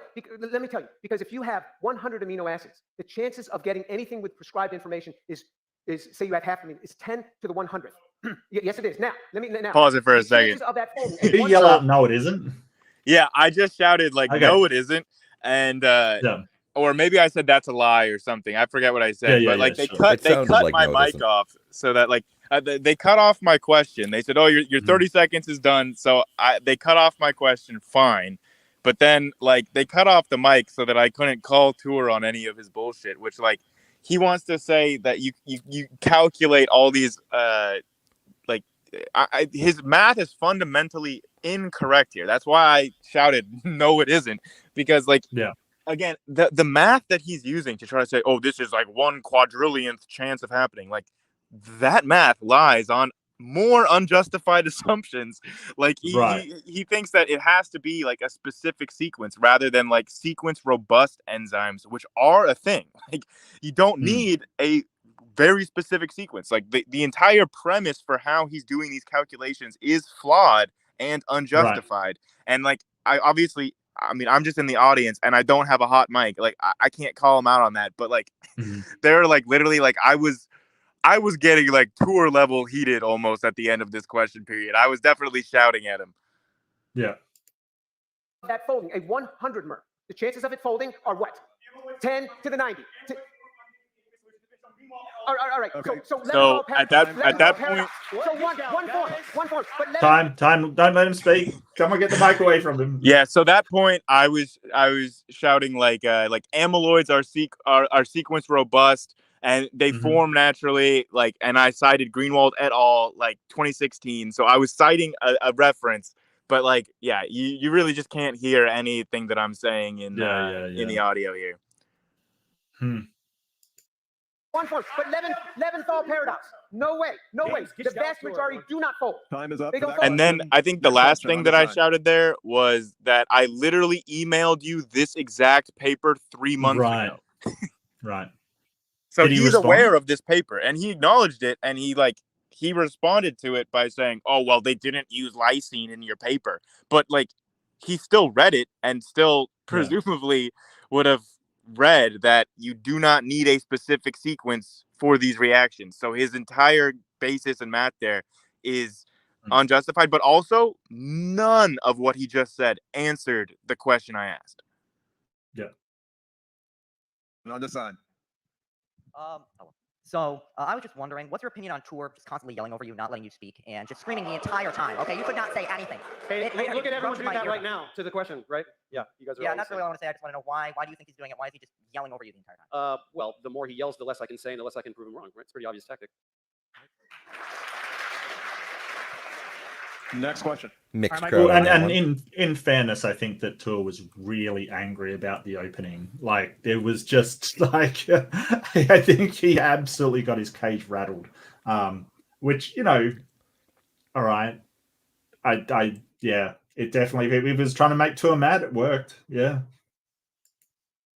All right, my question is for Tor. So I was just wondering, when it comes to self-replicating ribosomes, which we talked about in step number 5, and there was a concept of if it was 100% or 10% or 20%. And so my question for you is, how could we set up an experiment to tell how much of a ribosome actually self-replicates, and so we can measure if it's 10 or 100, for example? It's all been measured. These experiments have all been done. They will say they will make 7%. It's always less than 10. That's not to say it will always be less than 10. I presume that we will come to a time when somebody replicates a ribozyme. So what? Now, how did you get this ribozyme? The first ribozyme, you have this 2-5 problem. You can't make the ribozyme. You can't do a duplication until you make one. And so here we have it. We can't make the first one. I'm just asking you for the first one. So, quick response. Not done. Clueless. The first fully self-replicating ribozyme was done in 2002 by Gerald Joyce. This is not new chemistry. It's not true. Yeah, Next question. Next question. This side. Let me know, I wrote my question out ahead of time so I could be intentional with my words and not waste everybody's time rambling. Dr. Tor, you spoke of making the charitable choice to treat your and then he wastes his time rambling. Start over again. I missed it. Yeah, like, is that a dig at somebody like previously who asked a question and was rambling, or like I don't know. That seems very passive aggressive to me. I think he was buffering against Tour, saying, "Oh, look, another person who has to read off of a script or something." Maybe. I don't know. I mean, he might have just felt awkward, or there could be a million reasons. I have no idea. I don't think it's a dig at anybody. I really don't. Start over again. I missed it. Say it more slowly. Dr. Tor, you spoke of making the charitable choice to treat your interlocutor as you would any grad student. Considering the nature of your disagreement and the form of it, in the broader context of the relationship between students and advisors at academic institutions, what is the nature of this graduate student advisor relationship? And does this mean that you treat all of your graduate student mentees in the same manner as Mr. Farina? Yeah. If you were treating your grad students like this, there would probably be some issues with, they would probably go to student services and sort of report you for abuse kind of thing. I mean, honestly, if I was some sort of admin person or like faculty at Rice, like this, I would think that this would reflect very poorly on Rice University. Like this man here, like shouting and flailing about, is the representative of your university. Like that cannot look good. Yeah, the lack of professionalism is evident. And I mean, the thing is that Dave doesn't care if there's a lack of professionalism from that side. He's just a YouTuber. I mean, what does he care? But Dr. Tour is a doctor at a university that's supposed to be a professional. And Dave's the one that's looking like he's calm and collected and a professional. and you know, this guy's flailing around and stuff. I mean, yeah, Dave's swearing and stuff, which isn't professional either, which, you know, if he was at a university, they'd probably have issues with him then, but he's not. Okay. Boom. I like that one. I often confront my graduate students. Often. If you don't like the way I teach, you don't have to work in my group. But I train them very, very well. If they're going to speak nonsense, I will challenge them every time. If they're going to speak nonsense, I challenge them every time. This is education. If it bothers you to be educated, then that's you and your generation. But I'm telling you, this is the way. Well, you and your generation. What do you mean, okay, you boomer? people? Yeah, okay, boomer. Sure. What the hell are you talking about? You and your generation. Yeah, no, we just want to have respect for one another. I don't know why you can't understand that. Because you expect everyone to respect you, but you don't respect others, which is, you know. And I just want to point out, because you can't see it in the video here, but the amazing thing here is that, like, the reason why Dave looks so smug right now is because he switched to the PowerPoint. So, like, above his head, like, the PowerPoint is displaying all of the shitty things that Tour has called Dave in all of his videos. So, like, he's just showing all of the insults, and he's like, Is this how you talk to your graduate students? Like, But, you know, it may very well be, and that's kind of disturbing. Yeah. I'm telling you, this is the way we educate. We challenge people, and we challenge them to do well, and we will maintain those standards. And in my laboratory, in my group meetings, we will maintain those standards. Would you say any of these things to your graduate There will students? be order. Next question. Will you say anything to these things to your grad students? Next question. Next question. Let's move on. Next question. Thank you both for tonight. My question is for Professor Dave.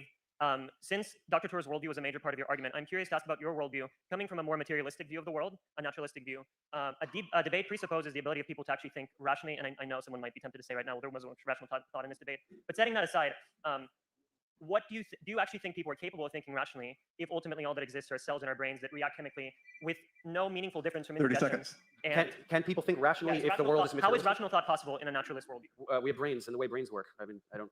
This is just pre-sup stuff. Like, rationality is a product of God. How do you know? This is ridiculous. Like, dude, what are you doing right now? What's your question about? Pretend that rationality presupposes divinity or something? Is that what you're doing? Correct, yes. So no, I reject that. We exist. We have rational thought. We can observe these things. There's no evidence that a God exists, so we can try to explain it physically. Run the Darth Dawkins script, young one. Run the DD. Yeah. How do you account for earlier? Fundamental and someone in the chat was asking, like, how can you expect ordered life to appear from the chaos around it? Life is chaos. Life is chaos masking itself as ordered. How can you expect an ordered snowflake to emerge from chaotic water? Yeah, just simple physical laws. Yeah, like the shit happens all the time. Like you can reverse local entropy. As far as we can tell, our brains work the way it work. Sorry, I am tired. I passed out for a few minutes there. Our brains work the way they work because they work the way they work. If they work differently, then they would work differently. Oh, I know it's been a long video. I'll start it up again. And... Huh? Yeah, and it's not. So, I mean, I just don't know what to say. We have no evidence that God exists, yet we can use reason. Okay, we've been we're elucidating. going to have to go to the next question. Okay. We're out of time. Next question. Sorry, I'm kind of. I came from Georgia just to watch this debate. Wow. My biggest thing is, do you believe in free will? That's a good question. I actually don't know. I think I do. I don't have a very strong. So when you say you don't know, does that mean there's a God of the gaps there? No, it just means I don't know. But thanks for jumping in there, James. Of UC Santa Barbara. He's a synthetic organic chemist, just like you, James. He's devised some interesting methods of using to forming peptide bonds in water at room temperature. In response to this, Bruce himself, in an email to Dr. Tour, said, the video, and he's referring to the video you played of him, makes it very clear that he was referring to something done in a hydrophobic, which that means repellent to water, a hydrophobic pocket. We're over 30 seconds. And essentially, my question to you is, do you admit that it actually did not occur in water, but actually outside of water? Yeah, and I also in that video said that his methodology is not prebiotically relevant. I was just getting a chemist to dunk on James. It's really funny. Why did he feel the need to take that little aside to say hydrophobic means it's resistant to what? Like, what are you doing? You're already reading a fucking textbook page. Yeah, I think he's also just sort of believing that this guy there doesn't know anything about chemistry kind of thing.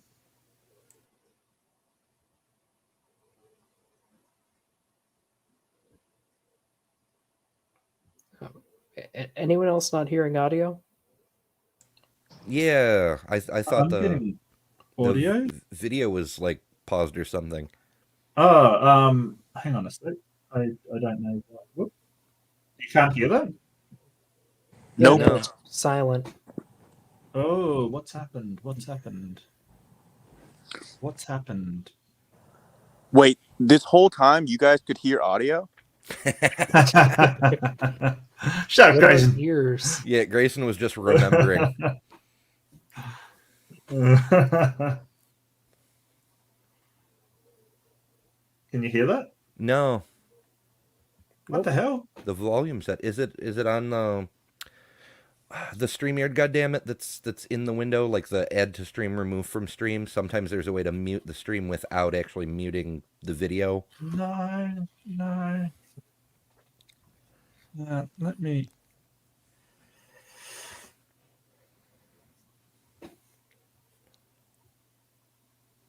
I can.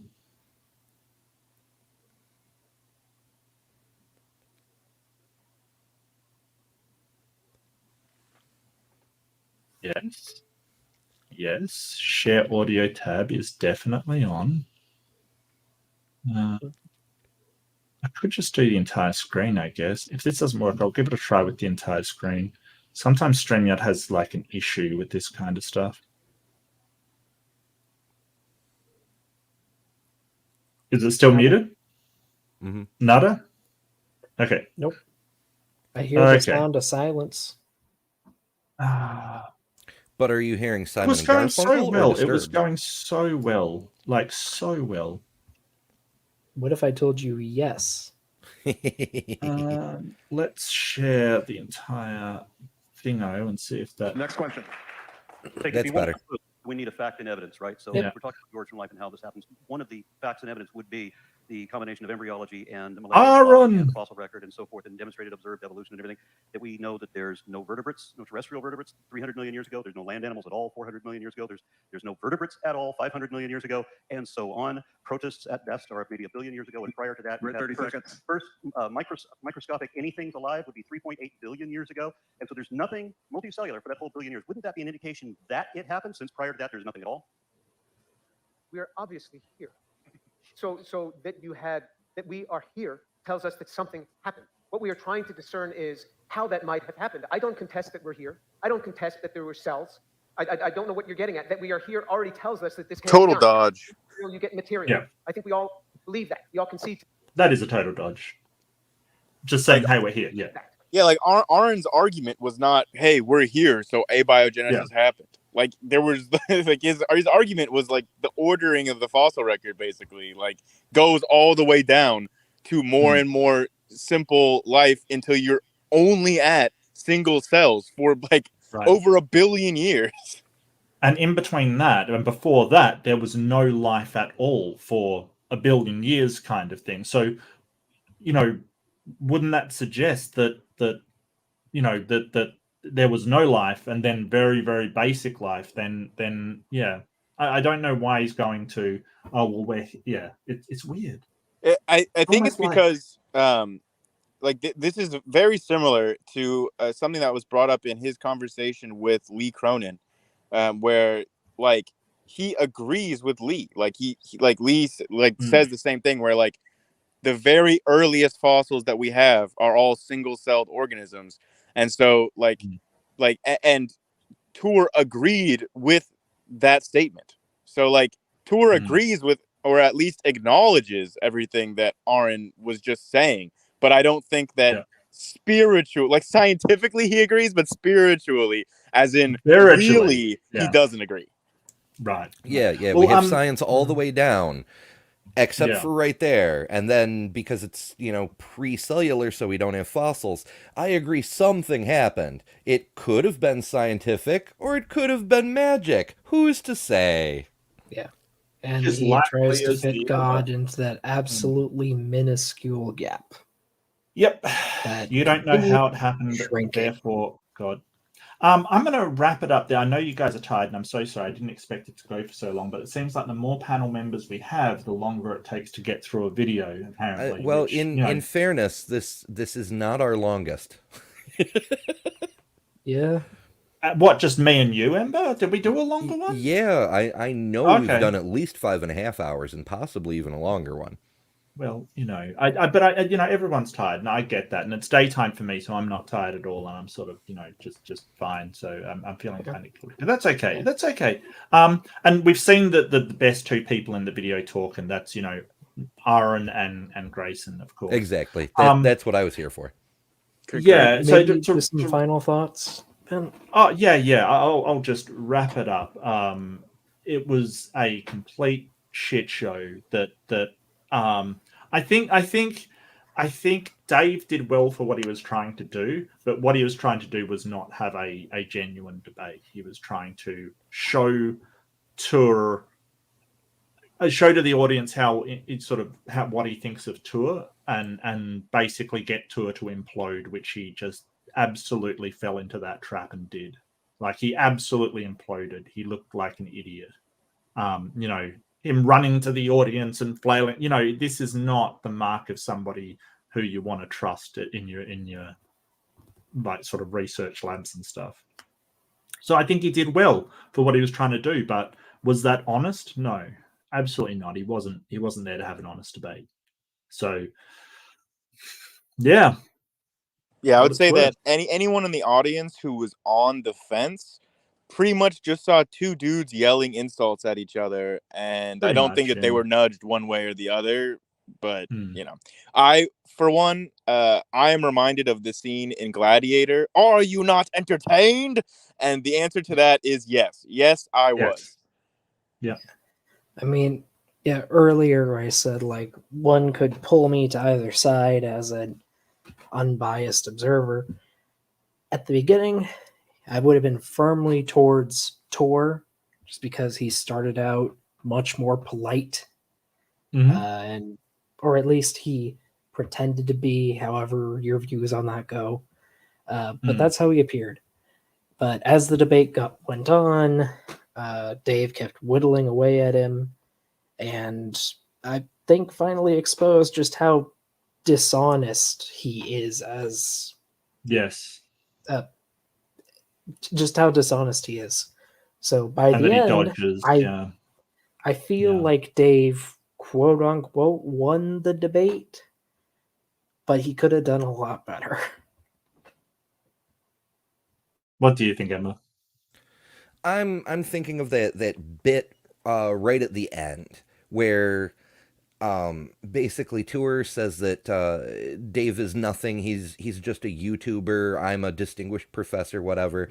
And then Dave retorts that Tour can't get his ideas about Origin of Life published because they're not science, which is why he has to go to YouTube to lie to people. And then Tour flips out and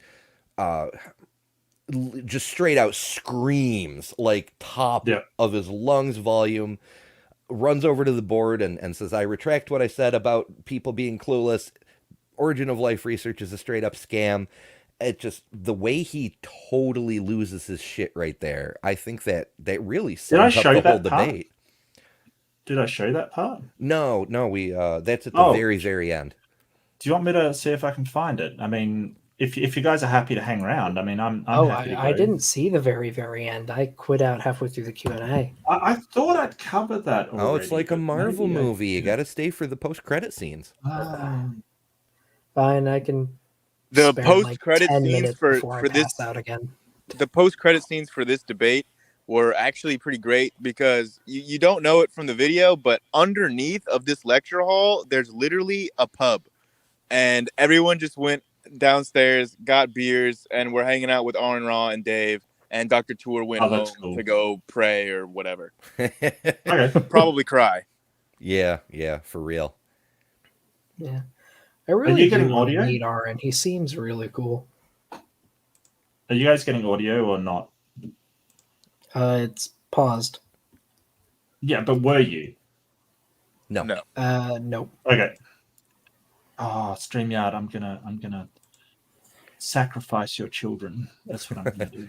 Do the murder. I'll take this opportunity to plug a recent video I did on abiogenesis, specifically my favorite abiogenesis hypothesis, the amyloid world hypothesis. I am not an RNA world fanboy.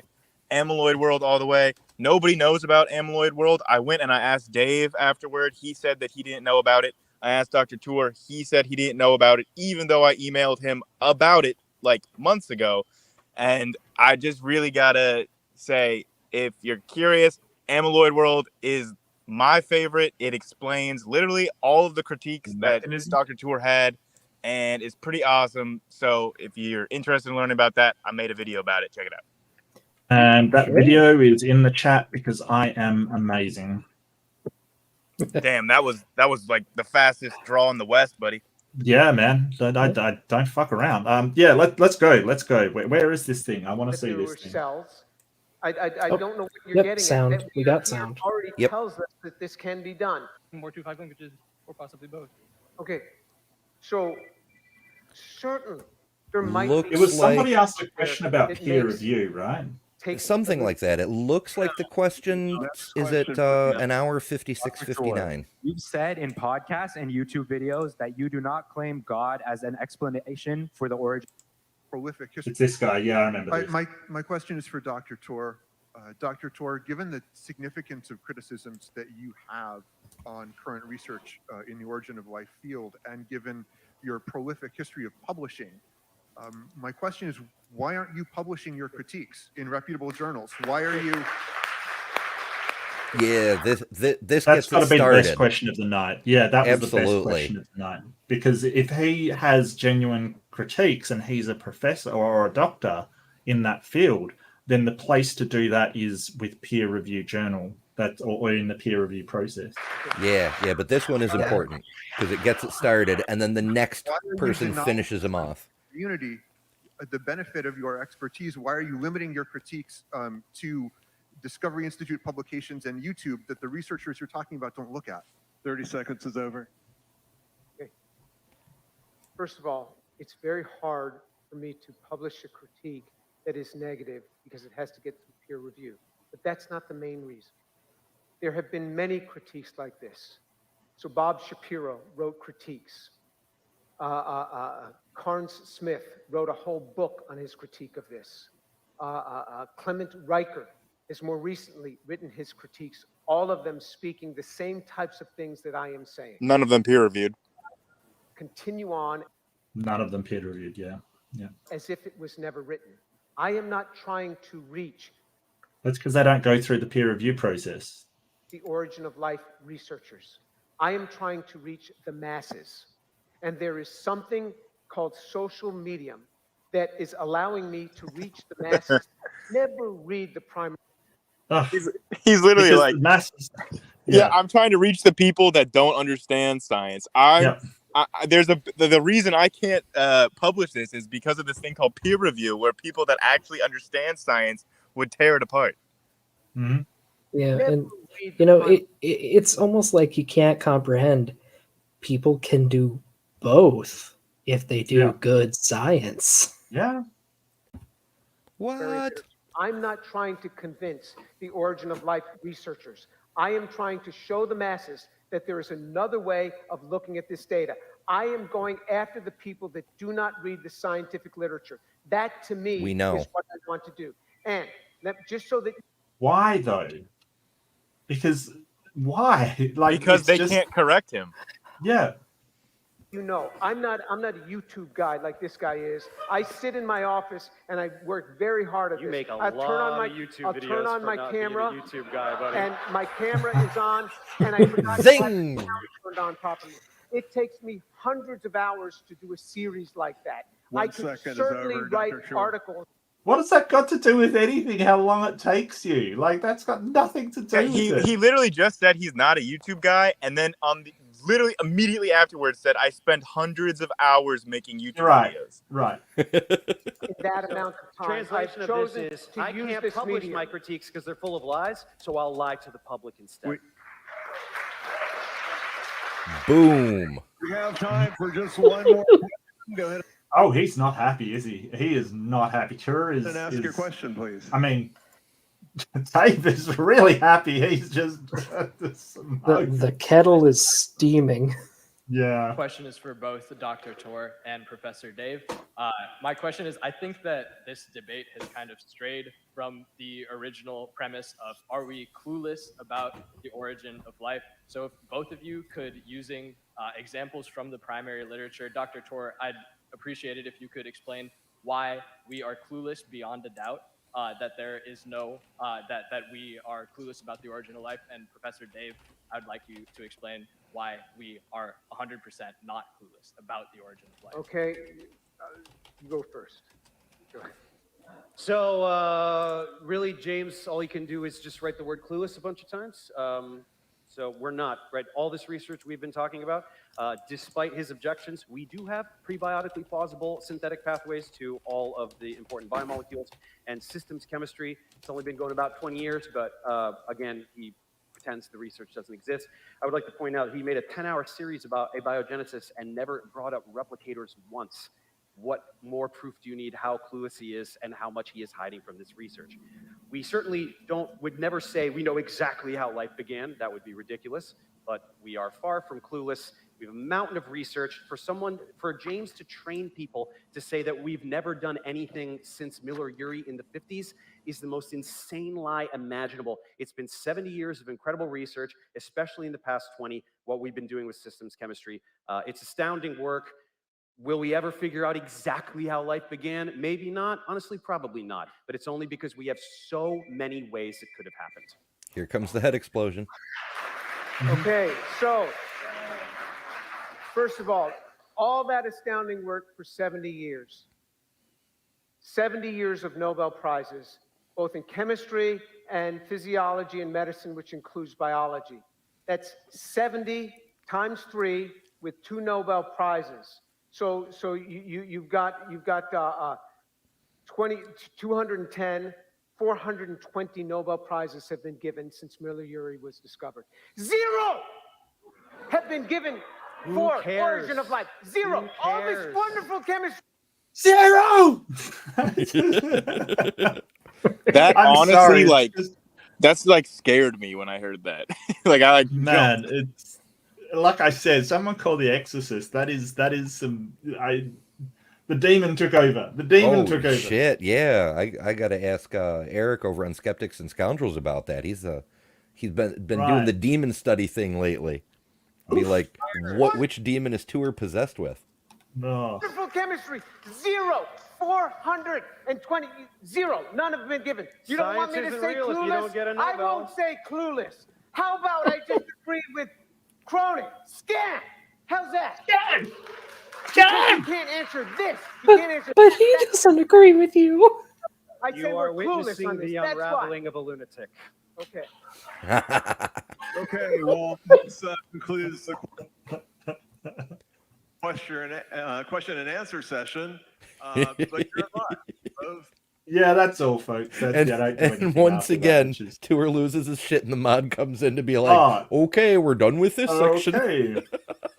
Like, I don't know whether he was standing next to him during that to support him or restrain him if he made a sudden lunge for the crowd kind of thing. I don't... We got to protect our golden goose. He's the one who makes all the YouTube videos. Yeah, the YouTube videos. And, Yeah. Brings in that creationist money, yeah. How many Nobel Prizes does Dr. Tour have? 0! What?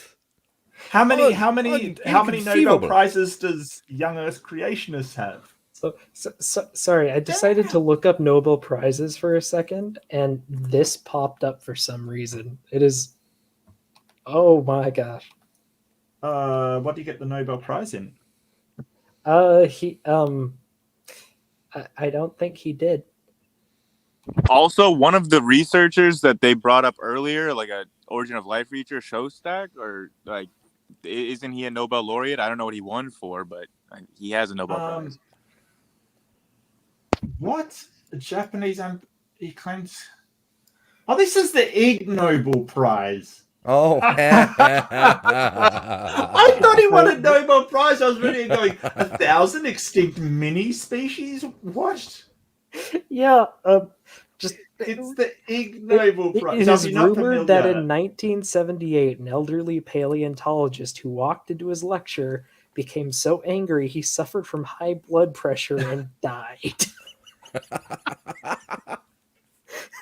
I can imagine that happening to Beamsy, just getting so furious at the guy. Yeah, so this is Ig Nobel. If you're unfamiliar, the Ig Nobel Prize is basically the Nobel Prize is to honor the achievements. The Ig Nobel Prize is given for people that just have absolutely no idea and are bringing shame to the field at which they have contributed to. Can we get one for Tour? For real. Sure, why not? I'll nominate him. Yes, Turret Prize. Ig Nobel, yeah. Okay, so that's it for that. I'm going to let these wonderful people go. No Beamsy, but, you know, like a guy that's saying it's just a joke, mate. I love you, man. Like, no worries. But yeah, so thank you so much for hanging in there. That actually was worth the wait for that. 0! Hell yeah. I told you. Post-credit Wow. scene. Wow, what a guy. Fair What enough, a guy. fair enough. Like, if all else, he is good value. Like, seriously, what is that?